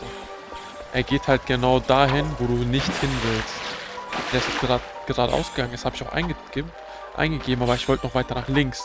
Weil die Kamerasteuerung, also weil die Kamera nicht perfekt so zentral geradeaus war, ist halt ein bisschen zur Seite gegangen.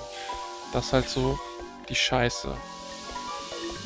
Deswegen immer, wenn so eine Kurve kommt, muss man halt aufpassen, stoppen, Kamera neu justieren. Man kann nicht einfach so smooth hergehen. Das geht bestimmt auch, wenn man halt krass ist. Aber ich schaff's leider nicht. Da, ein Klempner hinter. Was hast du gesagt? Der Klempner ist hinten. Geiler Gurt. Prima, Klugscheißer. Solltest du nicht auf einem der Rettungsschiffe sein?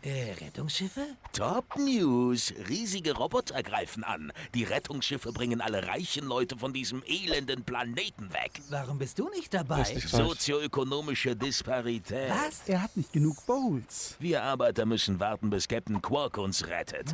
Hast du was viele Bowls wert ist? Ich hab das hier. Zeigt zwei Spinner, die ihr Schiff ruinieren. Und es zeigt auch die Koordinaten eines Wüstenplaneten an. Infobot. Ratchet, den können wir gebrauchen.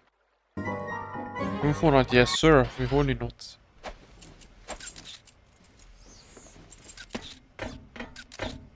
Mit Karacho!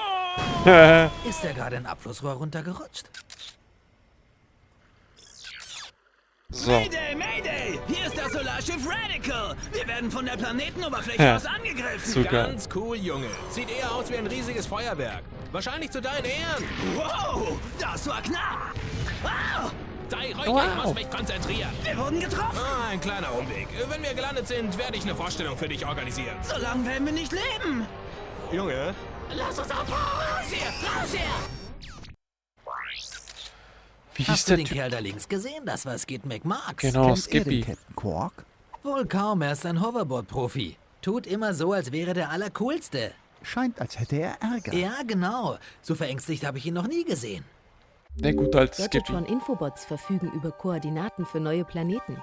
Da du nun den Infobot für den Planeten Aridia hast, fehlt dir nur noch ein Schiff, um dorthin zu kommen.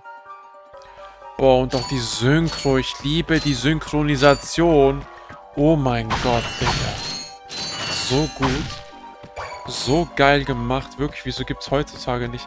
Nintendo, wieso hat Nintendo nicht Games mit einer Synchronisation? Wisst ihr mal? Drücke und halte die L1-Taste, um in den Umsehen-Modus zu gelangen.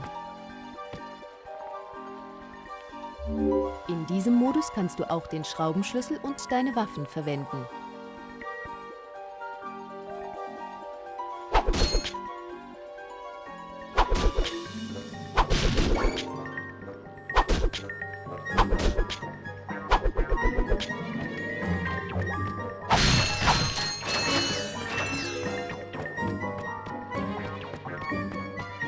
jetzt hier? Gibt's hier irgendwas Spannendes?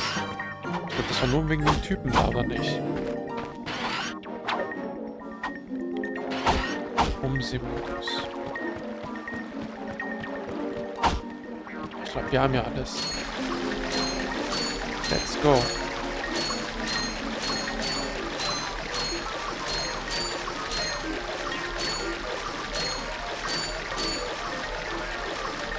Jetzt sind wir halt wieder hier unten, ne? Das war schon der passende Rückweg halt, ne?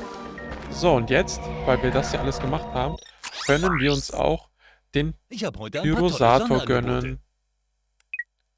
Und wir kaufen hier uns natürlich auch Munition. 50. Passt. Passt.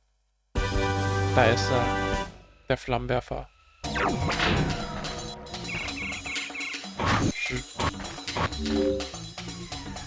Ah. Die hat jetzt gerade was dazu gesagt. Naja. So ist das. So, jetzt fangen wir mal richtig mit dem Level an. Das war eigentlich nur extra. Und jetzt fängt das Level richtig an. So, guck mal, Pyrosator-Munition. Na, hätte ich nicht so viel kaufen sollen. Bang. Bang. Hab ich wieder richtig viele von denen. Bang. Bang. Bang.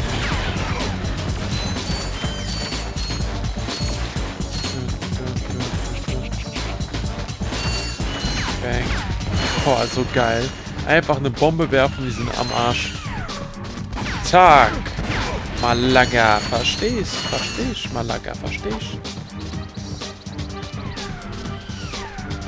So, was mit den Achis? Bang. Auch weg. Weg mit euch allen. Hier komme ich.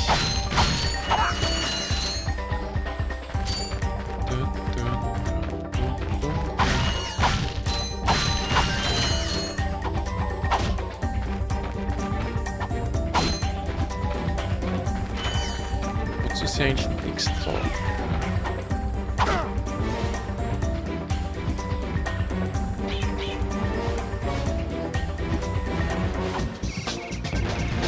Ich glaube, das hat nichts zu bedeuten. Sonst wüsste ich nicht, was man hier machen soll. Okay, hier kann man halt nicht reinwerfen. Wäre geil gewesen, ne? Dass man da einfach so in den Luftschacht reinkommen könnte. Aber hier glaube ich. Nee. Für irgendwas kann man hier Safe Call auch aufschießen. Bang. Bang. Ist auch alles schön One-Shot, so wie ich das auch mag.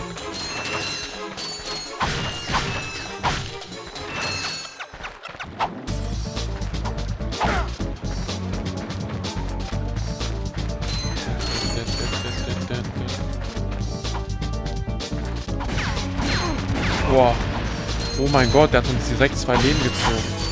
WTF. Okay, ja stimmt, man hat ja auch am Anfang extrem wenig Leben. Ich glaube, später kann man aber bis zu 6 Leben bekommen, glaube ich, oder 8. Weiß nicht mehr ganz genau.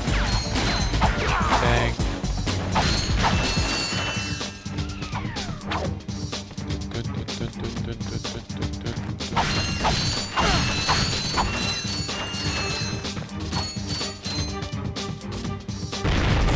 Genau, jetzt macht der Bus die Insel hier kaputt, die Brücke kaputt.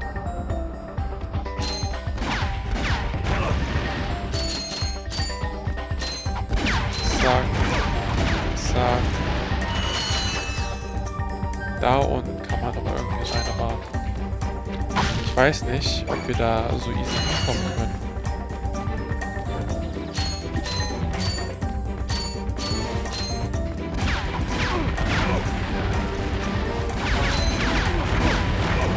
Wow, noch ein Leben. Lenk mich am Arsch. Wow.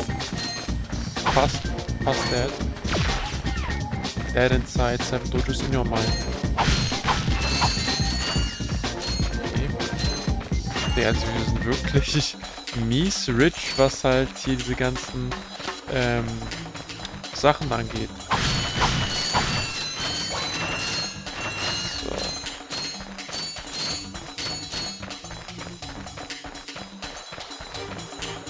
Und wir gehen jetzt hier entlang.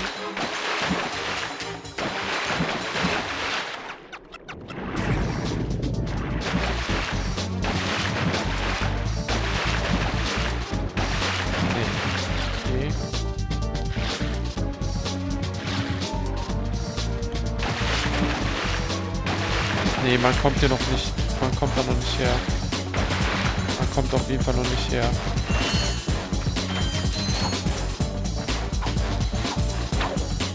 Man braucht halt wirklich irgendwas, um unter Wasser irgendwie schnell tauchen zu können oder so.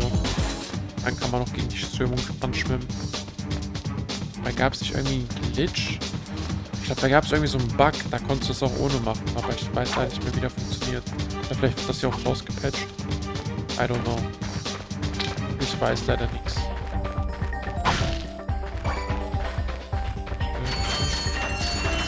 Bang, bang.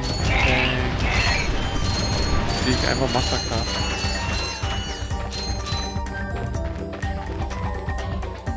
So, hier kommen jetzt noch mal ein paar Gegner. Die werden mir so fetzen. Bang, bang. Oh oh. Oh oh. Tut mir nichts, tut mir nichts. Ja. Wer seid ihr? Söldner? Folterknechte? Mörder? Ich sag alles. Hier, nehmt mein Infobot. Mehr hab ich nicht. Sir, wir sind keine Warte, Mörder. lass mal sehen, was er hat.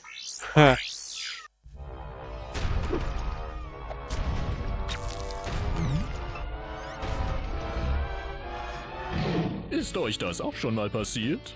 Hi, ich bin Captain Quark. Glaubt Ist mir, mir schon es gibt jeden nichts Tag passiert mir Schlimmeres als sowas. ein plagianisches Jeden Nagelmonster von innen zu betrachten und von seiner Ausrüstung im Stich gelassen zu werden. Deshalb kaufe ich meine Elektroartikel bei Al's RoboShack. Big L. Nur Al darf meine super Elektrogeräte reparieren, seit ich groß genug bin, um einer Sandmaus ans Knie zu spucken. Wenn Al es nicht reparieren kann, ist es nicht kaputt. Stimmt's, Al? Du sagst es, Kumpel. Wenn ihr also das Böse oder auch nur das Blöde bekämpft, kommt für Robo-Reparaturen zu Al's RoboShack in Metropolis. Al's RoboShack. Einfach Big Al's RoboShack. fantastisch. Weißt du, was das bedeutet? Ja, Captain Quark ist total erledigt. Nein, Captain Quark ist auf Metropolis. Wir könnten ihm von der Invasion berichten. Wenn wir ein Schiff hätten. Ja, ein Schiff und ihr foltert mich ganz bestimmt nicht. Tja, als Planetenvorsitzender könnte ich euch beiden unser Kurierschiff ausleihen. Cool. Verlassen Sie sich auf uns, Sir. Ja, danke, euer Vorsitzigkeit. Du hast jetzt Koordinaten für 2 neue Planeten und kannst dein Schiff benutzen. Drücke die Select-Taste, um die Karte aufzurufen. Dein Schiff ist darauf mit einem Stern markiert. Nice. Und wir gucken uns hier nochmal kurz um. Bam, bam, bam, bam.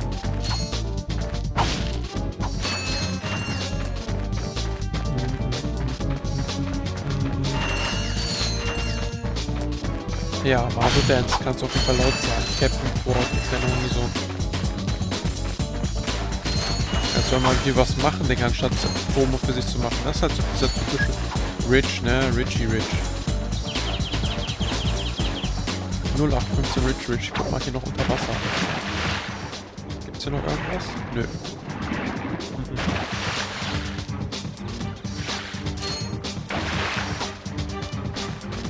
Leider nicht. Okay. Dann geht's jetzt zum Schiff. Dann haben wir das erste Gebiet abgeschlossen. Nicht zu 100%, weil ihr wisst, es fehlen halt noch ein paar Sachen, aber aufgeschlossen. So.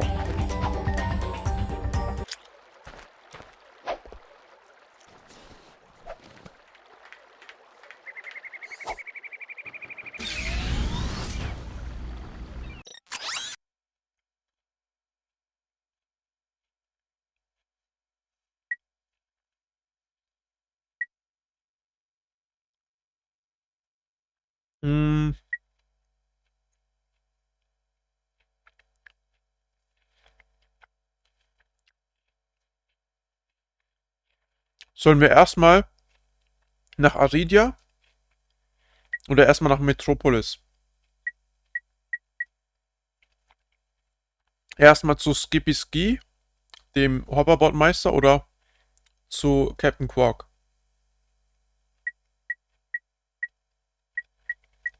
Was sagt ihr?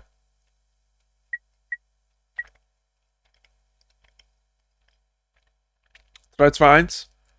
Okay, nice. Dann gehen wir nach Aridia. Ah, stimmt, hier. Skid McMarks und seine Agenten suchen. Mayday! Hier ist das Solarschiff Schiff Radical. Wir werden von der Planetenoberfläche aus angegriffen. Ganz cool, Junge. Sieht eher aus wie ein riesiges Feuerwerk. Wahrscheinlich zu deinen Ehren. Wow, das war knapp. Wow.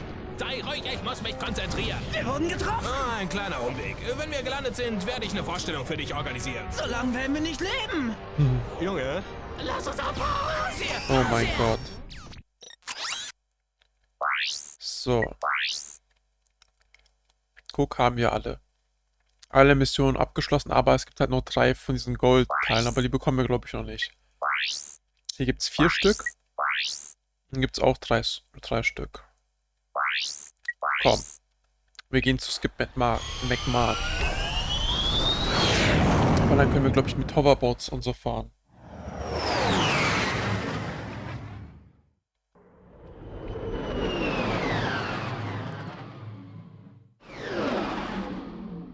Planet Aridia.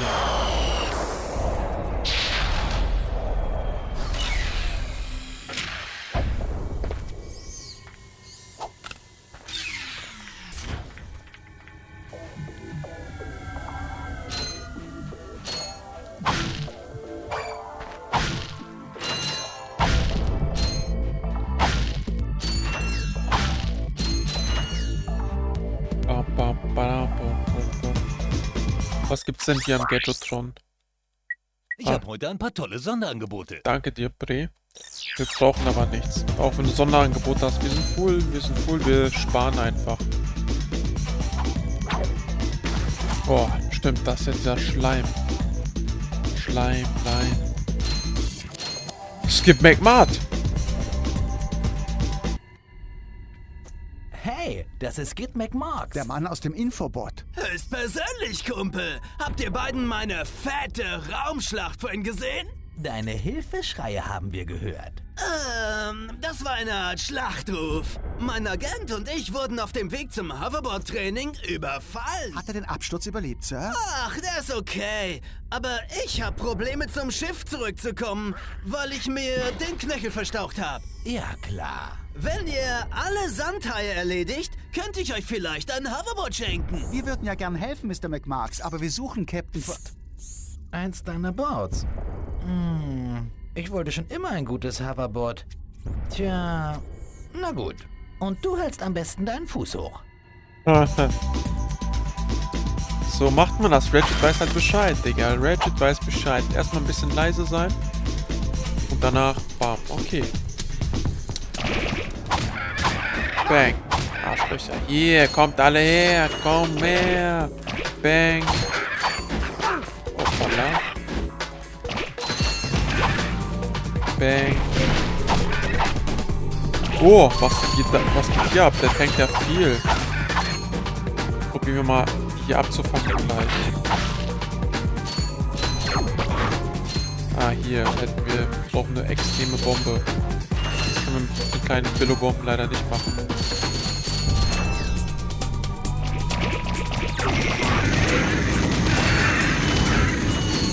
Alle abfackeln, sehr, sehr nice. So wie ich es auch mag. Schön geröstete Chicken Nuggets. Chicken Dino Nuggets sind das.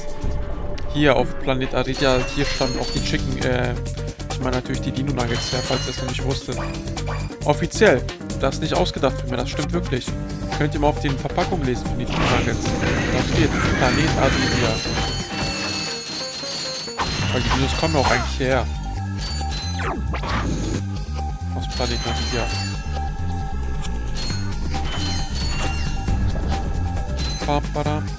Boah.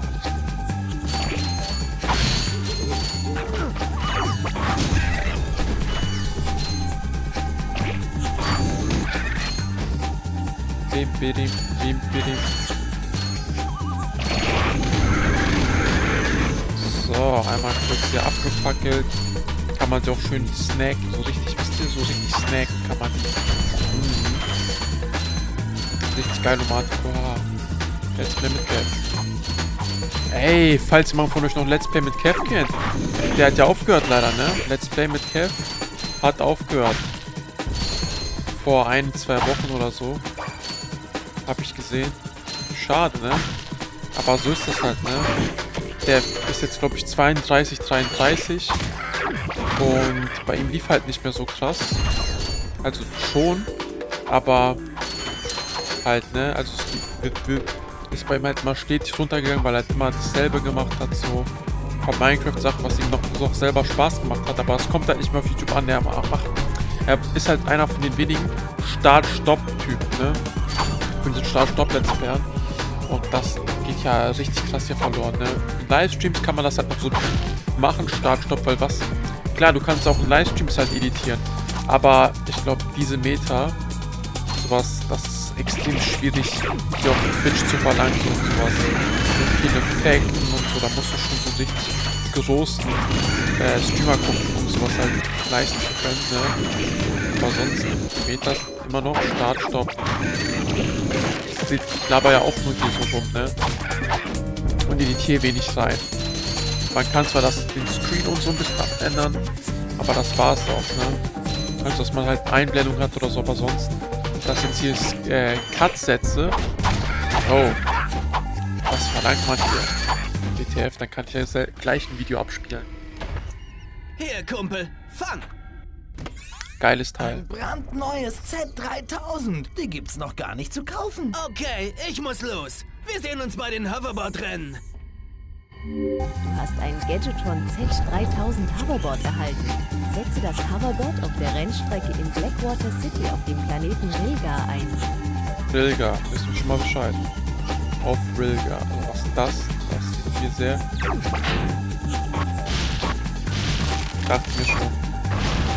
Dachte mir doch schon, das sieht sehr, sehr verdächtig aus, als wenn das hier explodieren würde.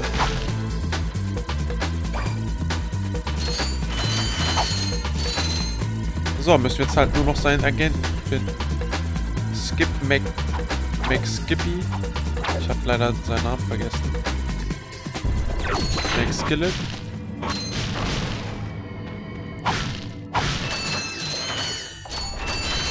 McMark.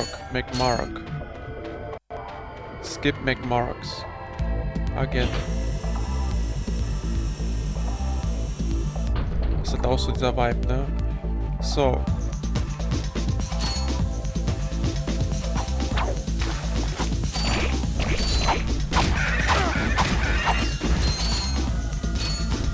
Bang.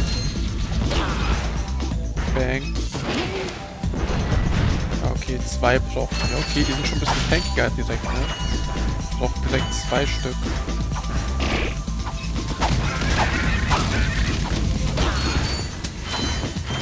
So. Gaddi. I got the Gaddi.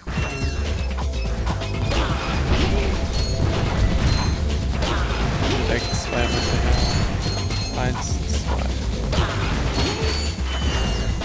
So macht man das halt heute im Business, ne? Schön die Bomben. Hoppala. Ah, natürlich nicht im Treibstand verloren gehen. So macht man das. So. Ich glaube, da kommt man auch später erst rein mit den Maxi-Bomben und kann das dann aufschießen. Hier kamen wir schon. Mamma mia. Das geht ja richtig ab hier.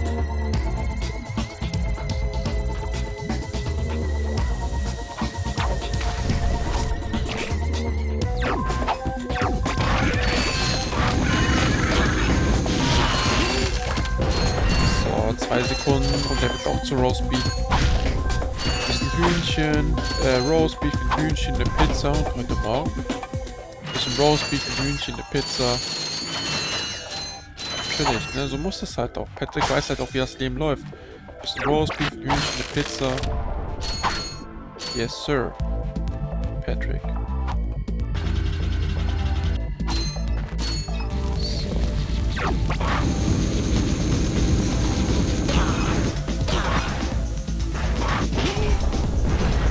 So. Jo, weiter. Du brauchst einen Schwunghaken von Gadgetron, wenn du durch diese Gegend kommen willst. Okay, ein Schwunghaken von Gadgetron. Das heißt, wir können nur den rechten Weg hier erstmal gehen.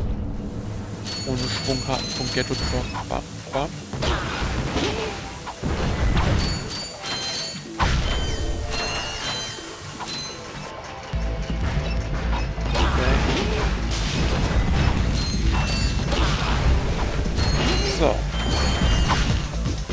Gadgetronics.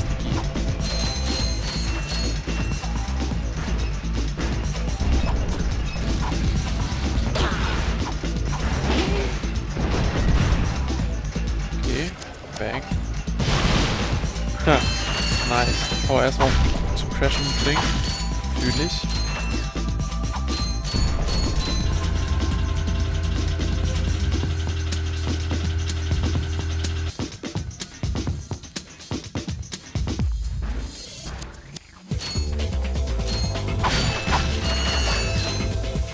Zum Glück bekommen wir auch Bomben, das ist halt immer RNG, ne, was man halt bekommt. So, so kann man immer 2 Bomben mal schnell schicken, auch wenn fast die ganzen Bomben zu Ende sind. Ne. Kommt so ein paar Bomben zurück, aber trotzdem.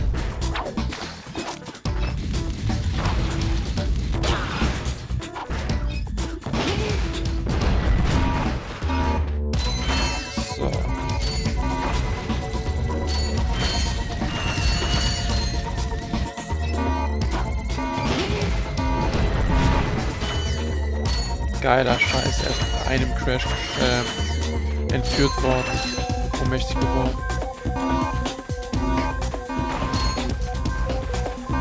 So, ich nehme hier alles mit, weil ich weiß gar nicht, wie viel man hier überhaupt sammeln muss. Vielleicht gibt es auch ein Achievement, dass man hier eine bestimmte Anzahl an Münzen, also ne, ihr wisst schon, was ich meine, an diesen Schrauben, an diesen Nuts, Bowls sammeln muss. Weiß ich gar nicht.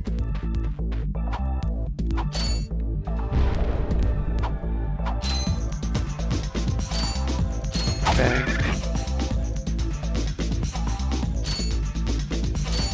Bang. Zack. Kann ich wirklich sagen. Also hier gehen wir richtig ab. Durch die ganzen ersten Level gehen wir ab. Ich denke mal, wir machen noch die 2, also die nächste Welt. Dann passt es auch. Oh. Explosion. Oder gucken wir einfach mal. Vielleicht machen wir heute bis 2, vielleicht bis 1. Ich bin halt ein bisschen müde. Aber wir gucken. So. Ah ja. Okay.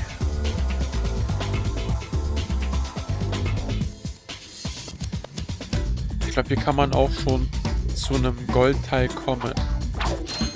Ich glaube, hier kann man zu so einem Goldteil kommen. Ach, überhaupt kein Empfang. Dieser Zeitverlust bringt mich nach um. Benötigen Sie ärztliche Hilfe, Sir? Nimm nicht alles so wörtlich, Kleiner. Mein Problem ist, dass ich auf diesem Kaff-Planeten festsitze und meinen Star-Klienten nicht finden kann. Hey! Ich habe Sie schon mal im Infobot gesehen. Sie sind Skids Agent? War Skids Agent. Seit dem Absturz ist Skid verschwunden. Und ein Agent ohne Star ist wie ein Floh ohne Hund. Moment, du siehst auch recht sportlich aus. Hör zu, wenn du den Hauptpreis der Hoverboard-Rennen in Blackwater City gewinnst, dann wirst du mein nächster Star. Für solch triviale Sachen haben wir keine Zeit, Sir. Genau. Ich als der neue Skid McMarks. Ja.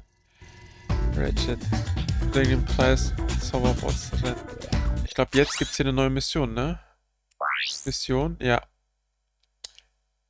Preis zum Agenten bringen? Okay. Bam, bam, bam. Wenn man hier hingeht, dann wird man, glaube ich, wieder zurück teleportiert. Ich glaube, das müsste so sein. Aber...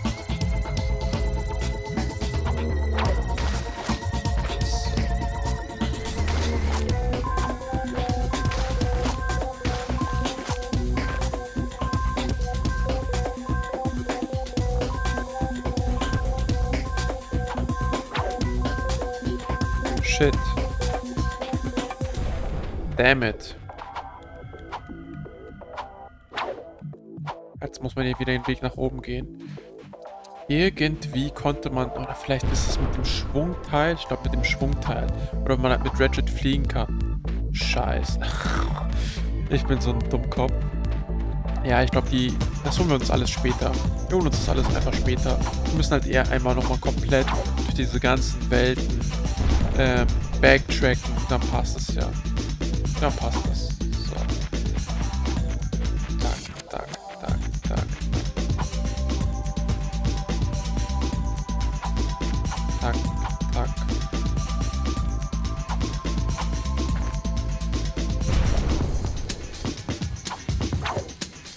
dass er erst die einfachen Sachen macht. Es geht natürlich auch anders. Aber es machen wir anders. So, jetzt gehen wir zurück. So, seht ihr das? Hier ist es direkt. Da konnte man es schon sehr, sehr gut sehen. Hier sieht man es auch richtig gut. Die das Goldteil. Aber wir haben keine Zeit. Wir gehen jetzt direkt weiter. Außer er hat hier noch was Neues für uns. Hat er aber nicht. So ist es halt. Sein Pech. So, nice. Hoverboard von Skip McMart bekommen, sowie seinen Agenten getroffen.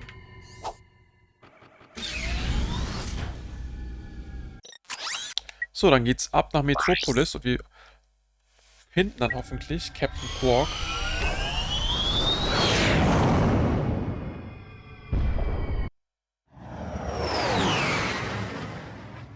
Wie gefällt euch das Game bis jetzt? Ich merke, ja, das ist halt dunkel beim schon Lichter an.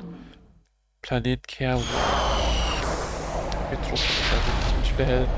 Das Licht halt immer am Licht, ne? Ich habe halt keine Lampen und so hier, deswegen.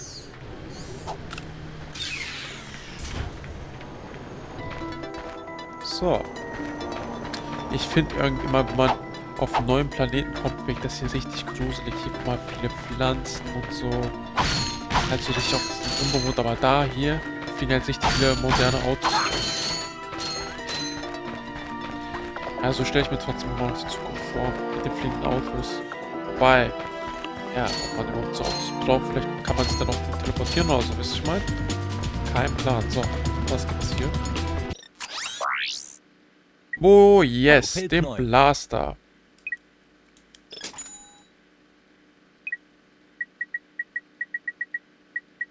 So, gönnen wir uns mal hier 50 Stück.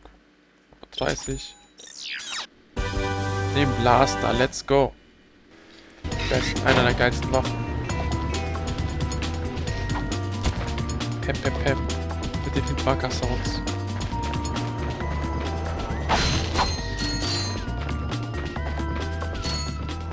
Was geht? Willkommen auf dem Captain Quark Fitness Parkour.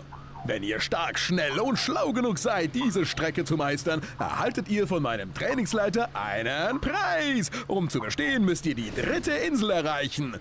Viel Erfolg! Quark Enterprises übernimmt keine Haftung für Verstauchungen, Knochenbrüche, Sehnenrisse, Selbstzweifel oder Todesfälle, die aus der Teilnahme resultieren. Todesfälle. Verzeihung, Captain, aber wir haben Wichtigeres zu tun. Wir brauchen dringend Ihre Hilfe. Clank? Ja? Sag mal, fällt dir nicht irgendetwas auf an Captain Quark? Es verblüfft mich etwas, dass dort, wo seine Beine sein sollten, bloß eine Feder ist. Und was meinst du wohl, woran das liegt? Vielleicht eine Verletzung aus dem Kampf gegen das Böse? Das ist nicht der echte Captain Quark, du Schlaumeier. Das ist doch nur ein Roboter. Oh. So, Captain Quark kann man ja nicht besiegen, aber ja, wir müssen einfach zur 3. Insel kommen. Der meint ja möglichst schnell, aber es gibt zum Glück kein Time Limit. Ich glaube, Ratchet Clank gibt es eventuell kaum nie ein Time Limit. Das finde ich auch mal sehr entspannt. Weil sowas mit Time Limit auf Druck Bock gar nicht. Auf Druck hier irgendwas machen. Deswegen ja, sehr nice. Machen wir das, weil da bekommen wir dann sehr, sehr nice Item. Dann können wir eigentlich theoretisch wieder... Ja, ich spoiler mal nicht. An alle, die das vielleicht noch nie gezockt haben, aber würde mich auf jeden Fall wundern, wenn man Ratchet Clank noch nie gezockt hat. Hat doch sogar 2 oder 3 Remakes bekommen.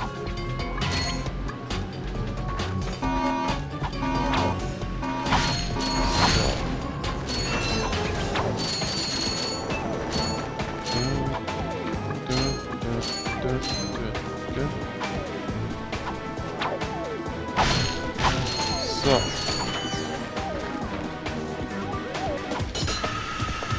Sir.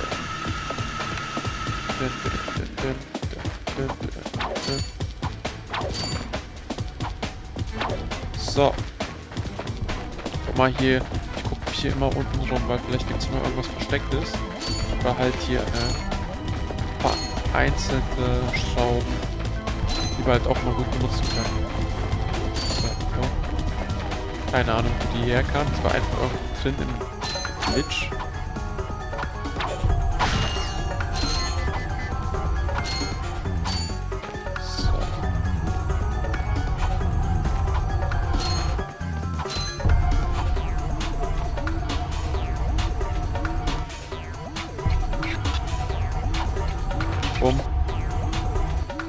Die Ansicht hier ist viel, viel besser. Man halt nochmal so ein bisschen... Diese beweglichen Wände sind auch Sprungspalten. Springe in der Luft gegen die Wände, bis du oben bist. So, ja, gucken wir mal, was hier ist. Nichts für, okay, für einen macht dann natürlich richtige schmutzig und Fall nach unten für eine von denen. Vielleicht fehlt sie mir irgendwann später, aber eigentlich nicht. Es gibt immer genügend von denen. Bang, bang, bang. Wow, wäre fast runtergefallen. So. Falls man hier einmal Voll Damage kassiert hat, gibt es hier oben noch was zum Heilen. Aber zum Glück sind wir full. Boom. Let's go. Wir bekommen gleich unser Bonus. Hört zu, ihr Weicheier! Sowas Erbärmliches wie euch habe ich auf dem Hindernisparcours noch nie gesehen! Was labert die? Bitte? Wir sind ganz durchgekommen, Ma'am. Ja, aber ihr wart schlecht! Zu meiner Zeit habe ich solche Strecken zum Frühstück gegessen! Bestimmt nicht nur die. Wenn's nach mir ginge, würdet ihr beiden üben den ganzen Tag. Aber irgendwie habt ihr diesen Spinner Captain Quark beeindruckt. Captain Quark weiß von uns? Aber sicher. Und schlimmer noch, er sagt, ich soll euch für diese lächerliche Leistung einen Preis geben. Cool, was denn? Ihr bekommt einen Schwunghaken, Da ist er, der damit ihr Sprach. hin und her schwingen könnt wie kleine Insekten. Na dann, her damit. Nicht so schnell. Ihr zwei habt heute meinen Hindernisparcours beleidigt und deshalb müsst ihr bezahlen. Aber das ist unser Preis vom Captain. Das ist nicht fair. Zu schade, das Leben ist hart. Was für eine Scharmutter. Cool. Ich könnte wetten, Captain Quark benutzt solche Sachen den ganzen Tag. Echte Männer kommen ohne dieses alberne Spielzeug in Schwung. Ihr zwei macht mich krank. Grunz, Grunz. Glückwunsch, du hast einen neuen Gadgetron-Schwunghaken. Speichert. Benutze ihn an normalen Bewegungszielen wie diesen. Ist das Ziel außer Sicht, benutze die L1-Taste. So, hier erstmal nochmal alles einsammeln.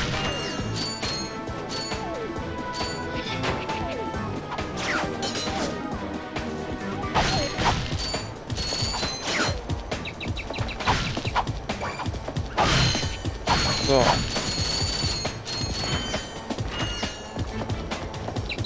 Da kommt man zu Captain Quark zum Start zurück. Ja, zum Üben war das hier gemacht, ne? Yes, Sir. Einfach doppelt. Also es ist genauso, als wenn man halt der Schwunghaken ist halt genauso wie so eine Waffe. Aber den kann man halt nicht als Waffe benutzen, sondern halt nur an so Sachen. Ja, nice. So, da haben wir es. Captain Quark. Gut. Sehr, sehr nice. Hitmarker Sound, beste. Pump, pump, pump. So, dann gehen wir doch mal durch. Drücke die L1-Taste kurz, um die Kamera schnell zu zentrieren. Ach, so geht das. Mit L1. Sehr schön. Nice.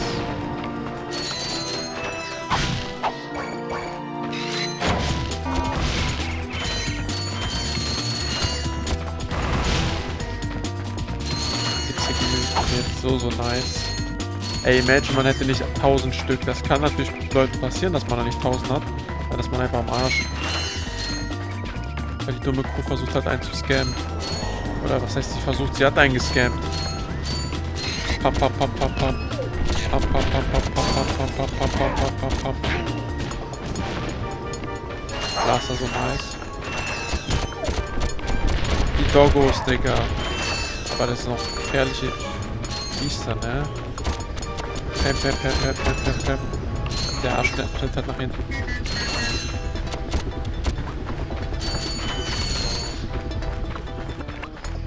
Oh, was gibt's hier? Was denn hier oben?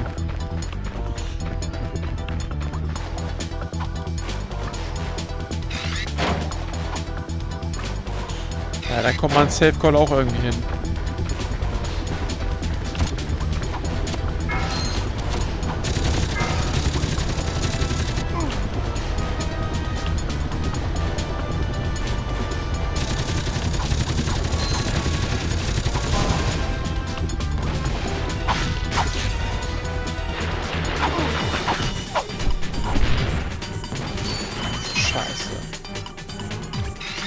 Da oben nicht visieren kann, ist halt schon ein bisschen blöd. Aber ja, so ist es halt. So, kurz mit dem Zentrierer gemacht. Und den einfach keine Beachtung schicken, dem Arschloch.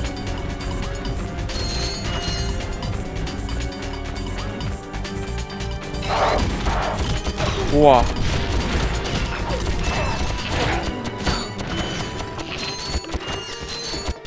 Hallo? Hallo? Was passiert denn da?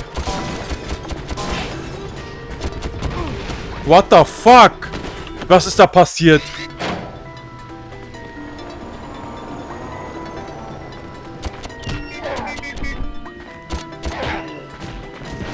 Okay.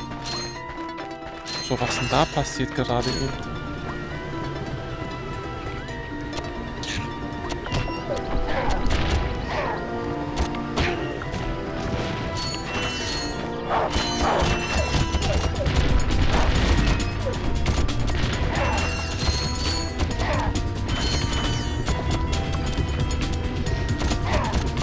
Die hängen ja böse viel. Die Fettsäcke da.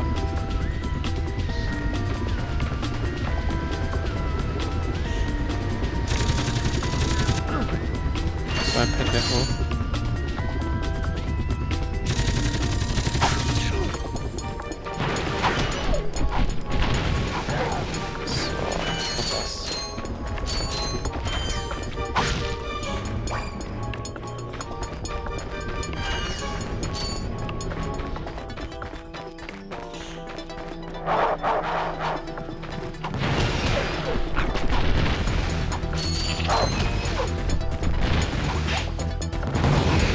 Der legt Minen, der Hundesohn.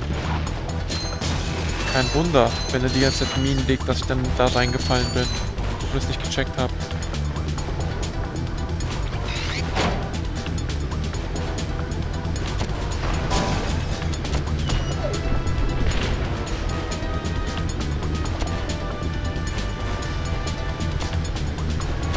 Wir haben nicht so eine Reichweite.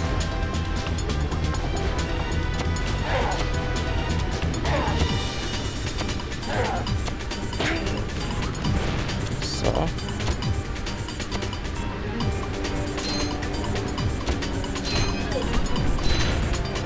Die sind schon mit einem Hit dead. Das ist schon mal ganz nice. So. Sind wir jetzt schon bei Big L? Ratchet, das ist der Mann aus dem Infobot. Yes, sir. Weißt du noch? Er kennt Captain Quark. Hey, Sie sind dieser Roboter-Typ, stimmt's? Nein, eigentlich baue ich Roboter. Ich selbst bin kein Roboter-Typ. Nicht wirklich. Idiot. Ich mag ihn. Wo wir das nun geklärt haben, was kann ich für euch tun? Tja, wir haben Ihre Infobot-Werbung gesehen. Sie waren bei Captain Quark und wir suchen Captain Quark und dachten, Sie könnten uns helfen. Eure Logik ist bestechend, aber ich habe Captain Quark seit dem Dreh nicht mehr gesehen. Sag mal, läufst du mit Standard XP18 Sisterboards? Version 7.66. Na super, dann kann ich vielleicht doch noch helfen. Was hältst du von einem Helipack-Upgrade? Upgrade? Klaro, da er ein 766 ist, kann ich den kleinen Kerl in 0, nichts zum Schweben bringen. Ihr müsstet natürlich die Arbeitszeit bezahlen. PC für 1K safe. Okay, das wird gar nicht wehtun. Hey, warte. Ratchet, bin ich jetzt cool? Sehr geil. Klar, du bist voll locker, Clank. Gern geschehen. Voll locker, nice. Chillig, voll locker.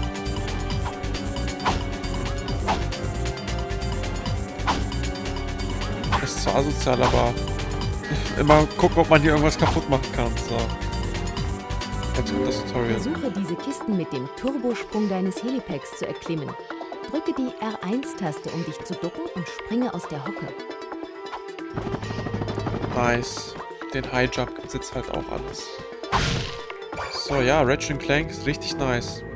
Richtig, richtig nice, Daniel. Oh mein Gott! Ah, da habe ich einen Long Jump gemacht. Versuche diese Kisten mit dem Turbosprung deines Helipacks zu erklimmen. Drücke die R1-Taste, um dich zu ducken und springe aus der Hocke.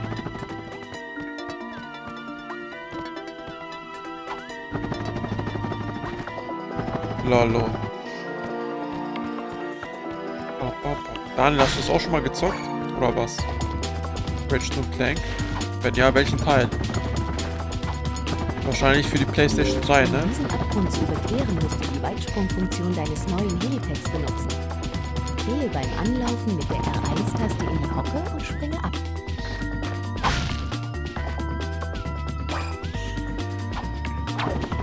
So.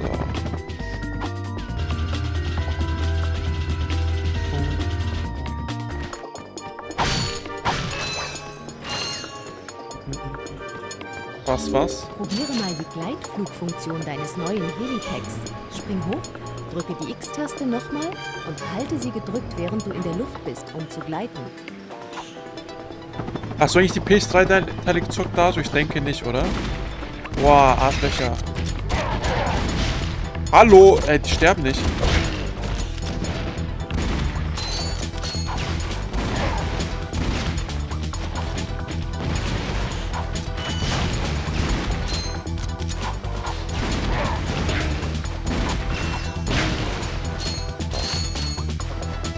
Am besten mal 2 direkt werfen, bevor man hier irgendwie verarscht wird. Weil anscheinend sind die PS3-Teile von Ratchet Clank auch extrem gut. Wobei einer soll scheiße sein, einer soll gut sein, weil ich die beiden noch nie gezockt. Ich hatte ja damals keine PS3, deswegen.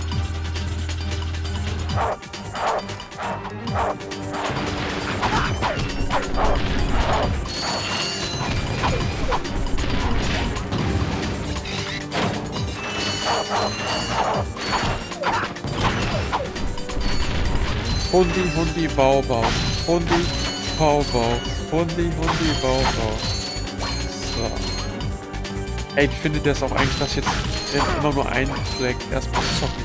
Besser oder soll ich das wieder so aufteilen, dass wir 2 zocken? Ich finde irgendwie mit einem Projekt ist doch wieder besser, ne? Mit einem Projekt ist doch besser. Weil so sind wir wirklich schnell durchgekommen, ne? 2 Wochen, 2 Spiele.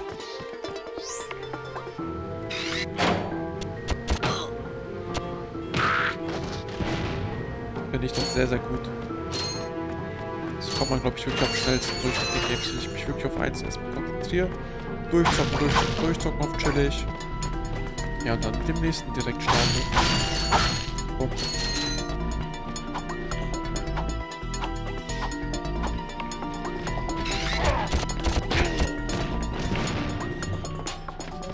Bam, bam. Immer schön erstmal mit 2 poppen, ihr wisst Bescheid. So. Guck mal, da.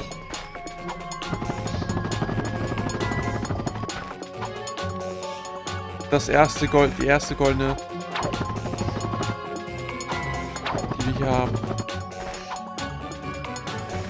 Halleluja. So ein fettes Teil, das größer als wir ins Arschloch reingesteckt. Gold Bolt erhalten. Peng, peng, peng.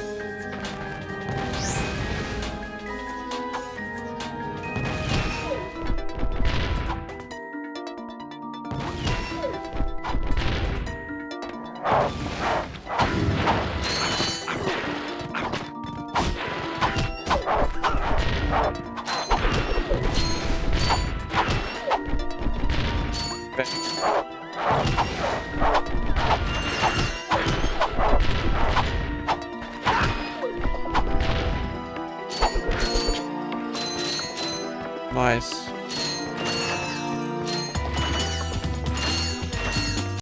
Ah, das ist wieder viel. Ich liebe das so sehr. Tschu, und noch der Long Jump. Long Jump, beste Fähigkeit. Wirklich. Jeder Plattformer braucht einen Long Jump. Wenn ich einen Plattformer machen werde, ich werde auch so einen Long Jump dort einbauen. Ich weiß aber nicht, was das da ist. Analplug oder so? Keine Ahnung.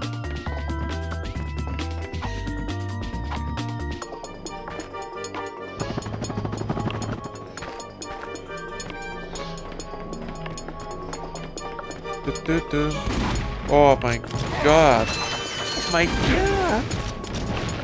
Bang, bang.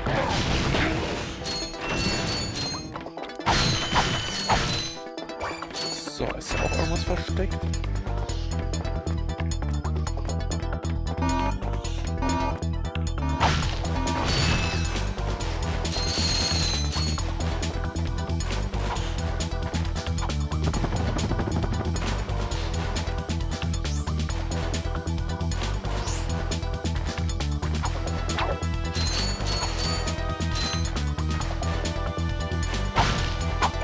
Nichts Besonderes ist hier oben, ne?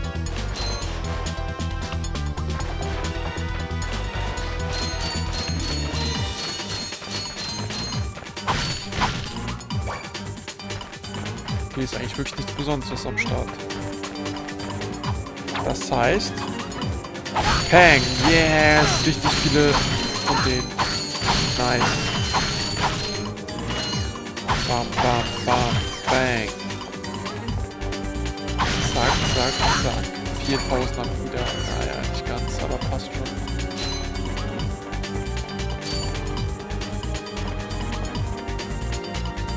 So.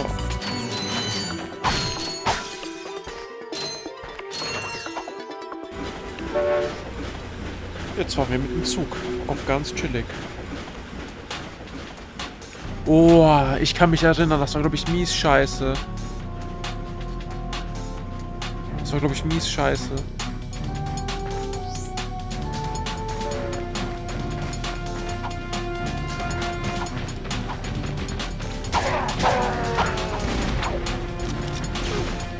Ja.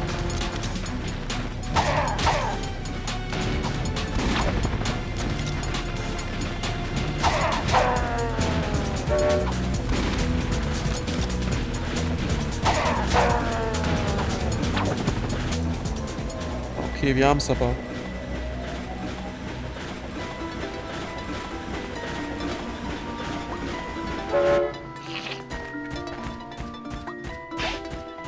Okay, der Infobot verpisst sich. What the fuck? Ich hatte schon so Schiss. So.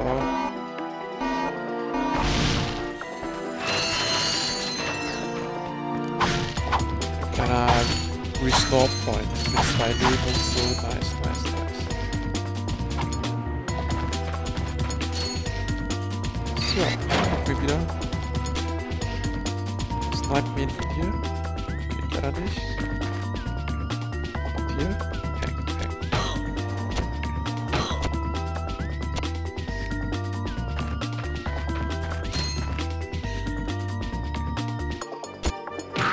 So, da haben wir ihn. Ja, der Blaster ist leider extrem schwach, aber der erfüllt seinen Zweck. So, der nächste Infobot. Was geht ab? Home Dog. Herzlich willkommen, Vorsitzender Drake. Lassen Sie die Förmlichkeiten, Leutnant. Man Herr sagt mir, Leutnant. Sie arbeiten zu langsam.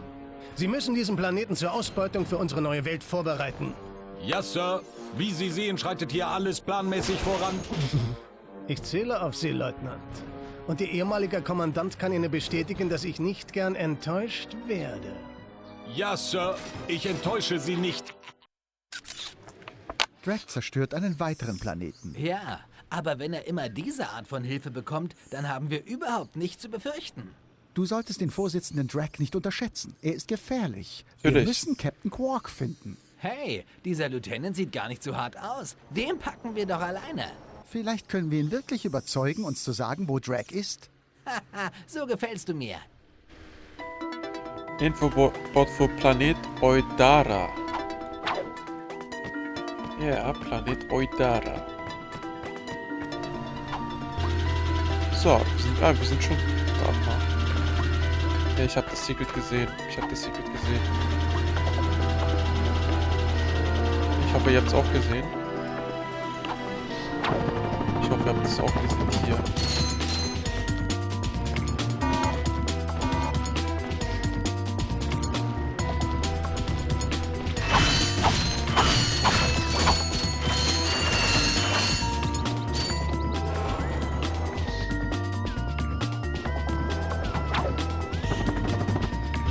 Warte mal, aber wenn wir jetzt wieder hier sind die alle wieder respawned? Nee. Hier war doch auch irgendwie ein Gang nach oben. Wir können ja jetzt hochspringen. Ich glaube, das war hier vorne. Ich glaube, hier vorne muss es gewesen sein, oder? Yes, sir. Yes, sir. Yes, sir. Yes, sir. Yes, sir.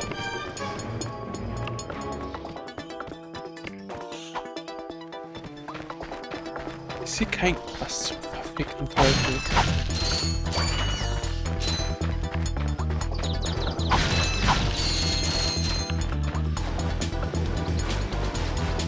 Okay.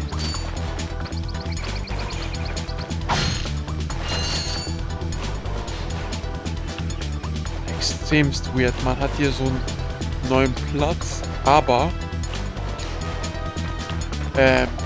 dieses goldene Teil ist hier nicht am Start. What the fuck? What the fuck?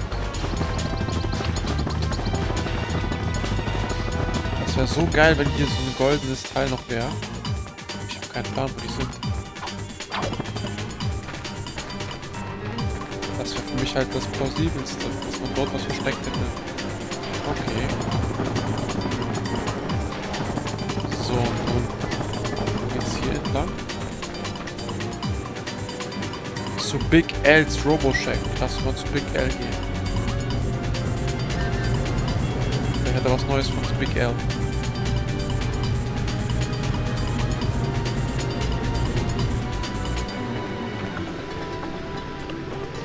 Big L. Big L. Hast du was für uns? Er hat nichts für uns, der Hund. Dann gehen wir wieder zurück. Scheiß drauf.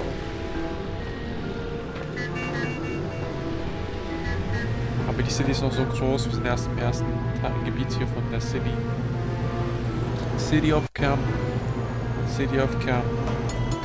And the city. So. Nö, er hat wieder nichts für uns. Ich liebe diese Long Jumps. Oh.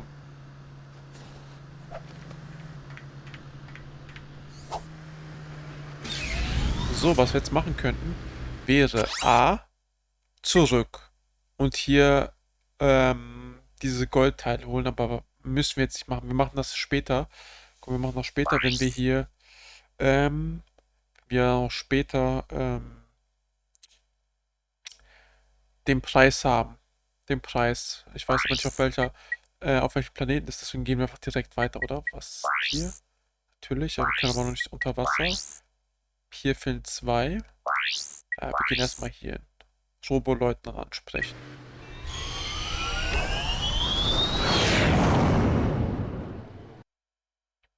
Währenddessen auf dem Flaggschiff des ersten Vorsitzenden Drake. Ja, sehr schön. Das sollte eigentlich reichen. Commander, ich würde sagen, hier sind wir fertig. Beginnen Sie damit, unsere neuen Planeten in Position zu schleppen. Leutnant! Ja, Sir. Sie haben Ihre Baumquote gerade so erfüllt. Gerade so. Wir können zur Basis zurückkehren. Nicht so hastig, Nice. Leutnant. Nur weil wir keine Bäume mehr brauchen, müssen wir sie nicht stehen lassen. Zerstören Sie alles. Heftig.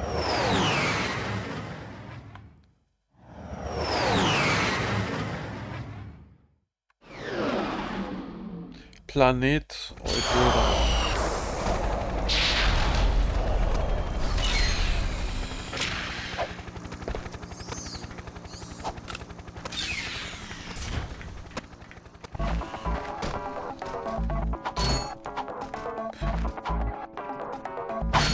Das ist ein geiler Vibe hier. Aber hier hat man auch den ersten Boss. Durch diese Tür kommst du nur mit einem Dietrich von Gadgetron. Leider scheint auf diesem Planeten kein Dietrich vorrätig zu sein. Schade, keinen Dietrich. Ah, stimmt. Den Dietrich bekommt man auch... Okay. Wir können wieder zurückgehen, weil ich glaube, den Dietrich bekommt man hier. Also bekommt man auf dem Planeten hier, auf Arida. Okay, dann gehen wir hier hin. Wenn wir hier den Dietrich bekommen, da müsste, glaube ich, hier sein, der Dietrich. Aber man bekommt in der ersten Welt, glaube ich, immer pro Welt ein Teil, was man auch mal benutzen kann. Okay. Die Ladezeiten sind ja auch so smooth gemacht. Planet Arriba. Wirklich, die Ladezeiten sind ja so smooth gemacht. Gut.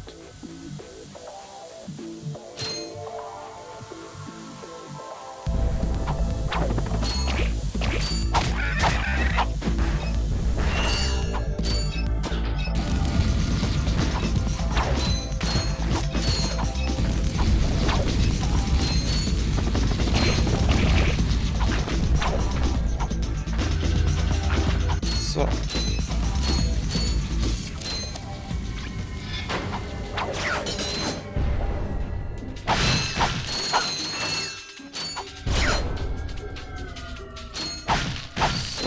Sehr, sehr nice.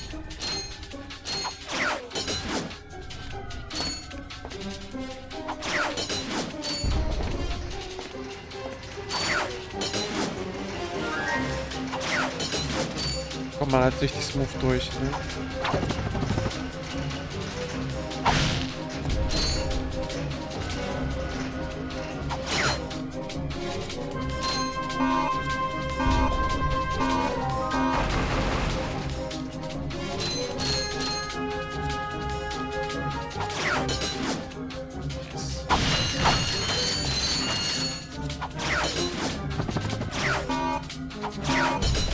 Boah, die blockieren halt auch krass, ne? Aber kein Problem. Die sind ja richtig smooth am Start.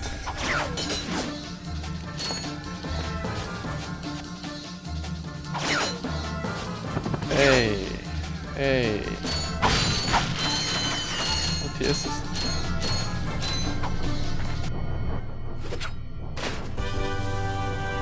Ja! Dank neuester Präzisionslasertechnologie knackt der Dietrich von Gadgetron selbst unknackbar Türen von Gadgetron.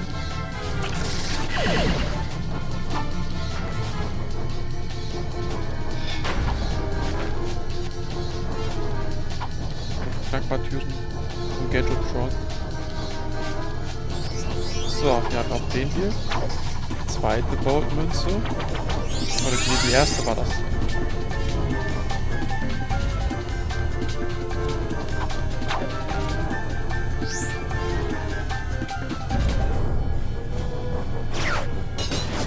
So, nice.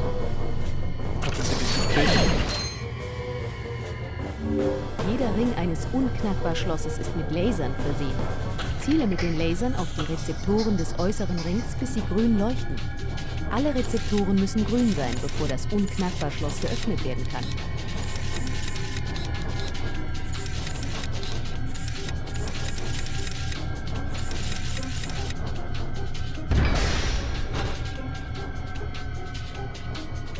Was gibt's dann halt später auch alles mit Zeit, ne?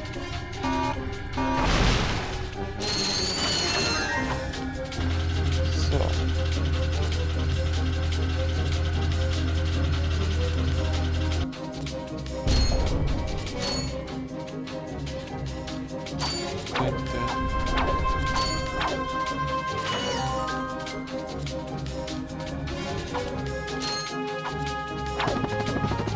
So.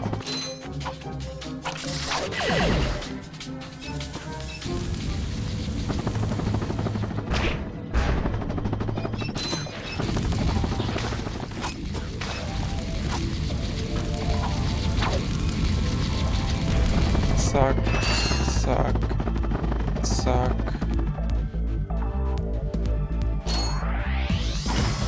So, dann gehen wir jetzt in Achim rüber.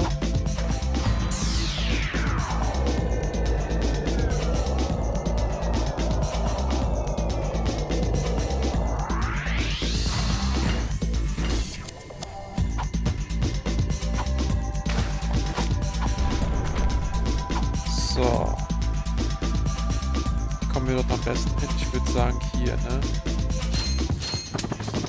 So.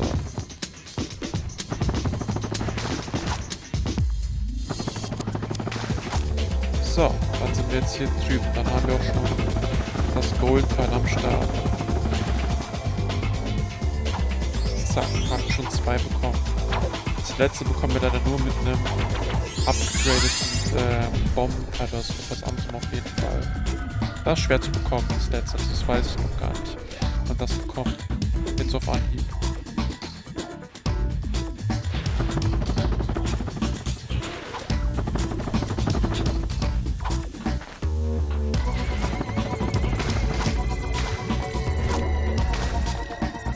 Scheiße, okay. Aber wir sind wieder hier. Okay, warte mal. Ganz kurz gucken. Mission. Ende.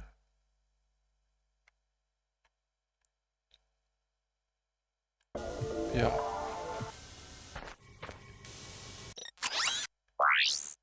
Zwei von 4. Ah, hier gab es 4 Stück, okay. Gut, ja, dann können wir jetzt wieder nach Eudora. Und hier gibt es noch einen auf Eudora. Okay.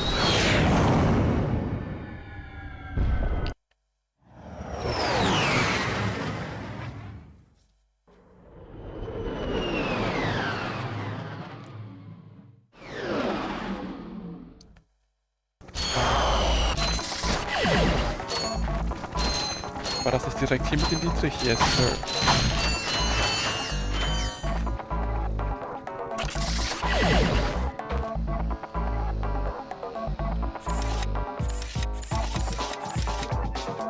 So.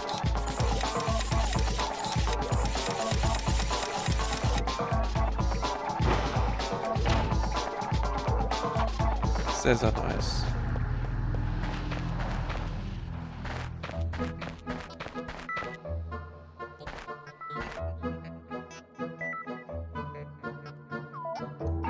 Hä?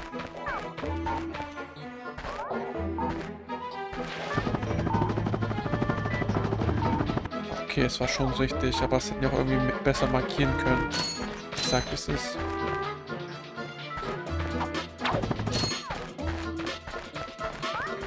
So.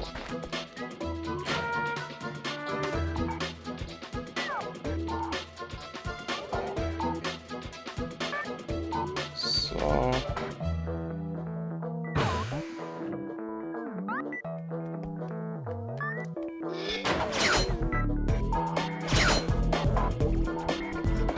So.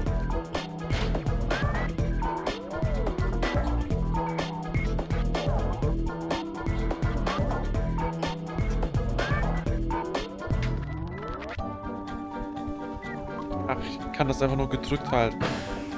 So ganz langsam, okay.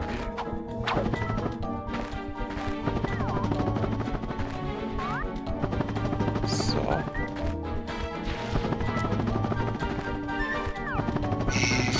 Boah, war das knapp.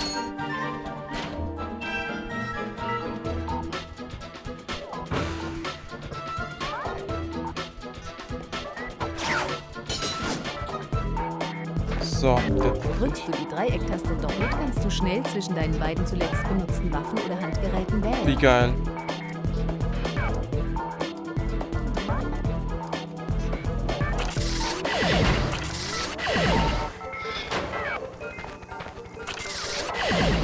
Sehr, sehr nice.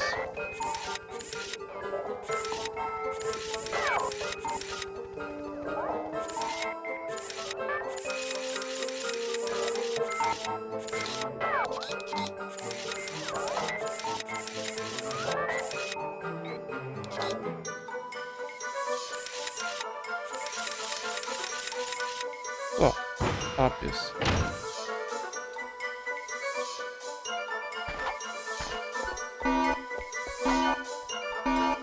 Welcher Arsch sickt denn hier ab? Das ist schon der Boss? What the fuck?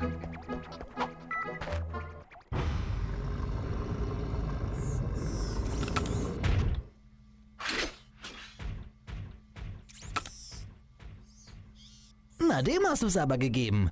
Sieht ganz so aus.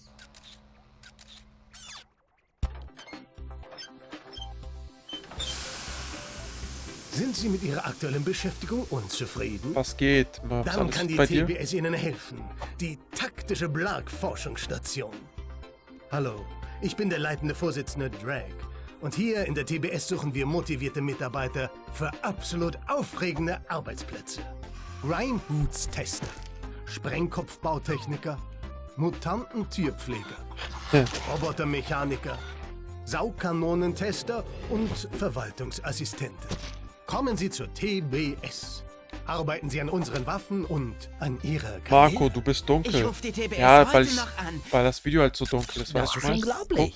Kommt halt Mann, immer hast drauf du an, wie die gesehen, was Farben die vom alles Spiel bauen? sind. Lass uns Ich habe ja hier keine Nein, Softboxen wir und müssen so, weiter deswegen nach ich bin Captain zu arm Quark für suchen. Softboxen. Da hast du natürlich Muss recht. bei dir auch Hab bestens. ich? Wir zocken halt jetzt Ratchet und Clank Wir brauchen endlich. Quark. Aber Nach wäre es 4-5 nicht toll, Tagen, weil es wenn bei der wir ihm Plays dann nicht gleich geklappt hat, sagen musste es ja könnten, wo verschieben und Drake jetzt ist? geht's endlich. Denke schon. Halleluja. Also, wir gehen zur Raumstation und fragen die Techniker. Die arbeiten für Drake und sollten wissen, wo er ist. Deine Logik leuchtet mir nicht ein. Ach, du denkst zu viel. Lass uns gehen.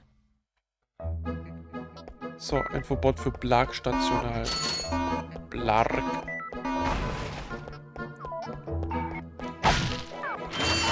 Aber als wenn das hier schon das war, WTF. Ich dachte, das wird hier so ein Secret extra den Dietrich geholt. Extra den Dietrich geholt? What the fuck? Ach, wir sind jetzt hier wieder... Okay, man ist hier wieder am Anfang. Was bekommt man hier? Nice. Hallo, Fellknoll. Todeshandschuh. Okay, da brauchen wir noch viel. Oh mein Gott.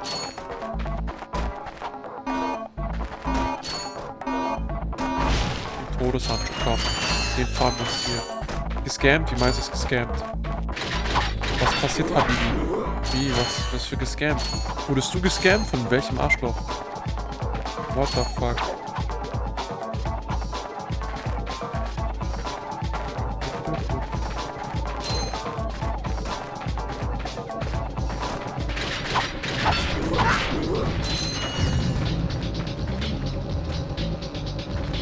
Bang, bang.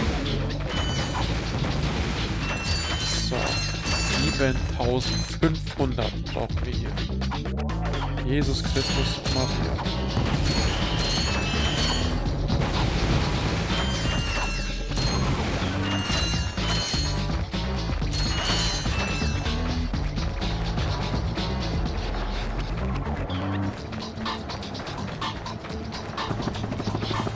Wieso benutze ich eigentlich die ganze Zeit den High Jump, den Long Jump? Okay, die können One-Shot gekillt werden. Sehr, sehr geil. Oh, mehr Bombenmunition. Liebe ich. Dann habe ich hier auch mehr hiervon, mehr davon, mehr ein bisschen von hier und ein bisschen von das. Und dann noch ein bisschen davon und davon und davon. So, die Brücke haben wir auch.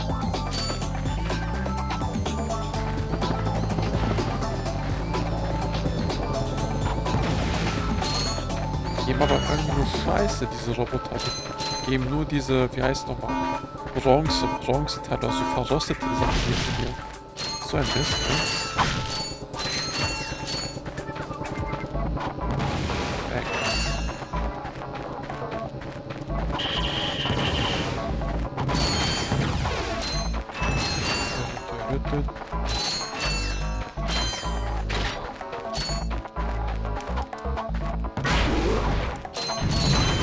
Boah, hätte mich fast selber gekillt. Die Mucke auch zu gut. Ah, ich freue mich so sehr, nochmal ein weiteres Game durchzuzocken. Seid mal ehrlich, Digga, die Games, die wir hier zocken, sind richtig nice, ne? Wir zocken nur geile Games und wir haben auch die 7.5. Sehr, sehr nice. Das freut mich zu sehen natürlich. Zu hören auch, aber zu sehen. So. Es gibt so lange nicht mehr gezockt. Ich glaube, das letzte Mal, als ich das gezockt habe, das müsste 2009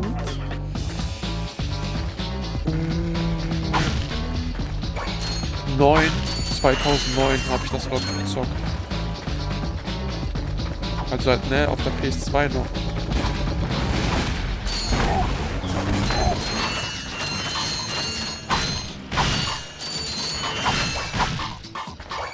Bang, bang, bang.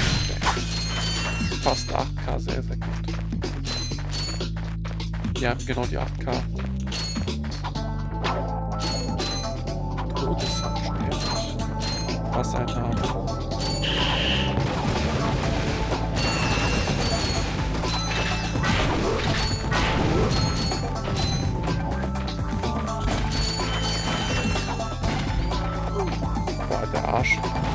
Hey, bleib mal stehen.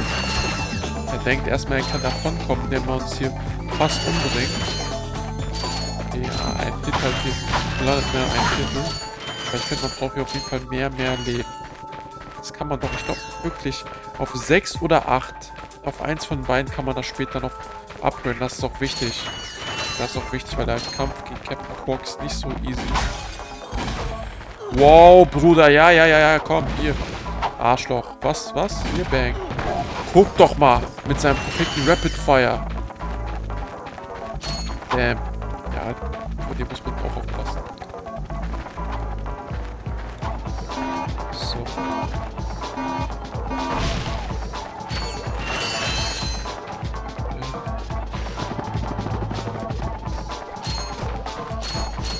Boom.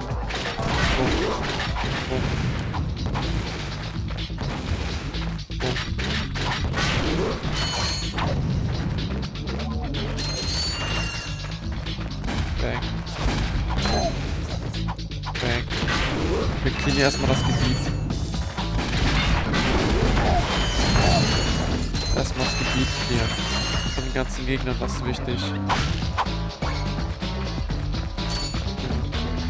Dann kann ich hier entspannt nochmal rumgehen und alles aufsammeln.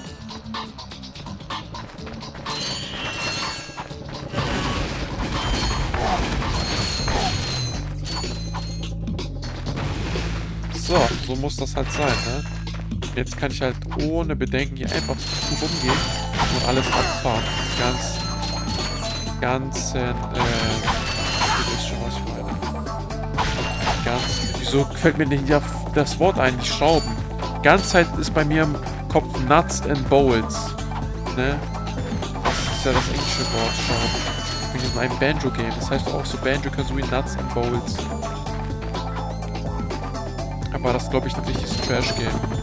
Habe ich noch nie gezockt, aber ich habe halt gehört, das soll ein richtiges Trash-Game sein.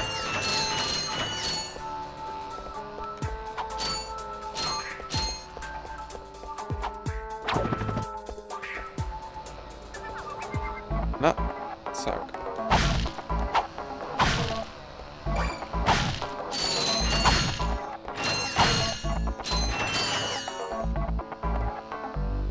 Da geht's nach unten. Okay, super. Haben wir das Gebiet auch geklärt. Da sind auch so schöne, kleine, lineare Level. So genau wie ich das mag, ne? Deswegen PS2-Ära beste Games. True. Zack. So.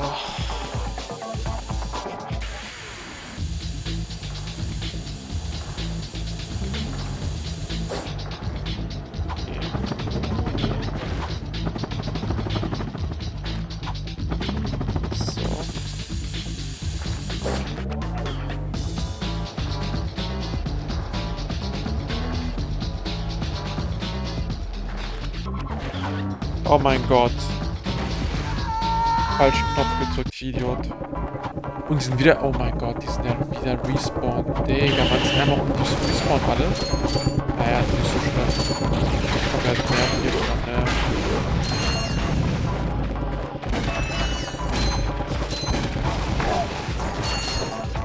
What the fuck? Ja, okay, das muss ich echt sagen. Das ist ein sehr, sehr großer Kritikpunkt am Game. Du bist einmal down und du fällst halt einmal runter. Alle Gegner respawnen. Plus du bist richtig weit nach hinten gesetzt. Du bist richtig krass nach hinten gesetzt. Das ist schon heavy.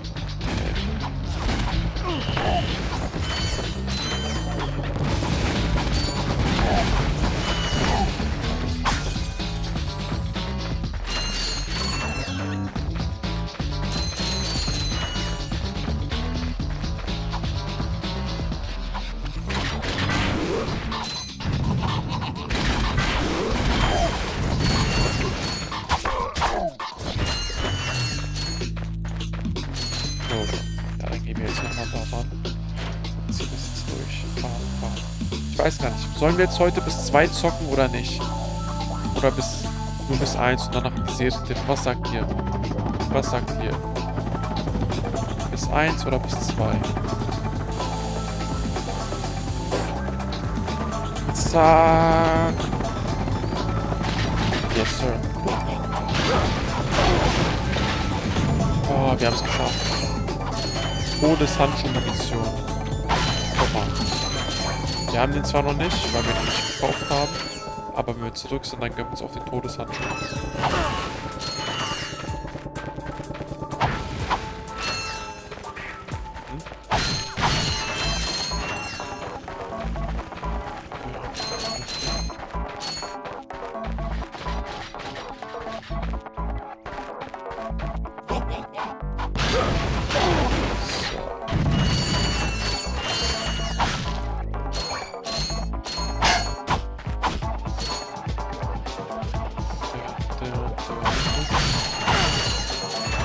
Ich habe ja auch noch nicht dieses Secret-Teil gefunden, ne?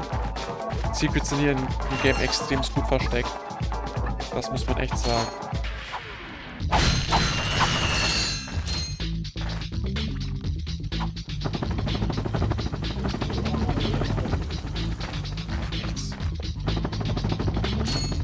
Muss man wirklich seine Augen richtig aufhaben und nicht so halb am Träumen sein wie ich.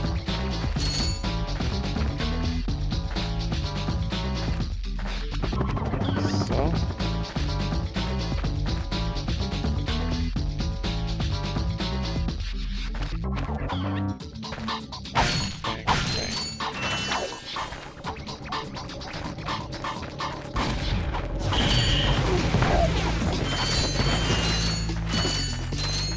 Schön erstmal hier alle wegflanken, ne?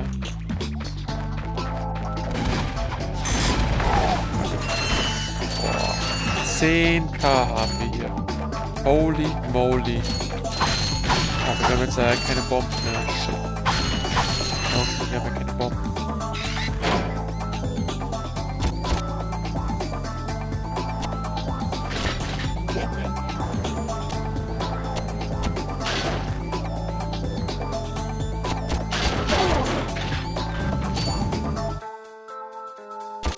Bang, bang, bang.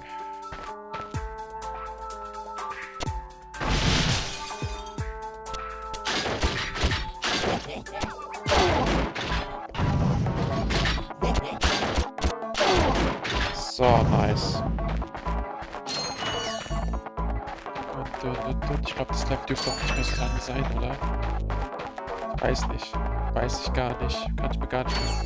Ach, guck mal, hier ist sogar nochmal ein neues Item. Sehr, sehr nice. Was ist denn hier? Ist das hier der Todeshandschuh, den man sich hätte kaufen können? Cool. Das ist... Saugkanone Saugkanone. kann mehrere Gegner aufsaugen und sie dann als Geschosse abfeuern. Achtung, Sie haben Gegner müssen saugstark. klein genug sein, um Neue ihnen Trophäe. aufzupassen. Sehr, sehr geil.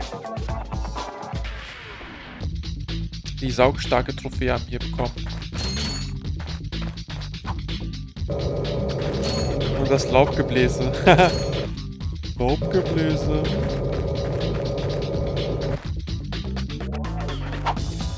So, gucke ich mich nochmal um.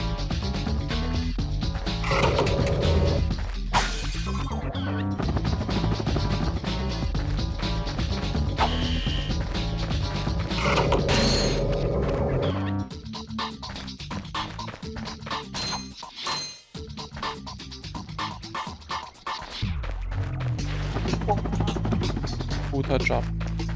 Ach, wir sind jetzt zurück. Back at it, being Crack Addict. Wir sind durch. Nice.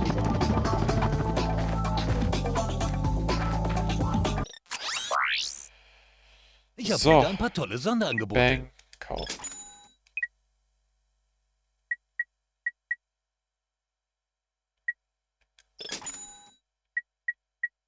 Eine Schönheit.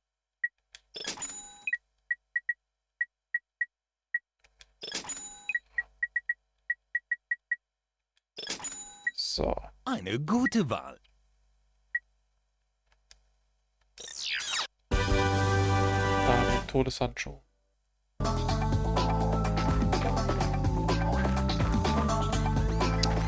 So, sind wir denn hier fertig? Mission. Wir sind hier fertig. Wir sind hier fertig. Also man hat hier wirklich den Dietrich benötigt. Gut. Ja, das ist dann einfach so. Gut, dann sind wir hier dann so. Dann sind wir hier dann so.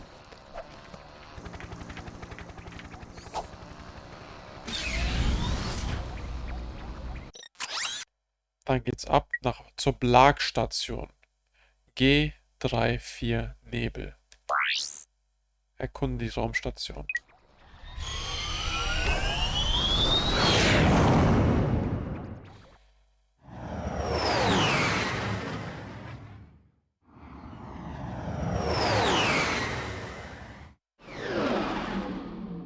Blagstation. Vor allem lässt uns auch überall immer so reinlassen, ne, die Gegner. So Lachkick.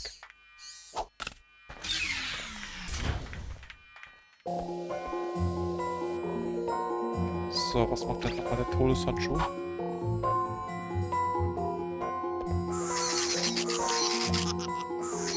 Ach, da kommen die beiden. Saukanone. Was hast du denn hier am Start? Hast du hier was Neues für uns? Yes, Sir. Ich habe heute ein paar tolle Sonderangebote. Spötter. Holen wir uns den auch.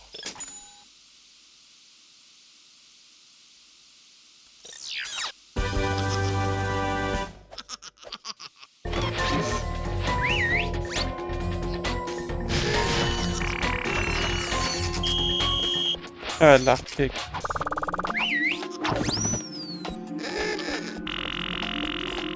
Wie kommt man hier weiter? Wir machen erstmal alles kaputt.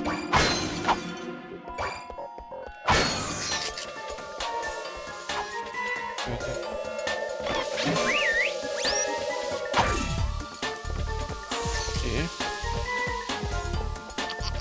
Was sind hier? Dieses Shuttle hat einen Autopilot, der dich zu einem ausgemusterten Blag-Kriegsschiff bringt. Unsere Sensoren zeigen an, dass es dort nützliche Geräte geben könnte. Kriegsschiff betreten. Wir chillen erstmal hier.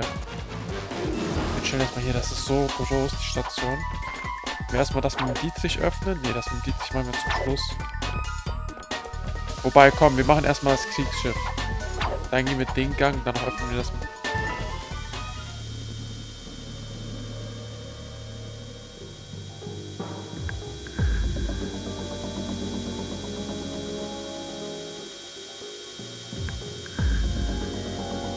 Ey, das gibt mir so krasse Alien Isolation Vibes, Mois. Ihr wisst gar nicht. Oh mein Gott. Ich wollte meine Items wechseln. Was ist? Dreieck ist genau der Knopf. Ja, du kannst wieder zurückgehen. Oh mein Gott. Oh Mann, ich habe mir auch gerade meinen Arm irgendwie... Fuck. Oh, ich habe so einen Krampf. Ich habe mein Nerv gezerrt. Scheiße. So eine Fickerei.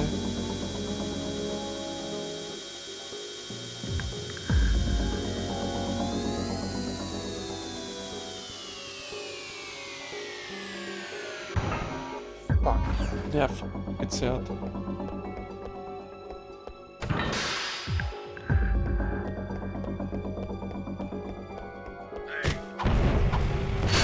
Banditorino, Digga, wow.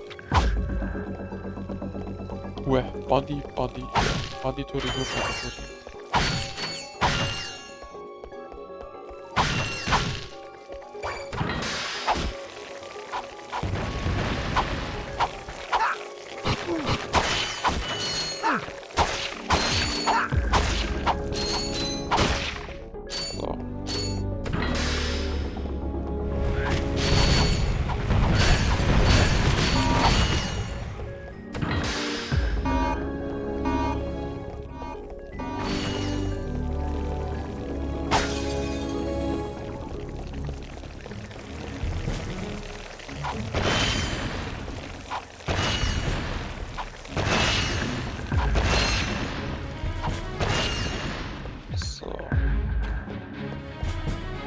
Fuck, oh, es tut so weh. Oh, tut das weh.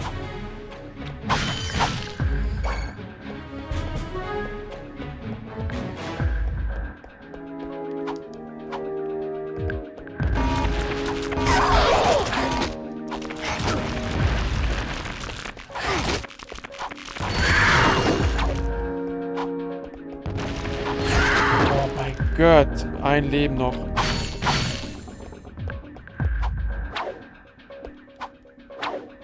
Sind hier Viecher am Start.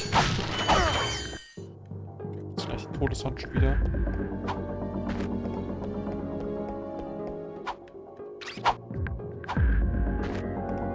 Großen roten Knopf drücken. Ja. Danke, dass Sie die automatische Selbstzerstörung aktiviert haben. Schiffszerstörung wird vorbereitet. Bitte entfernen Sie Ihre Habseligkeiten.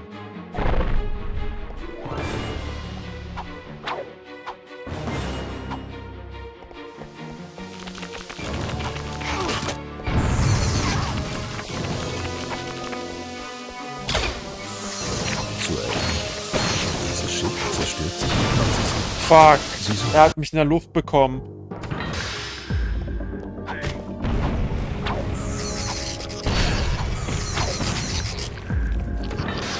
Let's go.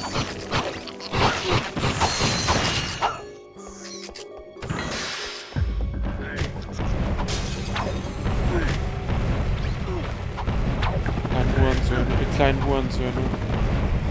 Sind das Hurenkinder? Ich dachte, hey, hatte ich nicht Bomben?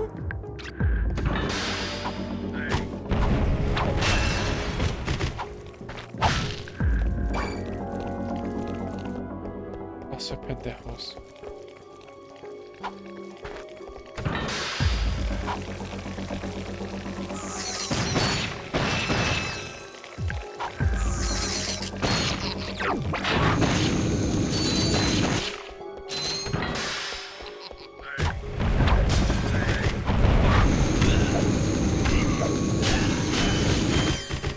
So. 20 pure Munition, sehr, sehr fresh.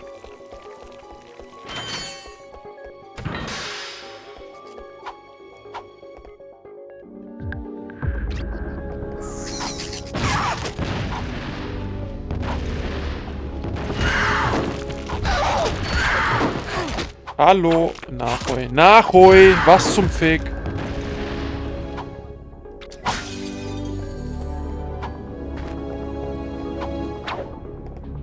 Okay, let's go.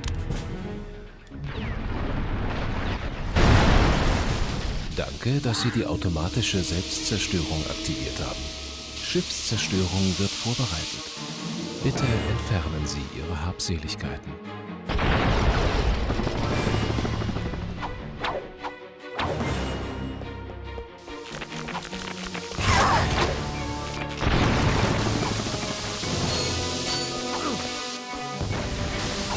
Sie hat mich verstanden.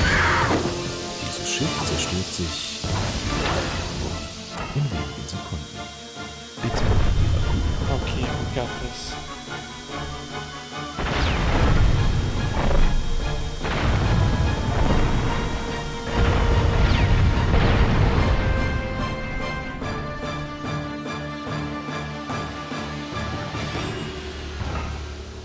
Da ist er. Der Infobot, der neue.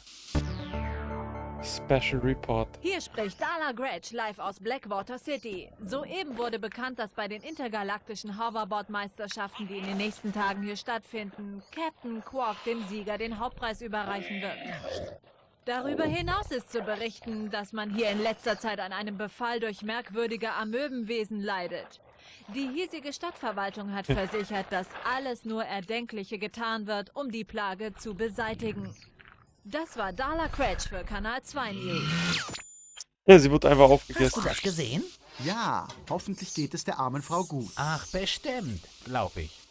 Ich meinte eigentlich die Hoverboard-Rennen. Yep, jetzt haben wir es. Wir wissen jetzt, wo die Hoverboard-Rennen sind. So, jetzt nehmen wir mal. Ich habe heute ein paar tolle Sonderangebote. Sonderangebote? Ja. Wer es glaubt, Bro. Eine gute Wahl.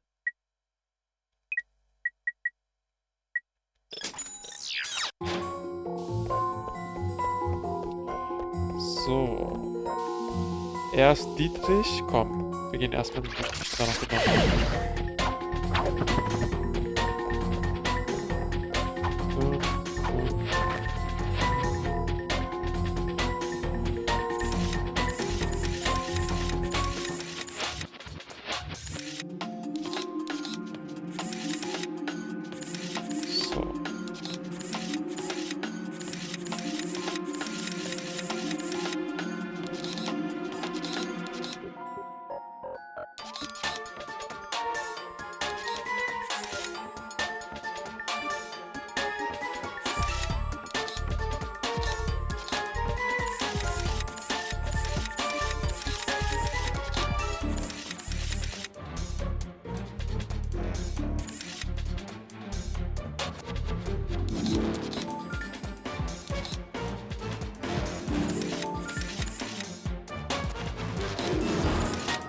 So, haben wir es.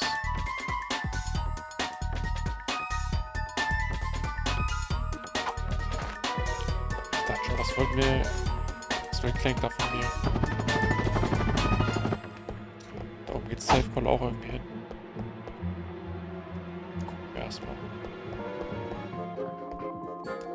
Ach, Clank zu mal gucken. Ach, das ist jetzt eine Clank-Passage, wie nice.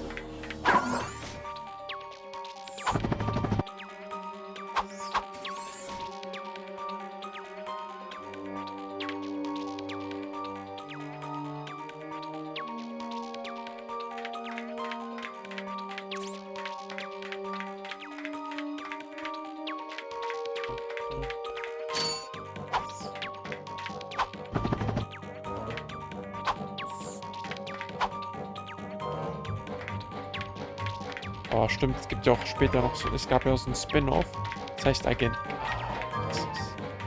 Was ist die Schraube? Ein Spin-Off, welcher Agent Clank heißt. Sehr, sehr fresher Spin-Off.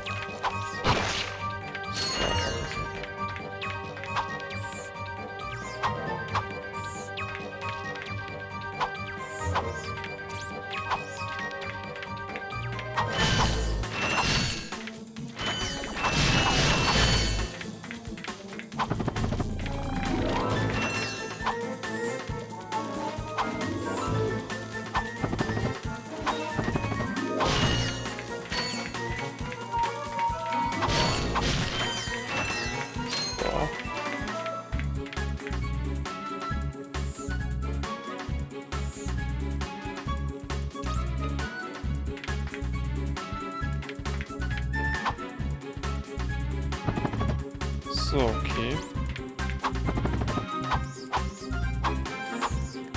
Ah, ich muss da drüber schweben. Kein Ding für den King. Bam, bam, bam.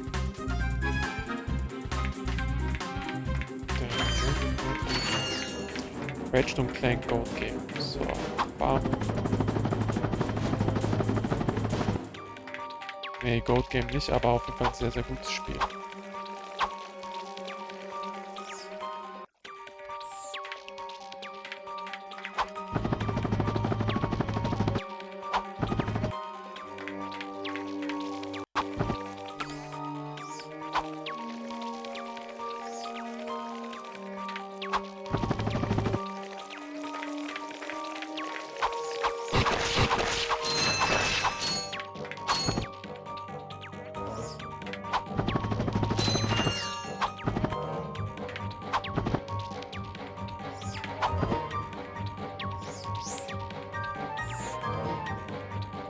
Sieht so fresh aus, wirklich. Das sieht hier so nice aus.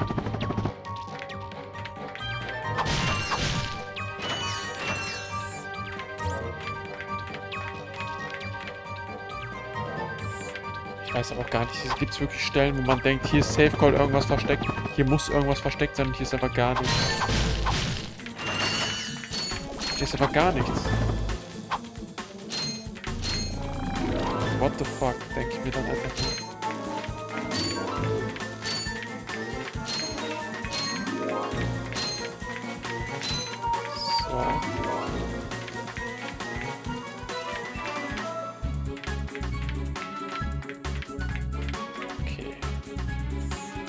Dachte mir schon. Da passt. Wir gönnen uns das auf jeden Fall. Hier kann man Safe Call abkürzen. Yes. Auch wenn das alles immer richtig knapp ist. Dann von dort nach hier rüber schweben.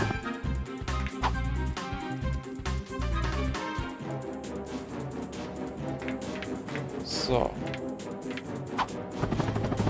Nee, geht leider nicht.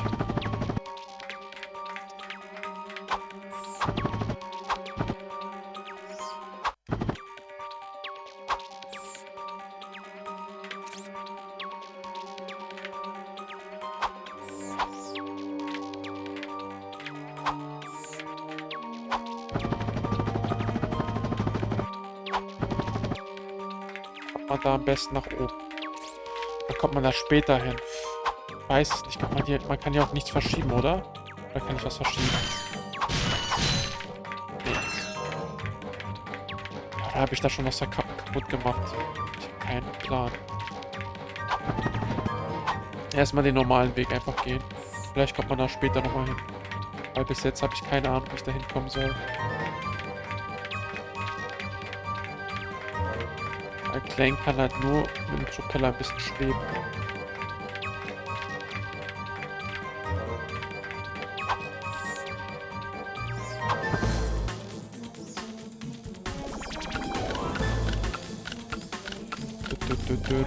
Aha, von hier vielleicht rüber. Das ist viel zu weit. Viel zu weit.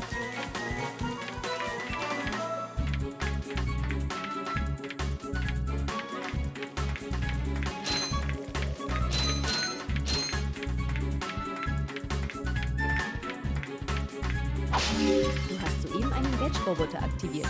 Um ihm Befehle zu erteilen, halte die Dreiecktaste gedrückt und wähle Warten, Folgen, Angriff oder Betreten.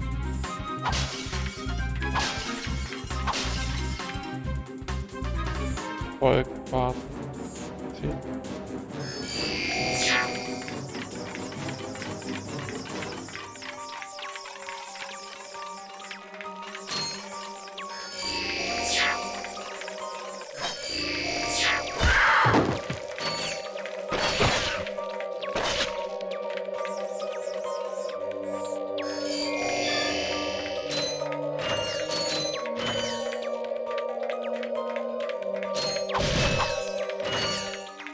Einer ist leider kaputt gegangen. Spawnen die wieder?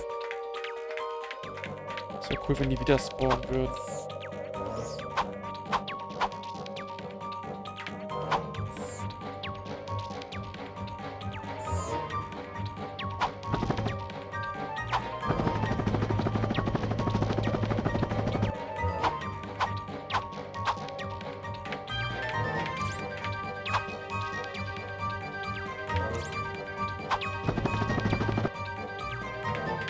Hier so verwirrend alles, wirklich. Ich hätte, wäre geil, wenn da was wäre, aber keine Ahnung. So. Oh, komm. Haben wir genug? Passt. Okay, das sieht halt auch so aus, als wenn hier irgendwas wäre. Ist nichts. Das ist einfach nur so, das ist einfach nur so eine Treppe. Einfach um einen zu verwirren. Mit dem Betrieb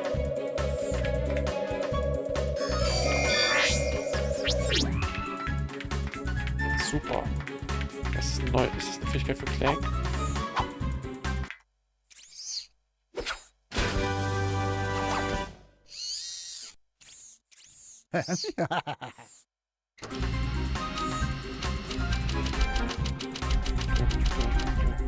Was ist das denn? Der Gadgetron Hydrobeamer nutzt Schnellhähne und Schnellabflüsse. Damit kannst du Becken füllen und leeren. Unsere Sensoren entdecken auf dieser Raumstation keine. Okay, heftig.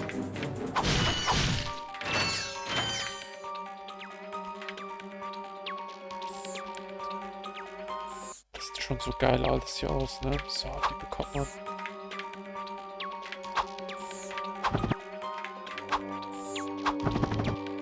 Ist das der Weg zurück oder was ist das für ein Weg? Ja. Wie komme ich dort dran? J3 Mark.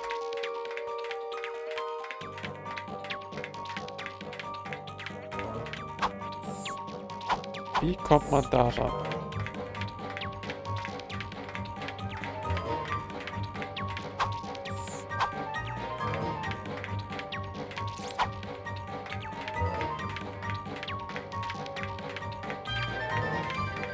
Bam, bam, bam, bam, bam.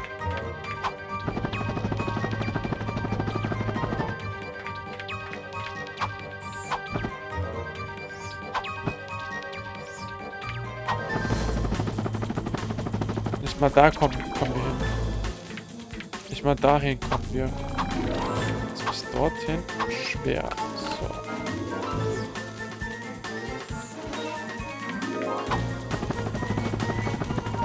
Er kann sich da nicht mehr festhalten. What the fuck?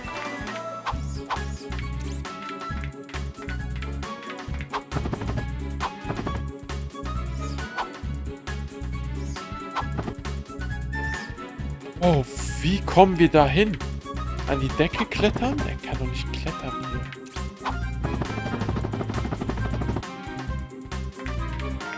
Aber das ist halt auch das Ding, ne, bei solchen Games.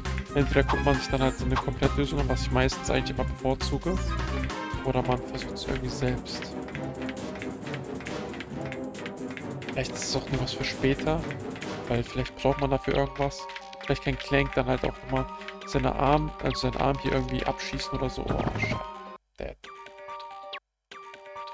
Ja, dann scheiß drauf, wenn wir eh schon hier sind. Let's go, wir gehen zurück.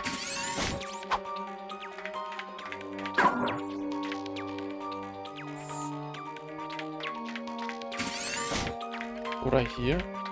Zurück zu Ratchet.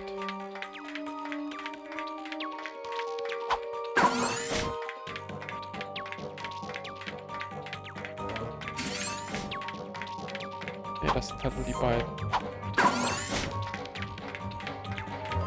Ich dachte, vielleicht ist das hier so ein Secret Weg. Der führt mich noch nach oben. Ja, zu Ratchet. Bin zurück. So sieht's aus. Und hab das hier gefunden. Hey, cool. Das ist ein... Digga. Was ist das? Das ist ein Hydrobeamer. Super. Sowas wollte ich schon immer haben. Glaub ich. Wusstest du, dass du alle Waffen und Geräte in die Schnellauswahl aufnehmen kannst? Pausiere einfach und wähle im Menü Schnellauswahl.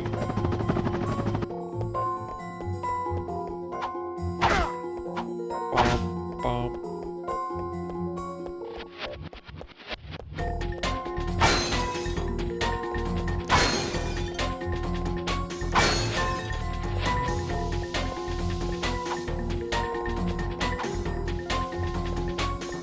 So. Ich habe heute ein paar tolle Sonderangebote.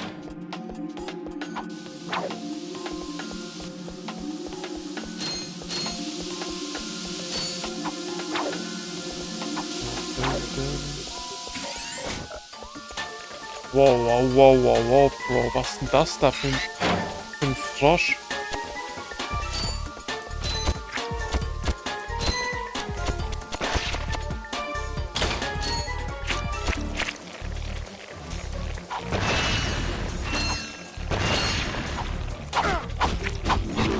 Hallo, können wir den nicht mal umbringen?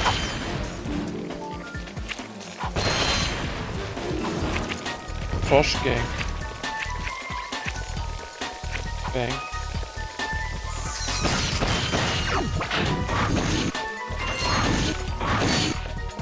So kleine Bastarde kann man easy damit wegballern. So.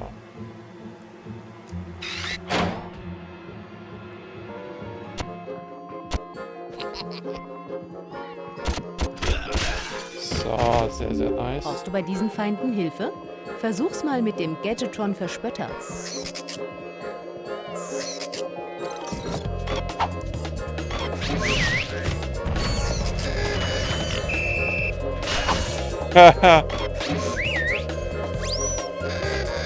Lachkick. Er wird richtig aggressiv und rennt auf uns zu. Was ein Idiot.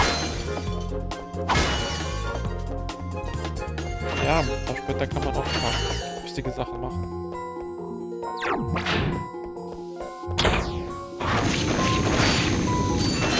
So, bevor hier wieder noch rauskommt, ne? Geht wieder mit dem Dietrich hier rein.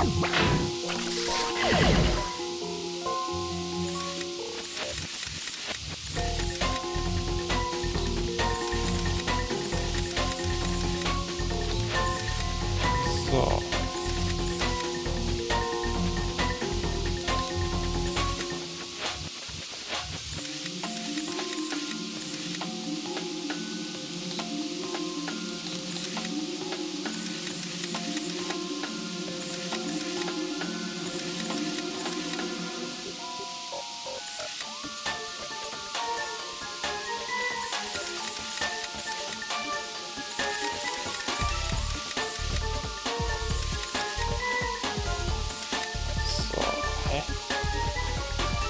Der strahlt hin, aber der strahlt dahin.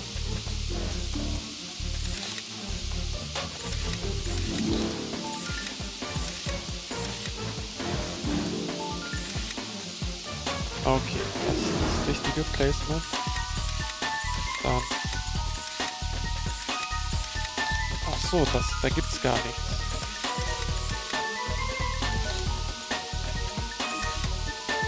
Super, ich dachte in der Mitte wäre auch was, aber da war nichts. So. Oh, ihr kleinen Bastarde. Okay, nochmal, wenn hier rauskommen. Alles abfackeln. Okay, es ist irgendwie keiner am Start.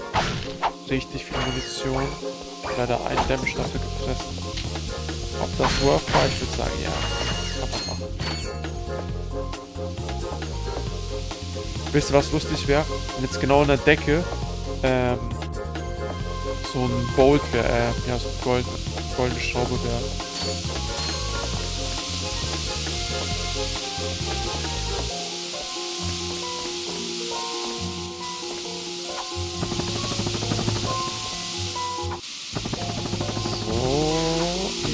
Yes, geschafft.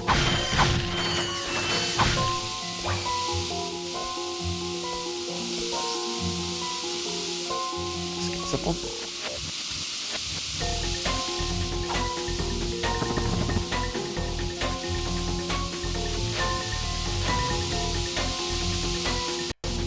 Ist da unten was? Natürlich nicht, Bro. Das sah so aus, als wenn da was wäre. Oh mein Gott, jetzt muss ich den ganzen Weg da wieder nochmal. Ja, das ist halt wirklich scheiße. Das hier. Ja, bei so großen Jahre glaube ich auch nicht.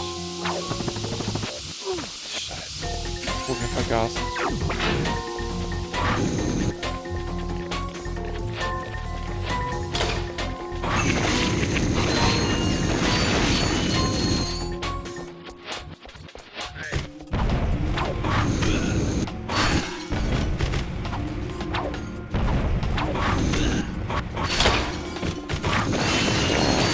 Kreis drehen, chillig, und jetzt sind wir wieder hier.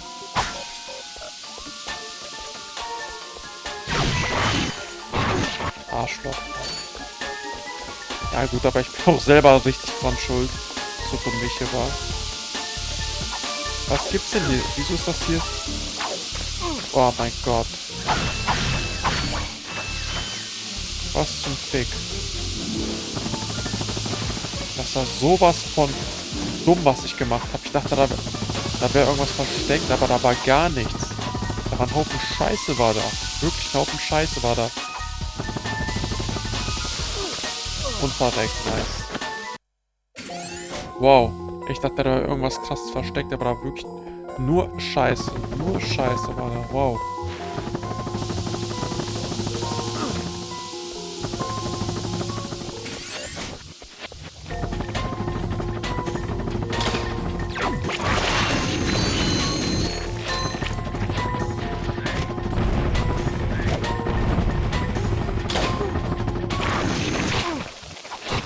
What the fuck?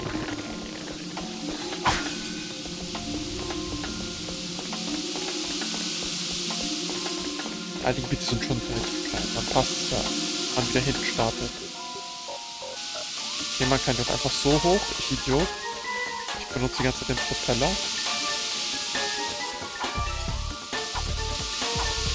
So, zack. Zack. Ich würde aber wirklich sagen, nach dem Gebiet machen wir heute Schluss, ne?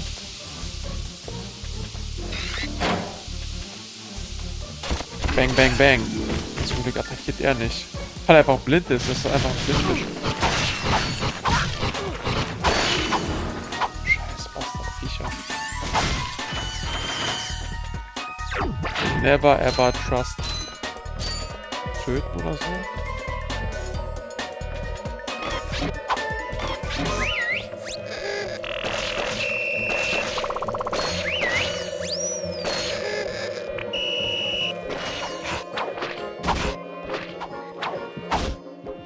Was für Viecher überhaupt.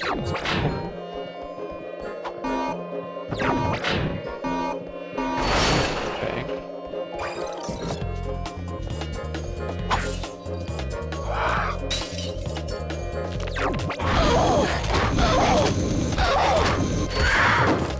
So, war mir schon klar. Bang. zweite kommt jetzt auch, der zweite Bastard.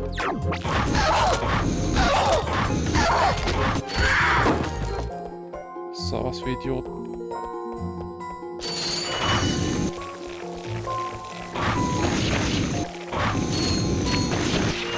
Und gegen solche Viecher ist der Flammenwerfer wirklich sehr, sehr geil.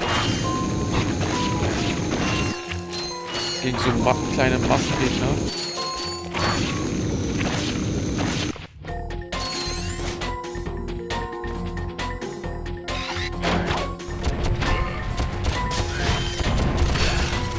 So, Treffen muss natürlich gelernt sein.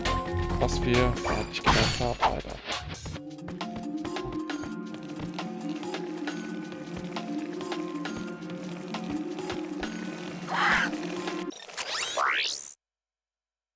Hallo, Fellknäuel. Hi, Meister.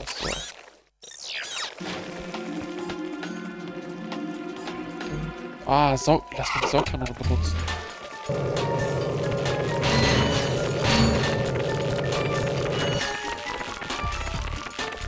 Bang!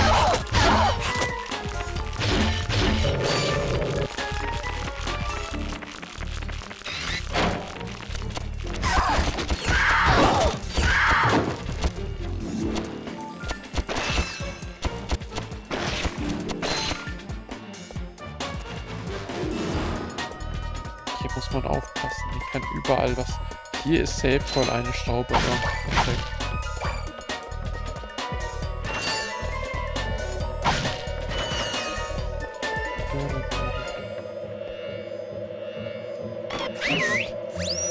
Komm. Kurzgeräusche einfach.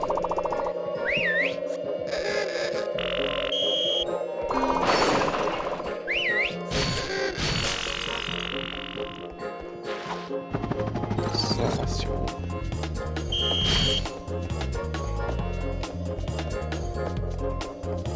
Ist hier oben irgendwas? Nee. Hier. Okay.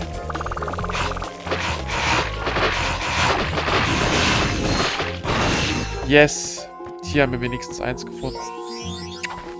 Ich glaube 1 von 4 oder 1 von 5. Ich glaube 1 von 4.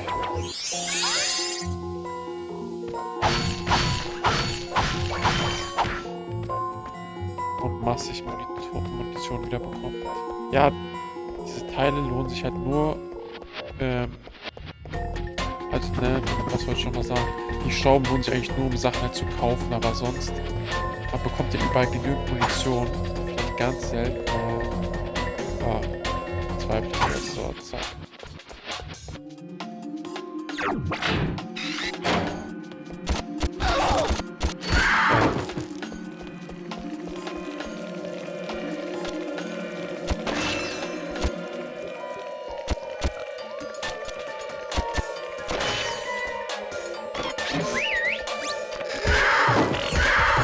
Idioten, wirklich. Aber ist ja extra so gemacht, ne?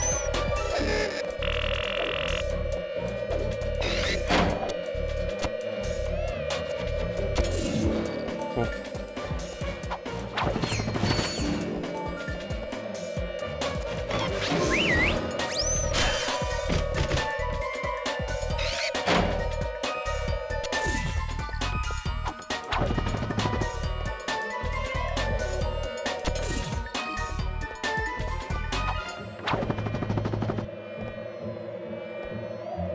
So, mir geht jetzt alles. Okay, alles ist jetzt aus. Sehr, sehr nice. Falls man den Verspotter nicht hat. Oh, Bossfight. Sehr, sehr nice. Dann passt, wenn wir heute mit einem Bossfight enden. Phase 1, der.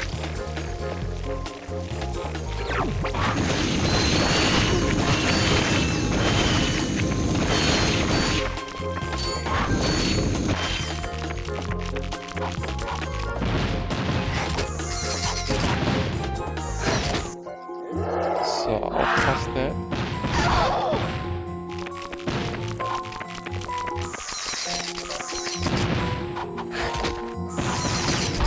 So, we got this. Nice, Miniboss. Die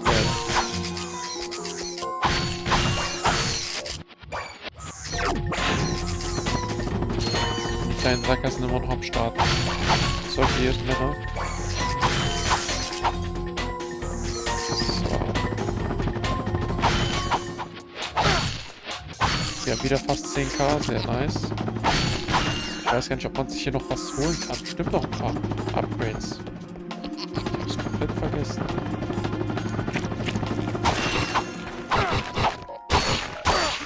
Wer ist denn das? Puh, ich dachte schon, es wäre aus mit mir. Irgendein hirnloser Genforscher muss die Käfige wieder offen gelassen haben. Du kannst jetzt runterkommen. Also wirklich, ein Maschinenbauingenieur verdient doch bitte etwas mehr Respekt, finde ich. Du bist also ein Erfinder. Maschinenbauingenieur. Ich entwickle neue revolutionäre Geräte für den Vorsitzenden Drag. Zum Beispiel, et voilà, meine bald patentierten Grind Boots. Hört zu, ihr beiden, ich muss hier dringend raus, um einen neuen Job zu finden. Ich könnte euch die zum Selbstkostenpreis verkaufen. Verkaufen? Nachdem wir deinen miesen kleinen Hintern gerettet haben? Na gut, ihr kriegt den Mitarbeiterrabatt. Für 2k sind das Arschlöcher. Gut, danke. Ich verschwinde dann, solange es noch geht. Was geht? Chill auf dem Balkon, Smoker ein. Nice. Damit kannst du auf Schienen wie diesen fahren. Spring auf die Schienen und leg Stimmt, die Grindschuhe. Yes, sir. Sehr, sehr nice. Die gab es ja auch noch, die Grindschuhe.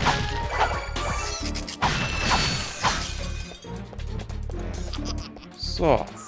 Nach hinten. Was ist denn hier? Geht nicht. Gut, dann grinden wir jetzt mal los. Grind Pillar da. So.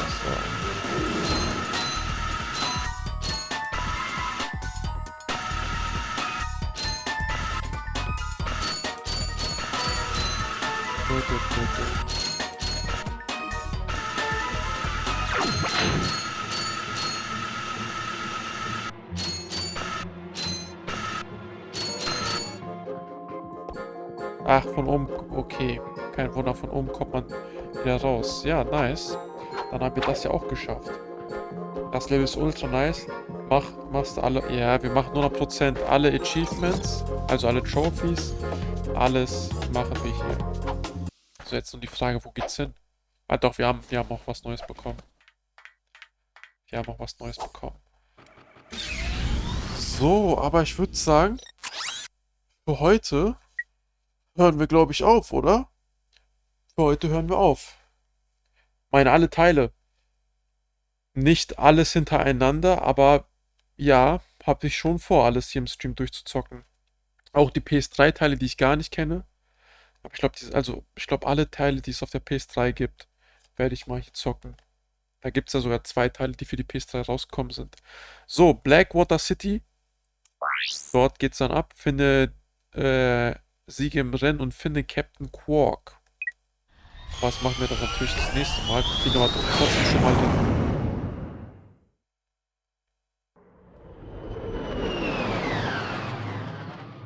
Und dann dippen wir die Serie, oder? Oder sollen wir das heute auch noch machen? Planet Bilder.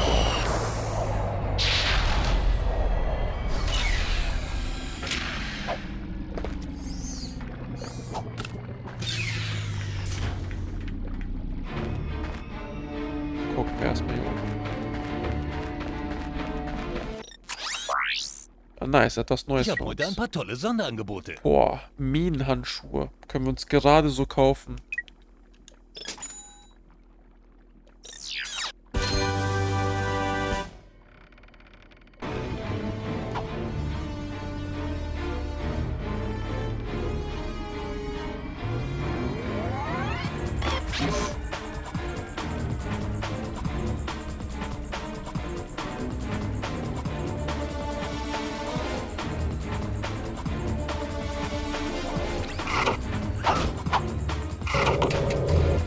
Wo sind denn die Minenhandschuhe?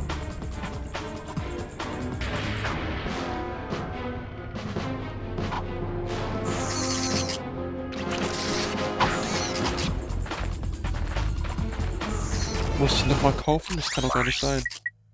Ich habe heute ein paar tolle Sonderangebote.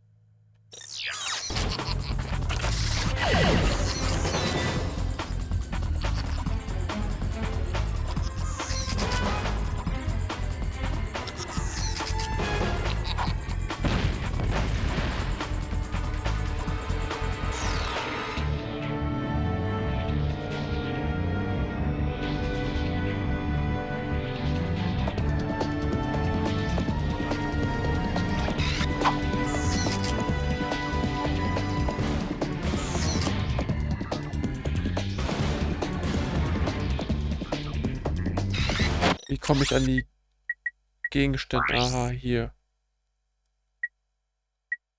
Hoverboard. Gold Bowls. Gefunden, benutzt.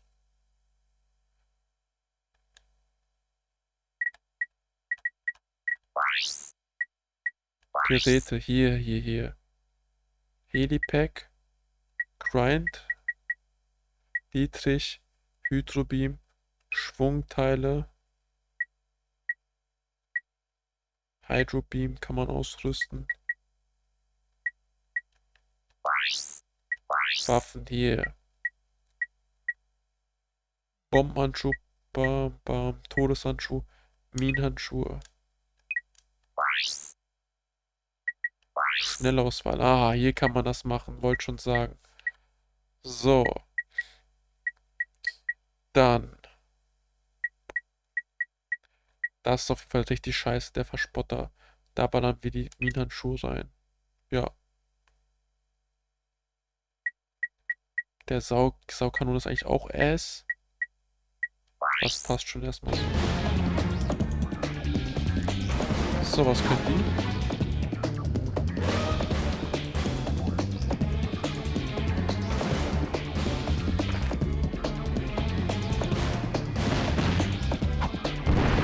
Ich glaube, damit kann man das öffnen in meinem Gebiet. Aber ja, gut. Dann passt es fürs Erste. Wir speichern erstmal.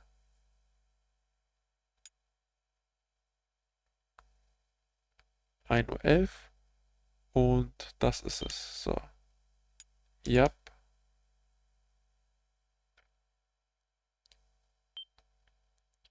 Super. Wir speichern nochmal. Gucken. 1:15 Uhr. Genau. Da schreiben wir das nochmal. Perfekt. Super. Untertitel. Aus. Brauchen wir Untertitel? Ich glaube nicht. Kamera, Audio, passt glaube ich auch alles. Ja, Spiel beenden.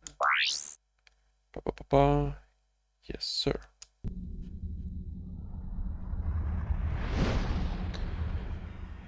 Gut. Zack.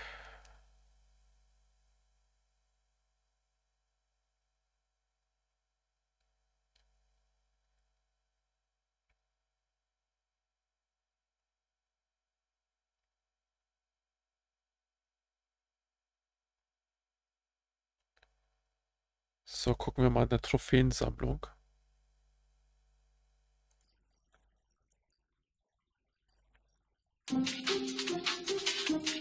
So, haben wir jetzt 1% geschafft. Ja, ist auf jeden Fall noch viel zu machen. Aber ja. Erhalte alle Ratchet Clank Trophäen. Sammle 40 Gold Bowls im Spiel. Ja, das ist voll machbar. Meistere alle 30 Stilpunkte. Ich weiß leider nicht, was es ist. Erhalte 10 Goldwaffen. Besiege den Vorsitzenden Drag. Ja, wenn man das Spiel beendet. Bitte schnell schließe die Hoverboard-Herausforderung auf Silger höchstens 1,35 ab. Okay, das ist das, was wir dann morgen machen werden. Erhalte die Rider-Waffe. Versteckte Trophäe. Erhalte 15 Stilpunkte, um das Zeichenbuch im Menü freizuschalten. Versteckt. Gerätesammler. Erhalte alle regulären Waffengeräte. Hole das Upgrade für Super Nanotech.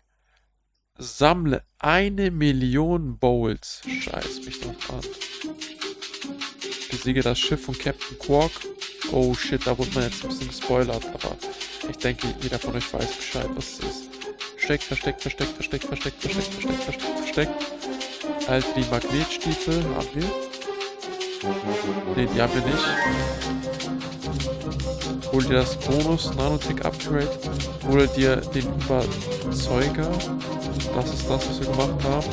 Hol dir die Saugkanone. Und richtig viele sind hier versteckt. 50%. Wir sind schon fast Level 2 hier. Ja, safe. Hat auf jeden Fall gebockt, dann dippen wir gleich in die CSGO ein. So. Spiel verlassen. Jupp.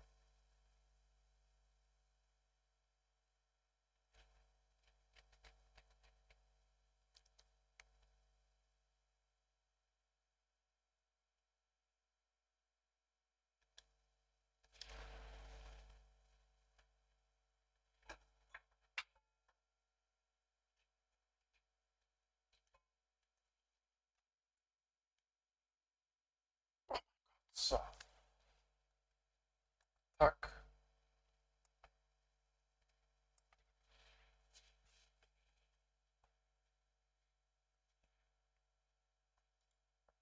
So. Dun, dun, dun, dun, dun, dun.